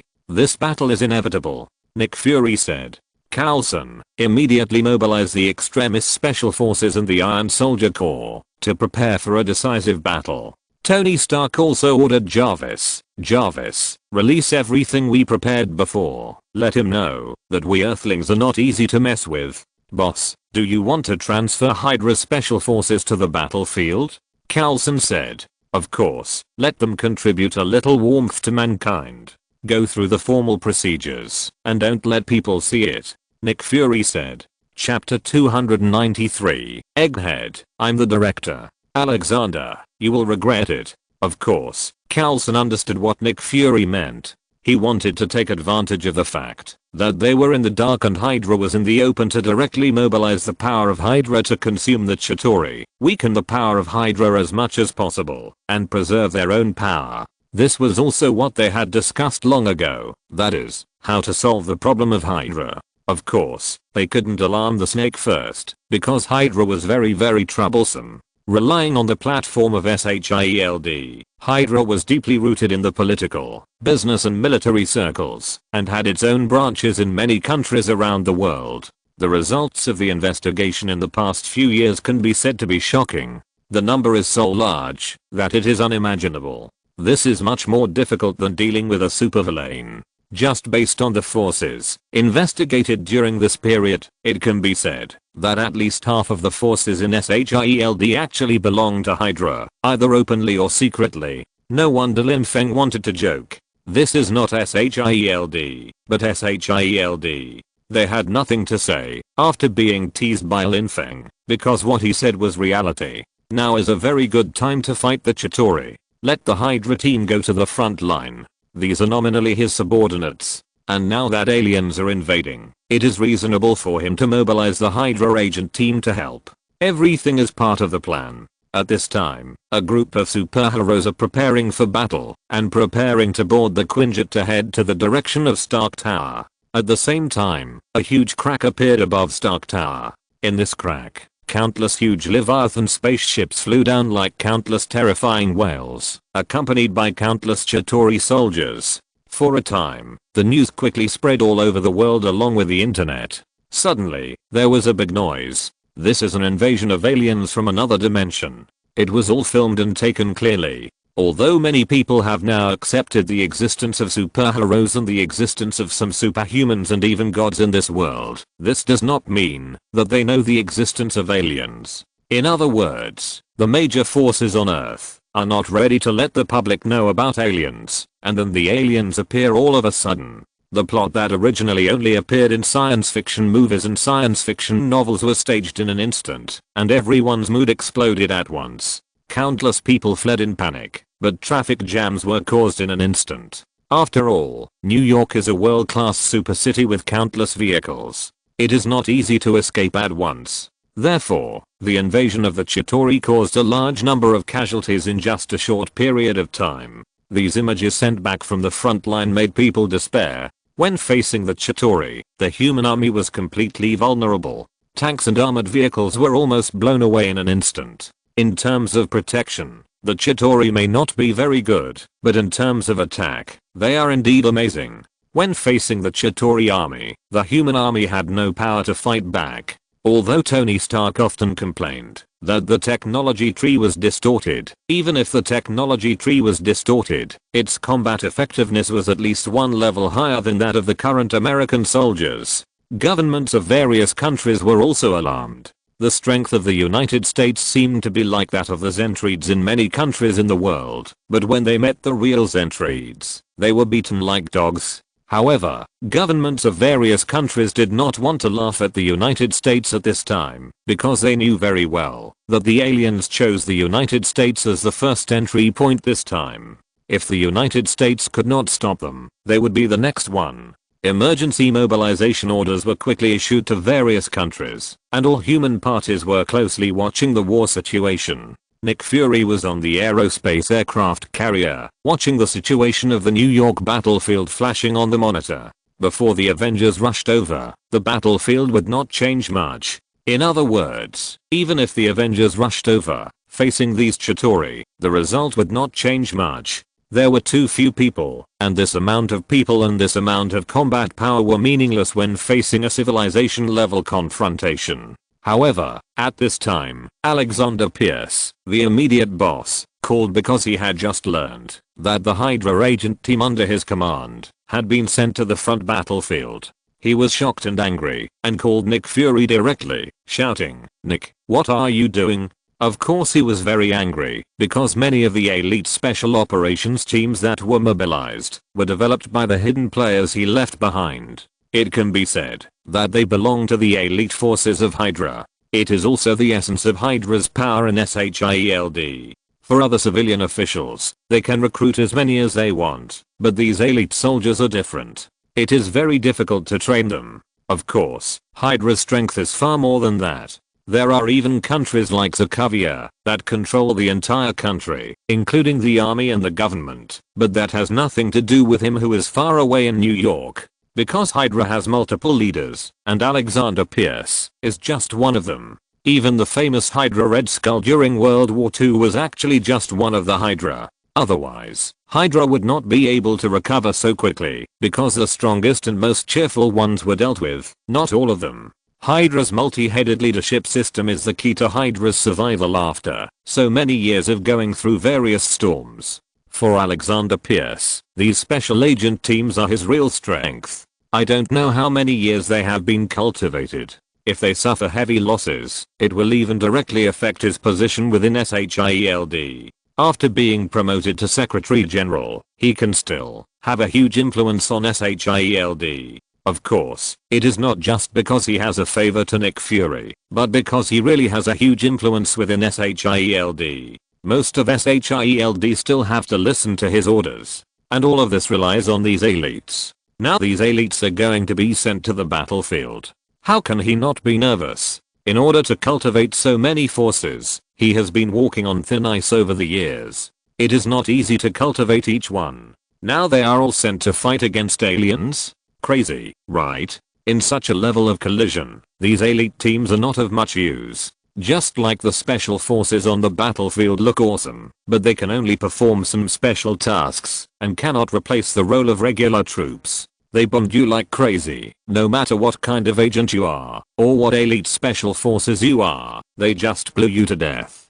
Pierce, something happened in New York now. Aliens invaded. You saw it. SHIELD is an organization established by the 5 major countries to protect mankind. Now this is not considered as not doing your job properly, right? Nick Fury said lightly. He was very disappointed because during this period of investigation, all the sources eventually pointed to his mentor, Alexander Pierce. The source of these Hydras turned out to be his mentor.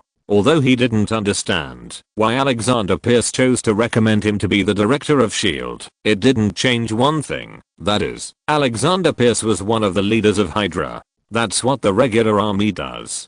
Don't forget that we are not a regular bureau. We are just agents. Agents, do you understand? Alexander Pierce was almost angry to death.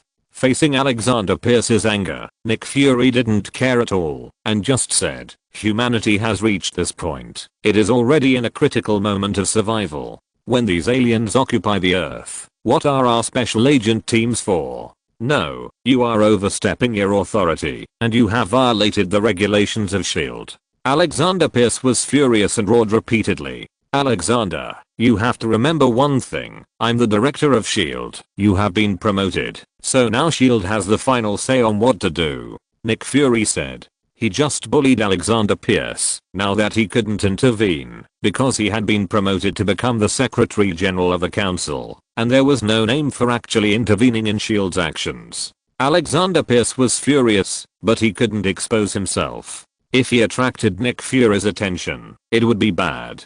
He knew very well that his black disciple was very suspicious. Any flaw could cause huge problems. But he didn't know that Nick Fury was more than suspicious of him.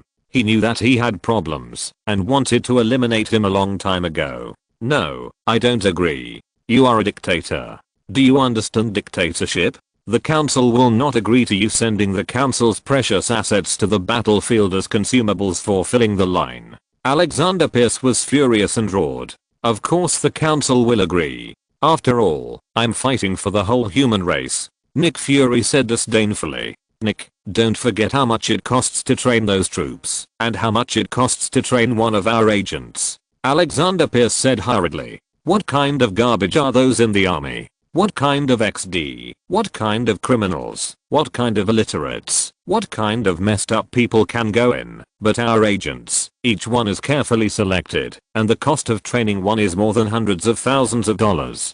Do you know how difficult it is? Nowadays, the American army is already a thief-matched army. Because there are too many illiterates, there are not enough people who can be promoted to be grassroots officers. They can only promote summation faces to make up the numbers. After all, black uncles can't even read words and can't fill in forms. The title of the book is As the Son of the Demon Cult. I just want to keep my body pure and virgin. Recommended words. As the son of the demon cult, I just want to keep my body pure and virgin. Chapter 294 Iron Man. I'm not afraid of all the sins committed against me. That's none of my business. Now is not the time for you to manage the director. If you really think there is a problem, please report it to the board of directors. That's it. I have something else to do. Nick Fury hung up the phone without paying any attention. Because he knew very well that, although Alexander Pierce looked furious, he would never turn against him at this time. He was definitely not ready yet. At most, he would find a way to deal with him after offending him, but maybe he would strike first. Hydra can't appear in front of the world directly, because if it appears in front of the world directly, it will really be finished. Although the power of Hydra looks strong, and can even easily overthrow the government of a small country, it is only for ordinary organizations. However, facing the 5 major countries, or even the national power of any of the 5 major countries, it will not be an opponent. Those special agent teams that Alexander Pierce has trained for decades are really not good enough to face the regular army. If they really fight a head-on war, they will die without a burial place. This is the gap between regular and irregular troops. This is why Hydra has been so quiet in recent years, and it has been mainly infiltrating. The last Hydra that jumped so much, that is, the Red Skull, even wanted to leave Hitler and meet independently, but what was his end? Everyone knows. Under the iron fist of the Allies, they know what it means to hit a rock with an egg. Alexander Pierce was furious, but there was nothing he could do. Nick Fury was too strong. Now he is the nominal and actual controller of S.H.I.E.L.D. In this regard, even the board of directors can hardly force him.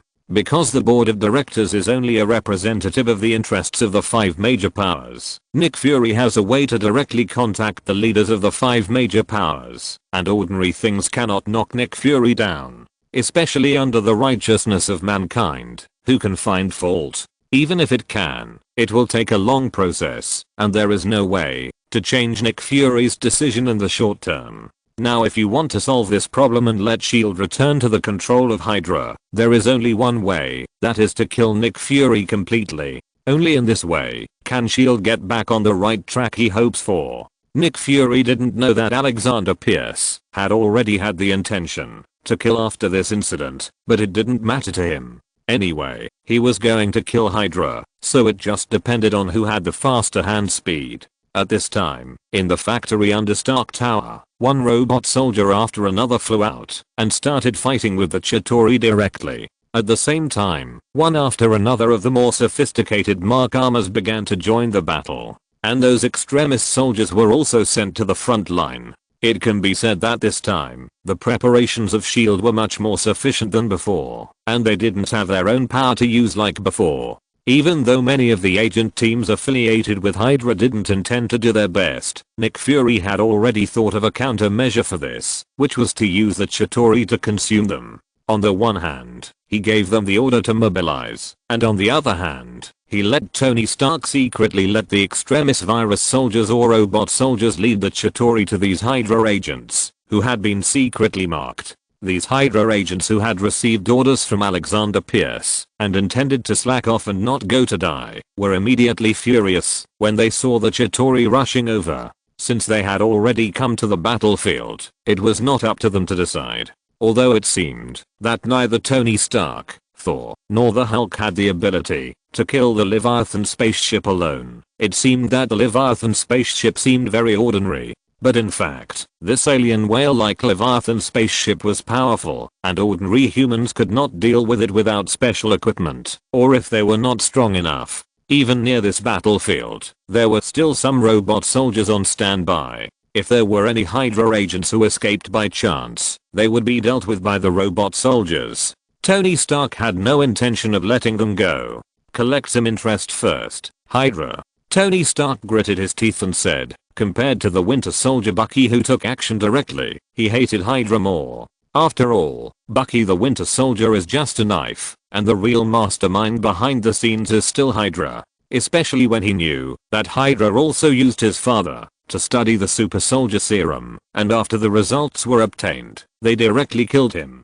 This almost made him, as a son, explode. Near the crack above the Stark Industrial Building where his eyes could see, the sky was covered with dark clouds, and countless thunders appeared out of thin air, forming a series of thunder snakes. The thunder snakes fell down, and each strike could take away the flying vehicles of the Chitauri. Even the Leviathan spacecraft only lasted a little longer. Thor has become much stronger, Tony Stark said with emotion. Thor was always suppressed when facing Lin Feng, and later he saw in the diary that he was beaten by Thanos and the goddess of death Hela, and he looked like garbage. But in fact, it was because the enemy he faced was too powerful. In fact, at this time, he showed his true strength by crushing ordinary Chitauri and Leviathan spacecraft. The strength he showed could explain why the civilization of magic could threaten the universe with just a few individuals. Thor was still far from being a god, but he was able to defeat thousands of troops by himself after he had tapped into his original power of thunder for the first time. How powerful would the Odin behind him be? Jarvis, update Thor's intelligence data comprehensively and import all of this data into the database of the anti-Thor armor. Tony Stark said lightly. Of course, he didn't distrust Thor, but he wouldn't trust anyone. Although Lin Feng had been doing psychological profiling, the collected data showed that he shouldn't be a troublemaker, but he was a patient with severe persecution delusion, which could not be cured at all. Therefore, the collection of data on Lin Feng had never stopped, just like the collection of data on Thor had never stopped. Although he believes in Thor now, he doesn't believe in Thor in the future. Thor now is not a big problem. Thor now is reliable, but what about the next 100, 200, 300 years? You know, they are immortals. Thor's current age may be equivalent to that of a toddler compared to his lifespan. It is very common for a person to think one thing when he is a child and another thing when he grows up, so it is necessary to prepare for a rainy day. He even opened a file for everyone who is worth recording. Of course, Hawkeye and Black Widow are not included. Hawkeye and Black Widow, who do you look down on? He has always had an idea in his heart that those who are not of my kind must have different hearts. No matter how much Thor looks like a human, he is not a human. Although Lin Feng is a human, he comes from the next universe and is not one of us. So he has been updating the anti-Homelander armor, forcing himself to do his best to improve the ability of his armor to deal with Lin Feng's possible madness in the future. The anti-Thor armor is also being updated almost all the time. Tony Stark also knew that this idea hurt his good friend's heart, but he didn't care. If there must be guilt, then the blame should be put on him. He didn't blame himself for many sins. He knew me and blamed me. At this time, Thor didn't know that Tony Stark was asking Jarvis to collect his information and improve the anti-Thor armor. Now he was killing happily. In the past few years, he had been madly developing his strength and even used some secret methods to improve his strength a lot. Although he was beaten up by Lin Feng, his strength was already different from the past, and this was the time to fully demonstrate his strength. The war entered a white-hot stage. The Avengers cooperated with the robot army, the elite team of Hydra, and the Extremis squadron to stop the Chitauri army and prevent them from spreading out. Even Spider-Woman Gwen, who had not yet joined the Avengers, was wandering in the city at this time, participating in the battle to stop the invading aliens. It's my turn to appear. Lin Feng arranged his own desperate soldiers and robot corps to participate in the battle and delegated the command authority to the hands of the Red Queen before he took action directly. But when he came to the battlefield, he was immediately numb because he saw the robot soldier corps that did not belong to his company at all, and the desperate soldiers were a little dumbfounded. How did this happen? He recognized that the two logos were Stark Industries and SHIELD. But the problem is, no matter which one should appear at this time, right? But he immediately stopped thinking about it. Anyway, he was used to it. In the past few years, he had seen too many timelines and the collapse of the plotline. It was not strange to have one more. Lin Feng, wearing the Homelander uniform, flew directly into the battlefield. Several thermal visions casually shot down several Leviathan spaceships. Lin Feng's thermal vision was more powerful than Thor's thunder. At this time, although he had not yet entered the father level, he was actually similar in fighting these Chitauri and father level fighting these Chitauri. It's like how much difference is there between an ant being stepped on by an adult and an ant being stepped on by a minor? In any case, the result is death.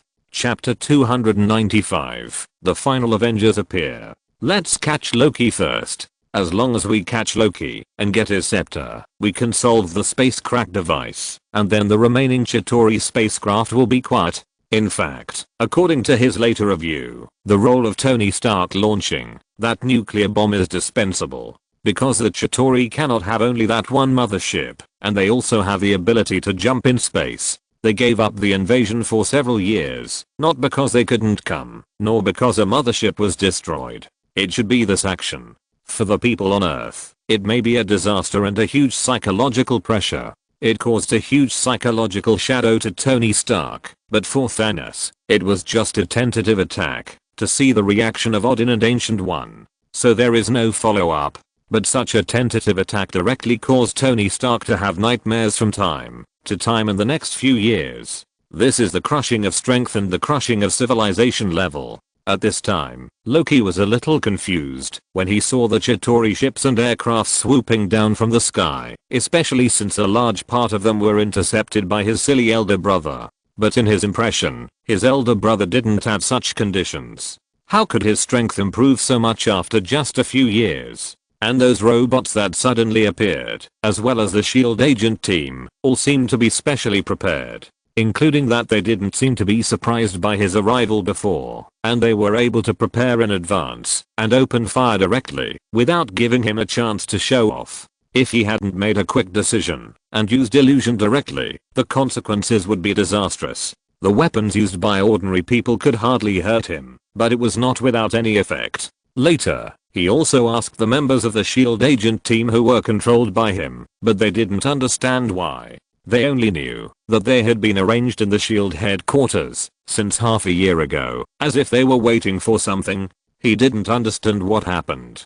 Could there be a traitor? But he felt it was impossible. The humans on Earth hadn't even left their home planet. In the universe, they were just country folk. How could they develop a traitor into the Chitauri? Or was it the subordinate of that adult? This was obviously unreasonable. Loki didn't understand, but it didn't matter to him. Anyway, the space crack had been opened, and the only thing left was a matter of time. Even if his brother was a good fighter, it was useless. Under Thor's hands, Chitauri soldiers died tragically every minute and every second, but it was meaningless. Loki was not panicked at all. Unless he could be as strong as a father, the number of people would not be very meaningful. Suddenly, at this time, at a street corner in New York, accompanied by a fluctuation of time and space, a group of people wearing special battle suits appeared on the streets of New York. If Lin Feng noticed this at this time, he would be able to recognize that these people were none other than the Avengers in the final battle, who traveled through time and space to this era.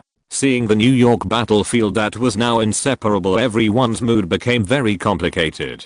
After taking off the nanosuit, he revealed his original appearance. These members of the Avengers were Ant-Man Scott, Iron Man Tony Stark, Captain America Rogers, and Dr. Bruce Banner, who came to the Battle of New York. Let's act separately. Captain America began to issue combat orders directly. 2 rough stones, one in the upper city, and one in the lower city. Keep a low profile, and pay attention to the time. Captain America ordered. Suddenly, they saw how Hulk beat the Chitauri soldiers not far away, and crushed a car. The scene was brutal and violent. Dr. Bruce Banner in the final battle looked at everything in front of him with embarrassment. Now he is no longer Hulk, nor is he just Bruce Banner. The two sides have combined into one. Dr. Bruce Banner, why don't you smash things and find the feeling? Captain America asked. I don't think it's necessary, but it doesn't matter. Dr. Green said, and then he tore off his clothes and began to smash weakly. For a moment, silence was the Cambridge of the night, and the scene was very awkward. Although I have not experienced the New York War, are you sure that is Thor? Ant-Man Scott pointed to the distance, where Thor was killing at an astonishing speed under the space crack. Why does it feel that he is much stronger than the original Thor? Everyone looked at it, and sure enough, Thor under the space crack was like the real Thor, and endless thunder formed a field around him. He could not completely stop the Chitauri soldiers and Leviathan spaceships, but just to pass through him, many of them would be shot down. Many Leviathan spaceships besieged him, trying to force him to give up guarding the space crack, but none of them could stop him. Thor at this time was obviously much stronger than the Thor that everyone knew. This, I feel like my memory is wrong, was Thor so powerful at that time? Tony Stark said. I feel like this is definitely not the Thor we know. We fought so hard in that battle. If Thor was this strong, we would have a much easier time." Everyone nodded. It was not just Tony Stark who was in that battle. The other two of them also had nightmares when they thought about it. They were almost in despair. If Tony Stark hadn't fired a shot at the Chitauri mothership at the critical moment, the Earth would have been really finished. In any case, it didn't seem to be the case. But they were not sure, because the battle was so intense at the time, that they didn't have the energy to think about how others fought. Everyone was fighting with all their might. "Tony, did you produce these things?" Captain America Roger said, pointing to the groups of mechanical soldiers flying in the sky. There were not just one or two, but dozens, and there were more of these mechanical soldiers in the distance, obviously not just a few. "This, damn it, got," Tony Stark said in amazement. Although he wanted to say that these iron soldiers were not his and had nothing to do with him, but he also knew very well that the catfish-faced iron soldiers, who else could they be except him? This aesthetic was his exclusive one, and there was no other semicolon. But the problem was that he had already given up the development of the iron soldiers. After he experienced the Ultron incident, he no longer believed in those artificial intelligences, or in other words, everyone was also afraid and would not be willing to let him develop artificial intelligence, so he did not develop a robot army. After all, it was too impressive for them, and it can be said that they will never forget it in this life. There is no way to not be impressed.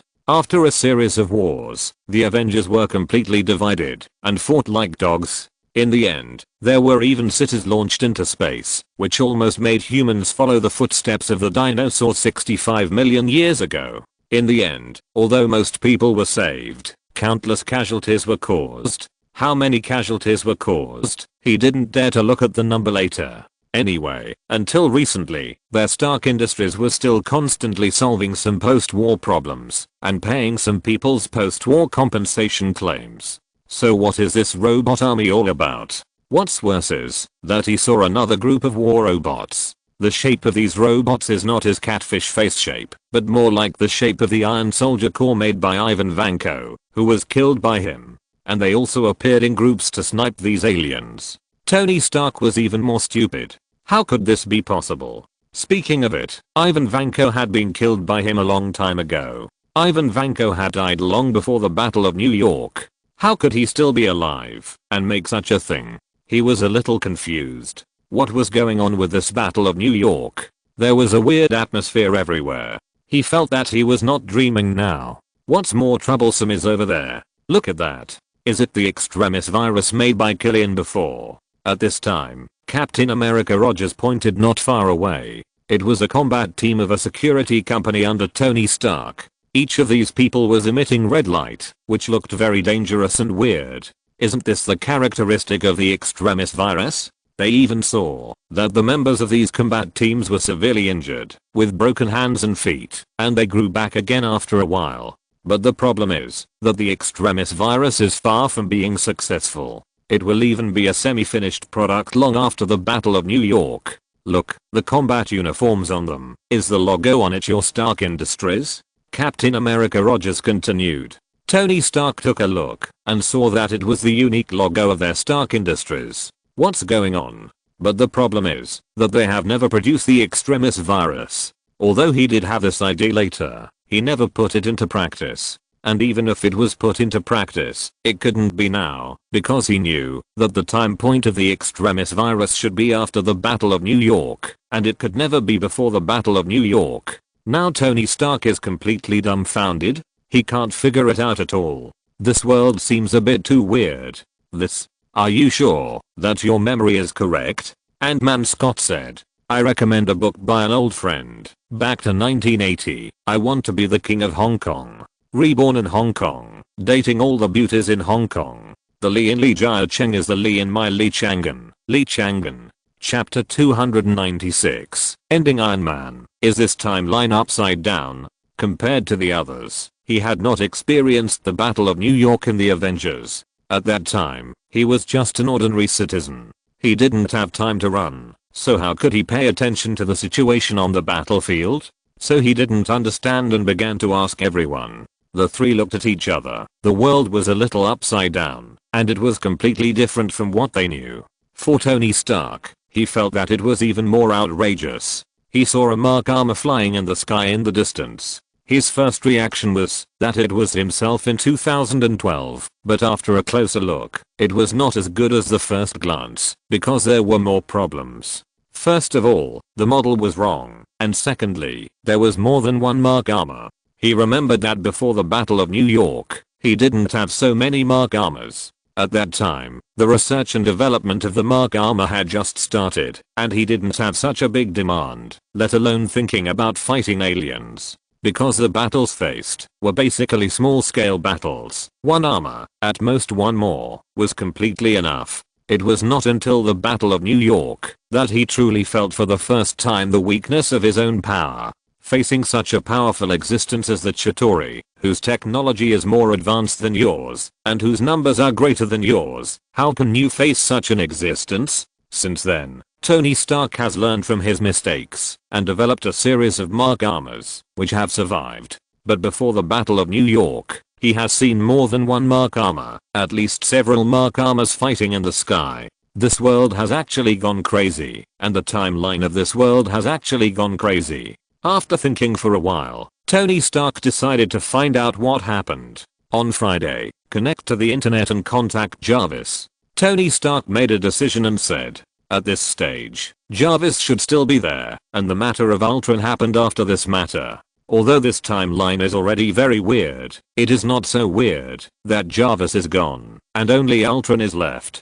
Hello, Mr. Stark, it's a pleasure to serve you. Jarvis' voice appeared in Tony Stark's headphones. He did not feel anything strange about the sudden appearance of another Tony Stark. After all, he was just an artificial intelligence, not a real human being. He only needed to confirm that Tony Stark was himself. That was enough. His artificial intelligence had not yet developed to the point where it could be surprised by the existence of two Tony Starks, just like humans. Tony Stark was relieved when he heard this. He still had the authority of Jarvis, which made many things easy to handle. Jarvis, said Tony Stark in the final game. Yes, sir. Jarvis replied. But sir, as far as I know, you should not be at the location of your current satellite positioning. I'm Tony Stark from the future world, from a few years later. Tony Stark thought about it and said, Tony. Captain America Rogers heard Tony Stark confess the details so easily, and immediately looked at him with a little worry, and then said, Tony, you will expose us if you do this. We can't affect time, you know that. It's okay. Jarvis has served me for many years, and it won't be leaked. Tony Stark said. After we leave, I will ask Jarvis to erase all records of our presence. Yes, sir. I won't reveal your secret. Did you travel through time and space to this point in time? Jarvis replied. Although this result is also beyond my expectation. Yes, sir. You have such authority, but I also have to say that, if the other Mr. Stark doesn't allow it, I can't do it. You two have the same authority. Jarvis reminded. As long as you don't say it, how can he know? Tony Stark said. I'm now giving orders with my first authority. Unless he finds out, you are not allowed to mention our existence. Okay, sir. Jarvis agreed. Tony Stark took advantage of a logical bug, because even though he was extremely smart, he could not have imagined that someone would appear from the future and snatch his first authority over Jarvis, and even let Jarvis help hide his tracks. Under normal circumstances, he was the person with the first authority. But he thought again, could it be that there was such a self from the future who had used Jarvis before?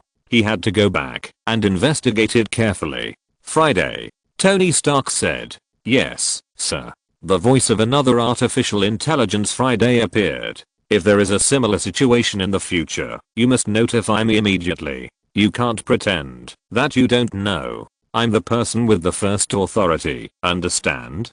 Tony Stark immediately blocked the possibility that his future self would appear again in the future and snatch the first authority from him. Okay sir, you are the person with the first authority. If there is any authority that you have in other timelines, it can only be after you. Friday said. That's more or less. Tony Stark finally said with satisfaction. Jarvis, I want to know what happened here and why the subsequent models of the Mark armor were suddenly developed. Tony Stark said.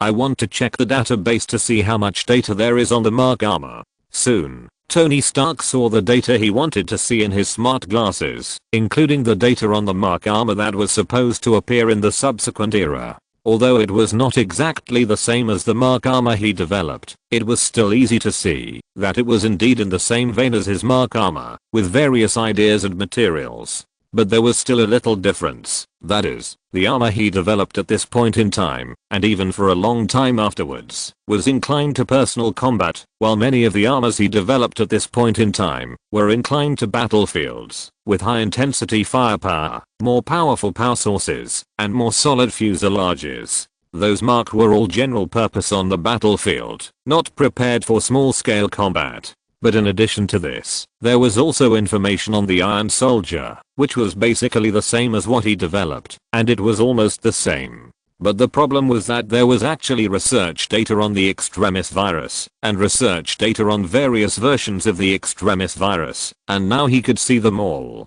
Originally, these were the core information that only Tony Stark could see, and no one else could know them. However, there was a bug, because another Tony Stark appeared. So when he saw these information, he was dumbfounded. This is not right. This is just over a decade ago. How could he have improved so much all of a sudden? There is obviously something wrong with this progress. What's even more outrageous is that he also saw the spider suit he developed for Spider-Man, the Iron Spider suit. Of course, this is still an unfinished version, because it lacks the most critical nanotechnology. He saw that his research on nanotechnology at this point in time was just beginning, and in the user column, it was written that the user is unknown. This is not right. It will take several years for Spider-Man to be found by him during the Civil War, but now he is already making a battle suit for him. Although it is only a text version, the entity has not yet been produced, and it has to wait for the maturity of nanotechnology, but this is completely different from what he knows.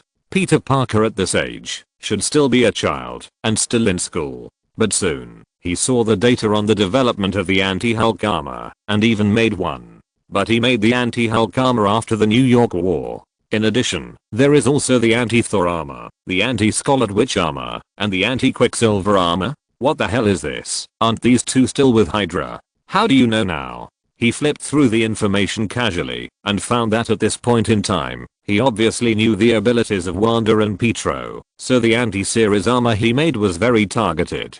Jarvis, I want to know how many databases of anti-series armors I have established. Tony Stark said. Hearing about the anti-series armor, Dr. Bruce Banner turned his head and looked over. He knew about the anti-Hulk armor. In fact, he had a share of the credit. He is also the only one in the Avengers, and as for Captain America Rogers, I'm sorry, there is really no one, because he is not qualified. Sir, does it include the data of all the anti-series armors that have been produced, designed, or inspired? Jarvis replied. Yes, all the anti-series armors. Tony Stark replied. Okay, sir.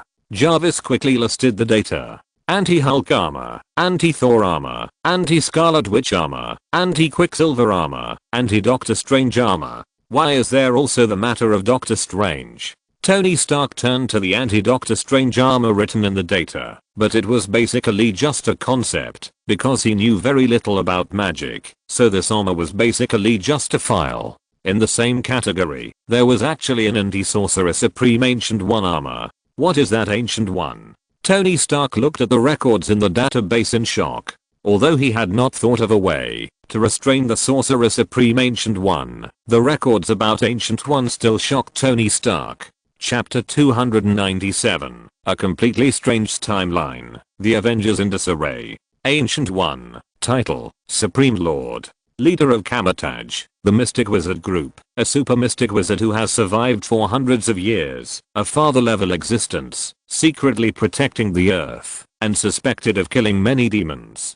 Danger level SSSSSS, an existence that must not be provoked. Tony Stark was dumbfounded when he saw this record. What the hell is this? He immediately took several people to a safe house nearby, and after confirming that the people around had been scared away, he projected the information to the other people. The other people also found this scene ridiculous. There are still mystic wizards on Earth? There are still such people? Ant-Man Scott couldn't help but say. Although his vision is different from before after becoming a superhero, when he saw this information, he still felt that it was outrageous. Father level, what level is it? Captain America Roger said. But at this time, the 4 people were also confused. Killing demons and secretly protecting the Earth. Obviously he shouldn't be a bad guy. Green Dr. Bruce Banner said. But the point is this, Doctor Strange's master. Tony Stark pointed to a spot in the projection in front of him and said. Everyone was stunned because they knew very little about Doctor Strange, and they didn't know that he had a master. In other words, even if they knew that normal people should have a master to learn, the problem was that they had no impression before. Well, anyway, this is what people in your timeline should know, Bruce Banner said. No one should know, but he knows. Tony Stark was even more speechless when he saw the information of the anti-Thanos armor in it. How did he know about Thanos? Bruce Banner looked at the record of facing Thanos here. Thanos, the overlord of the universe, a father-level super strong man, cruel personality, countless murders, dangerous degree SSSSSS. Tony Stark was also speechless. He didn't know how he knew Thanos in this timeline, but he at least knew one thing, that is, he must have a certain degree of understanding of Thanos at this point. The whole timeline has gone crazy, he has no idea what happened. Then he saw several anti-series armors. Anti-Spider-Woman armor? Tony Stark looked at the name of the armor and wondered why it was different from Spider-Man. Then he spoke. Jarvis, is this Spider-Woman a female? Yes, sir.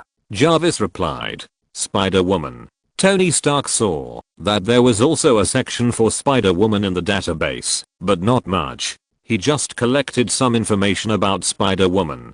The setting of this Spider-Woman is very similar to Spider-Man. Even the dress and even the fighting method are very similar to Spider-Man. The only difference is that this Spider-Woman is a female and obviously older. Tony Stark seemed to have thought of something, and his face turned pale. There was only Spider-Woman but no Spider-Man. Could it be that his godson was directly erased in this timeline and did not exist? He suppressed his irritability and continued to read. Anti-Wonder Woman armor. Tony Stark looked at the records about Wonder Woman, the daughter of Zeus, the king of Olympus in the DC universe, and immortal, a demigod, with the same strength as Thor, and a very high ceiling. Tony Stark saw the records and suddenly had a complicated look on his face, because he really didn't understand. Is there a Wonder Woman Diana in our world? No, I haven't heard of her.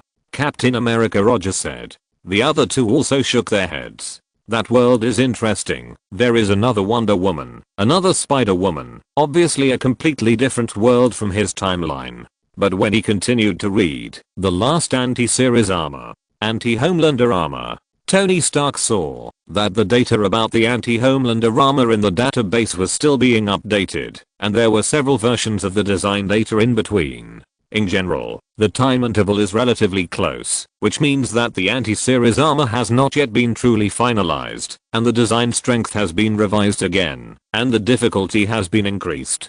Who is this Homelander? Is this human data? Tony Stark looked at the design indicators on the anti-Superman armor, and widened his eyes. What the hell is this? He knew the information of the anti-Hulk armor very well. But the design indicators of this anti-Homelander armor are even more amazing than those of the anti-Hulk armor. What does this mean? From the design requirements and strength requirements of the anti-Homelander armor, it is probably possible to reversely infer some of the strengths and weaknesses of Homelander. Then he saw Lin Feng's record. Lin Feng, nicknamed Homelander, is a superhero camp, confirmed to be from other high-dimensional universes, with a danger level of SSS. Do not provoke. Try to stay away from him as little as possible, otherwise you may die. Then he saw his own notes on Homelander's abilities at this point in time, and his eyes almost widened.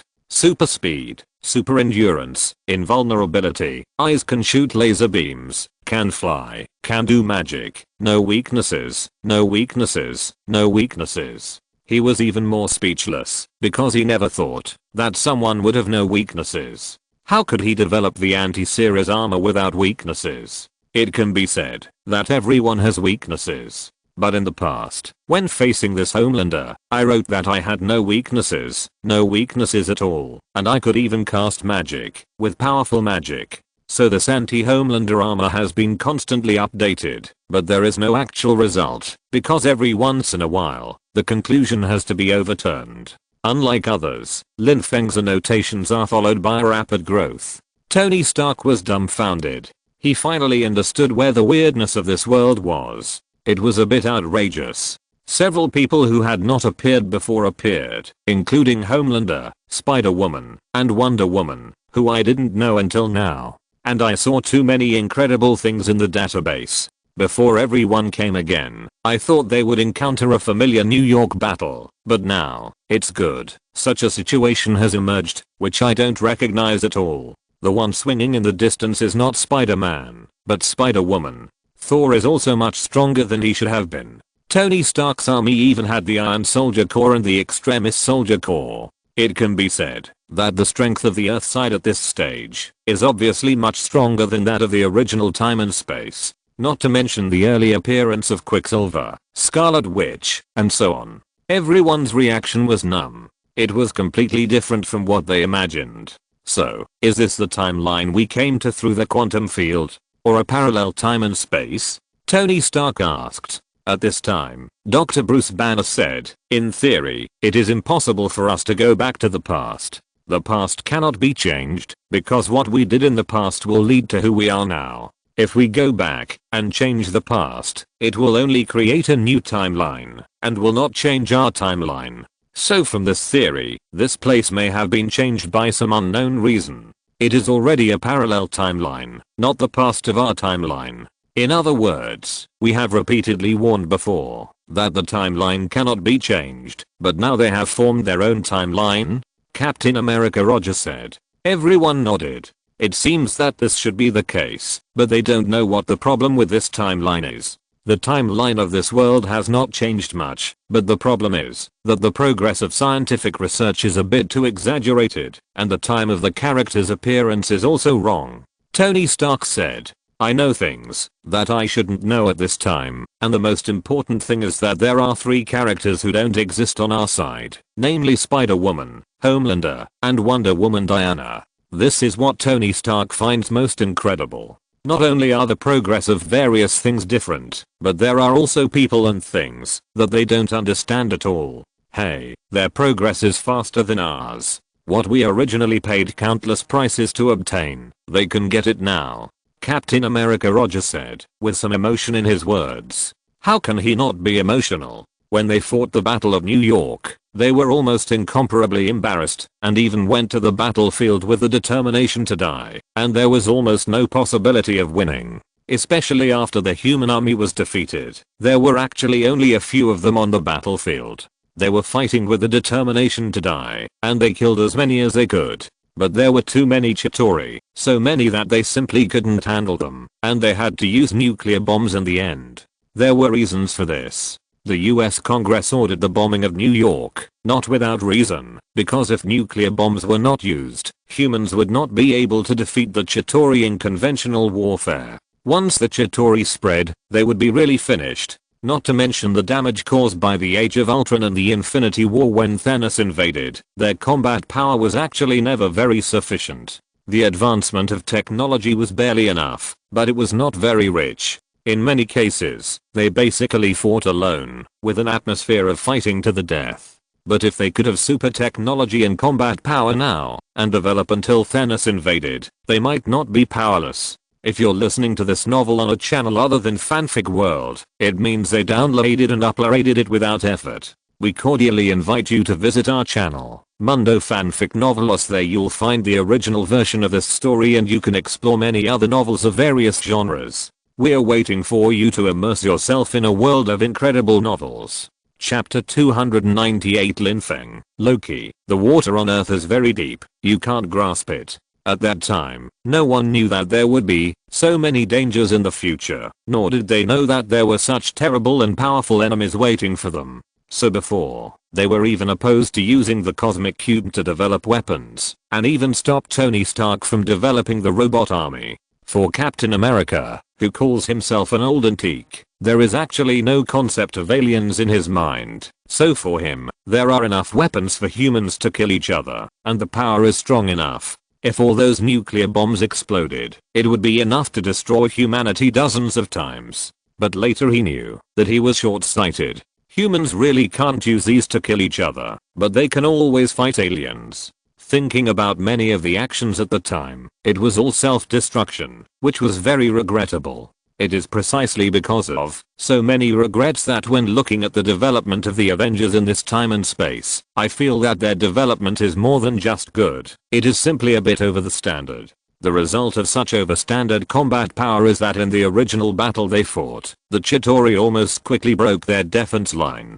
And now, the Chitauri had no way to break through their defenses, and the encirclement was narrowed little by little. The scope of this battlefield was well controlled. It should be. Tony Stark nodded. In the information given by Jarvis, Homelander looked like this. These two people really interpreted what it means to be a one-man guard pass, and 10,000 men cannot open it. Look, is that the legendary Homelander? At this time, Bruce Banner pointed to a man in a black tight uniform and a cape in the distance, killing people in mid-air. Everyone is also very troubled now. This New York war is completely different from what they know. The strength of the Earth is stronger, but at this time, being stronger may not necessarily mean a good thing. While the Avengers in the final game were still shocked, Loki looked at another Homelander who appeared above his head and his face suddenly changed. He recognized the existence that was like a god descending to the world. The last time he wanted to deal with his stupid brother, he was blocked by this guy.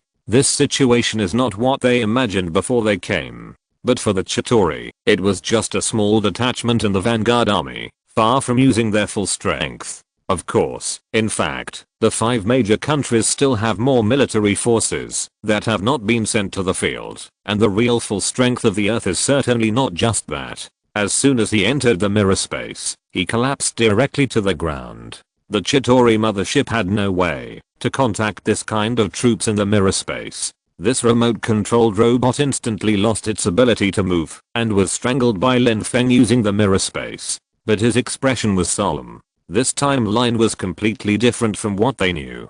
It seemed that they had become more powerful, but it might also lead to a butterfly effect, causing them to fail to turn off the space transmission device and fail to blow up the Chitauri mothership, and then the Earth would be finished. Because the forces on the Earth have tried their best, whether it is the US military, SHIELD, or even the Avengers, or even the Iron Soldier Corps and the Desperate Soldier Corps established by Tony Stark and Lin Feng respectively. They have tried their best. Especially the way he strolled in the garden was the most terrifying. They even cast magic, and in an instant, they expanded the mirror space, covering all the soldiers and spaceships of the Chitauri.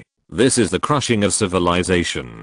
But the problem is that in such a serious situation, it has obviously collapsed. What should we do? With these two people blocking the follow-up reinforcement of the Chitauri, the Earth army was able to eliminate the Chitauri troops bit by bit. This is not just a spell used to imprison people. If you are not strong enough, or do not have the corresponding methods, you will be dead in it. They don't even know if they can help. They can't help.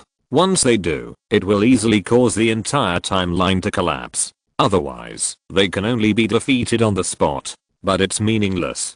Facing the powerful army of the Chitauri, even if these armies can be sent to the field at the first time, they can only be defeated in the end. It's really terrible to the extreme. At this time, above New York, Thor, as the first valve, filtered out a part of the Chitauri's forces, and this man, as the second valve, swept away a large number of Chitauri's forces. The laser eyes shot out of his eyes seemed like laser weapons. Wherever he passed, even the huge Leviathan spacecraft would be destroyed and exploded on the spot. But it doesn't matter, it's just a dying struggle. Loki sneered. In Tony Stark's office on the top floor of Stark Tower, Loki was even in the mood to pour himself a cocktail. In his opinion, the struggle of these Earthlings was meaningless. Because this was just a small part of the Chitauri army. How long can they struggle? My stupid brother, struggle a little more. Just treat it as a show for me. Ha ha ha. Loki laughed happily, and finally he could get revenge. Finally I found it. Suddenly, just as Loki finished speaking, a figure appeared behind him. Who? Loki shouted hurriedly, and turned his head to look at the voice. It seems like you hate your brother. Are you sure he treats you badly? In terms of brother control, no one I have ever seen is more brother constricted than him. Lin Feng smiled slightly and then said, "It's you, not you." Loki looked outside in shock because he remembered that Lin Feng was still outside just now. How could he appear here so quickly? Instant transfer? Lin Feng smiled slightly. This is naturally a dimensional portal. After Loki was found by him, he directly used the dimensional portal to teleport here. Your brother is so good to you. You shouldn't hate him so much, right? Lin Feng smiled slightly. Isn't this strange? He took away the throne that should have belonged to me, Loki said coldly. But today, he can't take it away anymore. No one can stop me. I will rule the world. Rule the world. What do you have the right to do? Just rely on you alone? Lin Feng asked with some curiosity. Sometimes I'm very curious. What is the basis for your confidence? Who do you think you are to rule the earth? Have you ever thought about why your father Odin, who is so powerful, only has the right to rule the earth in name? Even your biological father has never thought about ruling the earth. He would rather compete with Odin for the leadership of the 9 realms, but he dare not really occupy the earth. Have you ever thought about it? Hearing Lin Feng mention his biological father, Loki's face suddenly became extremely gloomy. He was extremely angry in his heart. This mortal in front of him dared to expose his scars. Loki was extremely angry in his heart. For Loki, who was born in the Frost Giants instead of Asgard, the impure bloodline is the eternal pain in his heart, and he is deeply ashamed. The blood of the Frost Giants is not a compliment to him. He even brought a bit of convert fanaticism, which made him more eager to gain the recognition of the Asgardians. For this reason, he was even willing to kill his biological father, and he personally came to set up the game to lure his biological father into the game. This shows a bit. But he is Loki, the god of trickery, not Thor, the god of recklessness. So after hearing Lin Feng's words, he was also a little stunned. It seems to make sense. Whether it is his biological father or his adoptive father, he did not take action on the earth when the earth was within his reach. This does not conform to normal logic. Neither side is a good person. On the contrary, they are ambitious guys, but they did not do it. Why? Especially in the early years of the earth, there was not even the current level of technology. It would not be difficult to conquer it, but they all gave up. Odin only claimed to be the lord of the earth, but never really implemented it.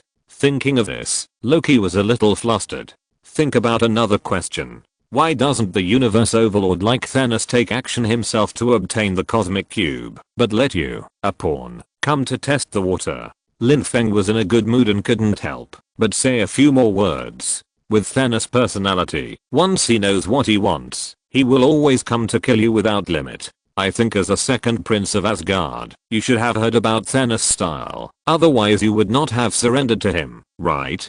Hearing Lin Feng mention his identity as the second prince of Asgard, Loki's face showed joy, but he immediately said with a stern face, "Humph, no matter what, it is not the turn of a mere mortal like you to take care of it." Mortal? Lin Feng smiled slightly. He is not a mortal now. Hand over the Mind Scepter, and you can suffer less today. For Thor's sake, I will let you go back in one piece. Damn mortal. Loki was furious. Hearing the name of his brother Thor, he was furious. He grabbed the Mind Scepter and pointed it at Lin Feng's chest, trying to control Lin Feng. His speed was very fast, at least compared to ordinary people. It was still very fast, but it was a pity that it was useless. In Lin Feng's eyes, it was nothing. His eyes blurred, and he realized that the Mind Scepter in his hand had disappeared and had fallen into Lin Feng's hands. You really don't want to drink the wine. It seems that I can only recreate the famous scene once. Lin Feng sneered, and in a flash, he grabbed Loki directly. Before Loki could react, he was grabbed and thrown to the ground fiercely, and the person who fell was stunned. Chapter 299 Lin Feng's combat power stuns the final Avengers. Lin Feng directly reproduced the famous scene of the Hulk. Loki was like a rag being tossed back and forth, and several big holes were smashed on the ground. The Hulk was very powerful, and Lin Feng's power would be even greater than Hulk's. This was because Lin Feng controlled his power, otherwise he would probably kill Loki on the spot. Even if he was a god, he would still die in front of Lin Feng's superpower. It was just a deicide, and there was nothing to be surprised about. Besides, Lin Feng himself is now a god, the god of war. Being on this fierce battlefield, the breath of war turned into a continuous flow of divine power into his body, and he would only become stronger and stronger. If he continued to fight like this, his strength would only continue to grow. If he was a little darker in his mind, he could completely let the Chitauri in, and then turn the entire earth into a battlefield. With the war power absorbed by the entire earth as a battlefield, he could even impact the existence of the father level. But Lin Feng still has humanity, and he can't do such a thing. In fact, most of the gods in this world are just like this, not the level in the comics. The gods in the comics are very powerful. Even Loki has been the supreme sorcerer. You can see how outrageous they are. What a weak god. Lin Feng glanced at Loki and sneered. What's the matter? Diana punched a Chitauri soldier away, and then saw Lin Feng wiped out the Chitauri in the nearby area. Because I plan to play with the Chitauri, I also want to let them know that humans are not easy to mess with. They are not cosmic civilizations. If this is the case, then if they are beaten, it should spread throughout the universe soon, so that there will be less trouble in the future. Lin Feng said. Now with his strength, fighting Loki is not much different from Thanos fighting Loki. If he doesn't hold back, he can kill Loki at any time. After Lin Feng got the Mind Scepter, he quickly found Wonder Woman Diana, who was fighting hard. Diana's strength was obviously much stronger than Captain America and the others. Diana immediately thought of the video she had seen in Lin Feng's diary. It was originally Black Widow who did it, but now it was her turn to do it. However, it didn't matter who did it. He didn't want to fight the legacy yet. Of course, if the comic book settings were used, Superman would be even more outrageous and exaggerated. Teach the other party a lesson. He deeply felt the difference in combat power between the two sides. Diana. Lin Feng shouted. This Mind Scepter is for you. Lin Feng said. Use the Mind Scepter to cut off the space crack reaction device on the roof of Stark building. In the movie, in order to ensure balance, there are no such terrifying settings. Are you going to fight the Chitauri in the universe? Diana was stunned. She didn't expect Lin Feng to have this idea. If Kang was recruited, it would be terrible. Why don't you do it? You are much faster than me with your ability. Diana said. In the end, Lin Feng still held back and did not make major changes to the plot. Who knows if this Loki is the person chosen by Kang to open the multiverse. She was more than enough to defend a block alone. After Thor intercepted a considerable number of Chitauri who came to attack, and Lin Feng supplemented the second line of defense, the remaining part of the fish that slipped through the net was no longer enough to pose any threat to masters of Diana's level. They all wanted to intercept below the earth, and then cut off the energy of the space crack generating device, and finally win this battle. But Lin Feng was different. He actually wanted to counterattack the opponent's lair. Kill the whole universe at will, restart the whole universe, etc. But if he can really do it, I'm afraid the whole universe will soon know that a terrible person has appeared in such a small broken ball like the earth and such a skinny monkey tribe in the countryside. She asked Thor and roughly knew the situation of various races in the universe. Generally speaking, they were all very mediocre. Even Thor's level could be regarded as a rare fighting force in the universe. Not to mention that Lin Feng was at least 2 levels stronger than Thor at this stage. There are very few masters of the father level in the universe, and Lin Feng's combat power is also rare in the universe. There is no difference. Earth will soon become famous. This is why the civilization on the magic side can intimidate the entire universe with just 1 or 2 people. Okay, Diana said. She took the Mind Scepter from Lin Feng's hand. Wait until I go up, then you cut it off. Lin Feng said. Then what will you do? Diana asked, her beautiful eyes full of worry. Don't worry, I have a way to come back. Lin Feng patted Diana's head and said with a slight smile. It's just a matter of opening a portal. Doctor Strange can do it, so can he. This is much more convenient and awesome than the wormhole jump on the technology side. Before Diana could say anything more, Lin Feng had already turned into a stream of light and rushed into the sky. His speed was extremely fast, and the terrible airwave he brought up was like a fast cutting machine. The Chitauri soldiers, aircraft, and Leviathan spacecraft swept by his airwave exploded directly. The violent action quickly attracted the attention of everyone on the battlefield. Many reporters who had not yet fled and were desperately fighting on the front lines of the war used their cameras to record all of this, but their cameras were not that powerful and they lost track after a while. They could only see Lin Feng counterattack and kill into the dense army of Chitauri. Only Tony Stark, the Iron Man of the Endgame, could continue to watch. There were several cameras with super advanced astronomical telescopes near the Stark Industrial Building. The more he watched, the weirder it felt. It felt like he knew that the Chitauri would invade and then deliberately prepared here in advance to shoot certain scenes. Of course, he didn't know that this was originally something that Tony Stark of this time and space specially participated in the research and development of himself, just to take more video materials as a tool to deal with further invasions by the Chitauri in the future. Of course, under this main goal, it is also possible to record a little bit of his heroic appearance of carrying a nuclear bomb into the Chitauri fleet. Of course, that was just a side job, and it was definitely not the main goal. Definitely not. So at this time, he could see Lin Feng killing into the depths of the universe through Jarvis's control perspective. He didn't need an oxygen tube at all, and just went on a killing spree. This is still human, Bruce Banner said. Through Tony Stark's sharing, they also saw this amazing scene. This was completely beyond their cognition and almost scared them to death. Jarvis, Tony Stark said. Yes, sir. Jarvis's voice appeared. Another me is also looking at this perspective? Tony Stark asked in the end. Yes, sir. Do you need me to contact him? Jarvis asked. No, don't tell him. After we leave, delete all records of our existence. Tony Stark said in the end. He saw Lin Feng single-handedly killing into the Chitauri mothership.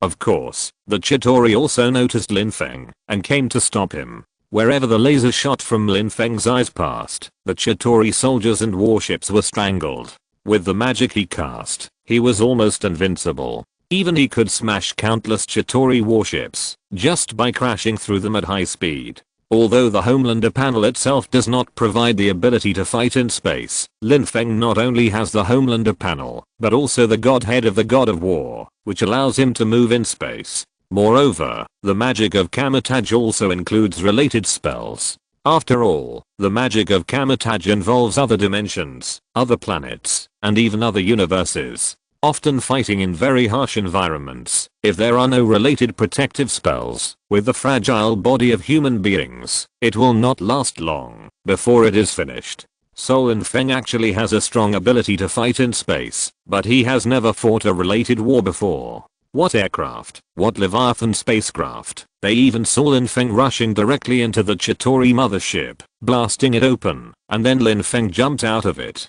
In the end, Tony Stark was numb. He risked his life and gambled his life to do it, but Lin Feng did it easily. And he didn't seem to have any consumption at all, and could at least fight like this for several days and nights. What is a crushing battle? This is a crushing battle. At this moment, he suddenly understood why the Homelander Lin Feng that he had written in the database in the past had no weaknesses at all. He even designed several versions of the anti-Superman armor, but did not manufacture them, because every time he wanted to manufacture it, he would find that Lin Feng's strength was far more than what he had collected in the data. This terrifying combat power. Thanos is just like this. After Lin Feng blew up a Chitauri mothership, he did not stop and went straight to the other Chitauri motherships. This time he wanted to kill the Earth's illustrious reputation and let other cosmic civilizations know that the Earth is not easy to mess with. Although the civilization level of the Earth seems to be not worth mentioning to them, there are still some strong people on the Earth that they cannot afford to provoke.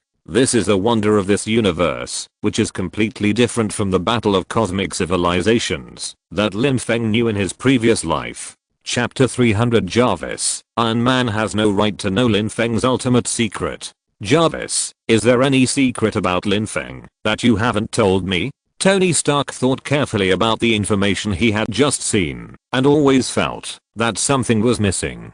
Yes, sir. Jarvis said. From the setting, he could not lie to Tony Stark. What is it? Why didn't you say it just now? Tony Stark said. Because your authority is not enough. Jarvis said frankly. Why is my authority not enough? He and I should share the first authority, right?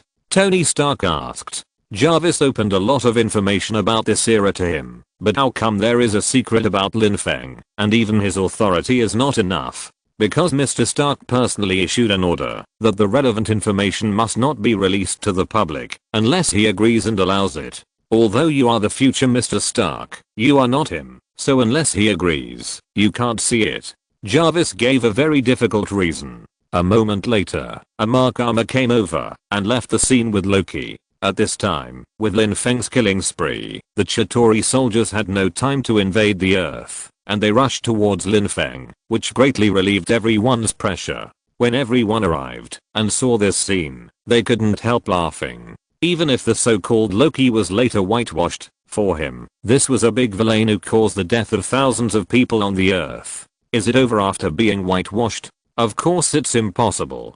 Okay, sir. That was completely abused. Even if he was a god, all his bones were broken. Of course, he could recover. Even without Asgard's medical technology, he could recover with his own strength. Jarvis said meticulously. Who else can there be? On our current Earth, there is only Lin Feng who has such ability. Tony Stark said. The Mind Scepter is obviously in his hand. Even Thor showed a smile on his face. If it were an ordinary person, it would be a serious injury and he would not be able to walk in this life. But for gods like them, it would take a day to recover. Of course, at this time point, I probably couldn't imagine that I would do this in the future. It might be to prevent some people from disguising themselves or modifying themselves. Jarvis, send a battle armor to detain him. Tony Stark said. But as the saying goes, the death penalty can be avoided, but the living crime cannot be escaped. It's just a good lesson for my brother. Although the possibility is not great, I in this time and space thought of this. He realized that this might be the key to the mess and unrecognizable change of this timeline. The priority can be imagined. Tony Stark understood it all at once. The information of Lin Feng must be very important. To what extent is it important? Even Tony Stark in the future cannot obtain the authority. It must be the current him who is qualified and has the authority. Find Loki first and catch him. At this time, Captain America Roger said. This is also Lin Feng's intention, to let him remember well and not to attack the Earth. The reason why they didn't kill him was because it was related to Asgard and involved Earth's foreign diplomatic relations, so they couldn't make the decision on their own. Found Loki. Tony Stark was the first to find Loki through a drone. In his office in Stark Tower, Loki still looked unbelievable, lying in a big hole. But where is the Mind Scepter? Black Widow Natasha said. Who beat him like this? Where is the Mind Scepter? The Mind Scepter is in my hand. At this time, Diana's voice came from the headset. I'm on the rooftop now. So, this Loki was beaten by you? Tony Stark asked in shock. No, it was Lin Feng who beat him, but he gave me the Mind Scepter and asked me to cut off the energy of the space crack generating device. Diana said. Then you cut it off. Captain America Roger said. No, he hasn't come back yet. I can wait for him to come back and cut it off in time.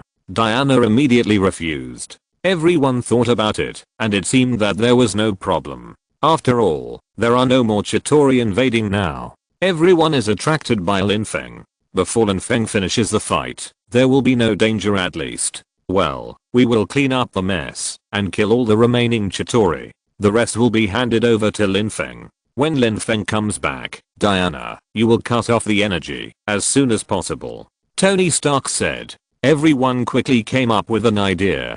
They found Loki and got the Mind Scepter. The rest was to destroy the remaining Chitauri army and wait for Lin Feng to come. At this time, this scene also fell into the eyes of the Avengers of the Endgame. At this time, they just felt that their brains were useless. Captain, what do you think about the current situation of the Battle of New York? Tony Stark of the Endgame said. The things here are naturally the responsibility of the people here. We can't destroy and change the people on this timeline without authorization. Captain America Roger said. Didn't we agree on this at the beginning? We just want to borrow the Infinity Stones for a short time. As for other things, we don't care, because it will cause irreversible consequences. We can't change what happened in the past to avoid creating a new timeline. Ant-Man and Bruce Banner nodded. This was also discussed before they came. They can't meddle in other people's business, otherwise, the whole history will be messed up. It will even pose a huge threat to their world. But Captain, why do you think we can still change the history of this war? Or do we still need to destroy history now? Can you still recognize this war? Is this a history? This may be a parallel timeline, guys. Tony Stark said. Don't forget, time is irreversible. Do you remember our original analysis? The timeline cannot go back. We seem to have returned to the past, but the past we return to will become our future, and our future will become our past. In other words, the timeline is a line, and there is no way to reverse it. At least within our cognitive scope, there is no such ability. Bruce Banner and Ant-Man Scott nodded seriously. The reason why they failed to work on the time machine together before was because time cannot be violated. The past time is the past time, and what happened has happened. If the past could be changed, they would have returned to Thanos' childhood and killed Thanos. In that case, many problems would be simple, but things are not that simple. Because the past history is irreversible, what they can come to is actually a parallel time and space, and it is impossible to really go back to their past. If they really go back, then their past will become the future, and their future will become the past. This is the problem of time paradox. At least they can't solve this problem. So we actually came to a parallel universe timeline. Look at the Spider-Woman, the half-god daughter of Zeus, Diana, the outrageous Homelander, the stronger Thor, and all the people who appeared in advance. Do you still think that the New York battle in this parallel universe and the New York battle we are in our battles on the same timeline? Tony Stark continued. So whether we interfere or not actually does not affect the free development of this timeline at all. People cannot change what has happened in the past, but at this point in time and this timeline we came to, the future is uncertain. Since it is uncertain, there are countless possibilities in the future. Our existence cannot be said to have changed history, right? But Tony, we came here first to change our destiny. We came here to find the Infinity Stones, not for other things, let alone to interfere in the New York battle here. This side does not need our help. They are much stronger than us. Captain America Roger said. Although in terms of time, no matter how long we stay here, only 1 second will pass in our timeline. But we really don't have time to waste here. Tony Stark thought for a moment, and then said, okay, Captain, you're right. Although this timeline is completely different from this, it's not heading in a direction that's getting worse, so he didn't want to interfere. Captain America Roger spoke up. According to the original plan, we are responsible for getting the Cosmic Cube and the Mind Stone. Banner, you go get the Time Stone. You should know where it is. I know. Green Dr. Banner nodded. As soon as he finished speaking, he jumped out and headed in the direction of the Time Stone, which was exactly where Doctor Strange worked as a doctor. In just a moment, he had already reached the roof of a nearby house. Just as he was about to leave, he was suddenly stopped by someone. Be careful when you walk there, the floor has just been waxed. He turned around and saw that the person who stopped him was none other than the Supreme Sorcerer Ancient One. Seeing her appearance, Master Ancient One did not find it strange. Although it should be the Hulk at this stage, she had seen Dr. Green before. End of this chapter. Thank you very much for reaching the end. Don't forget to like. Looking for more exclusive content and immediate access? Subscribe to our Patreon.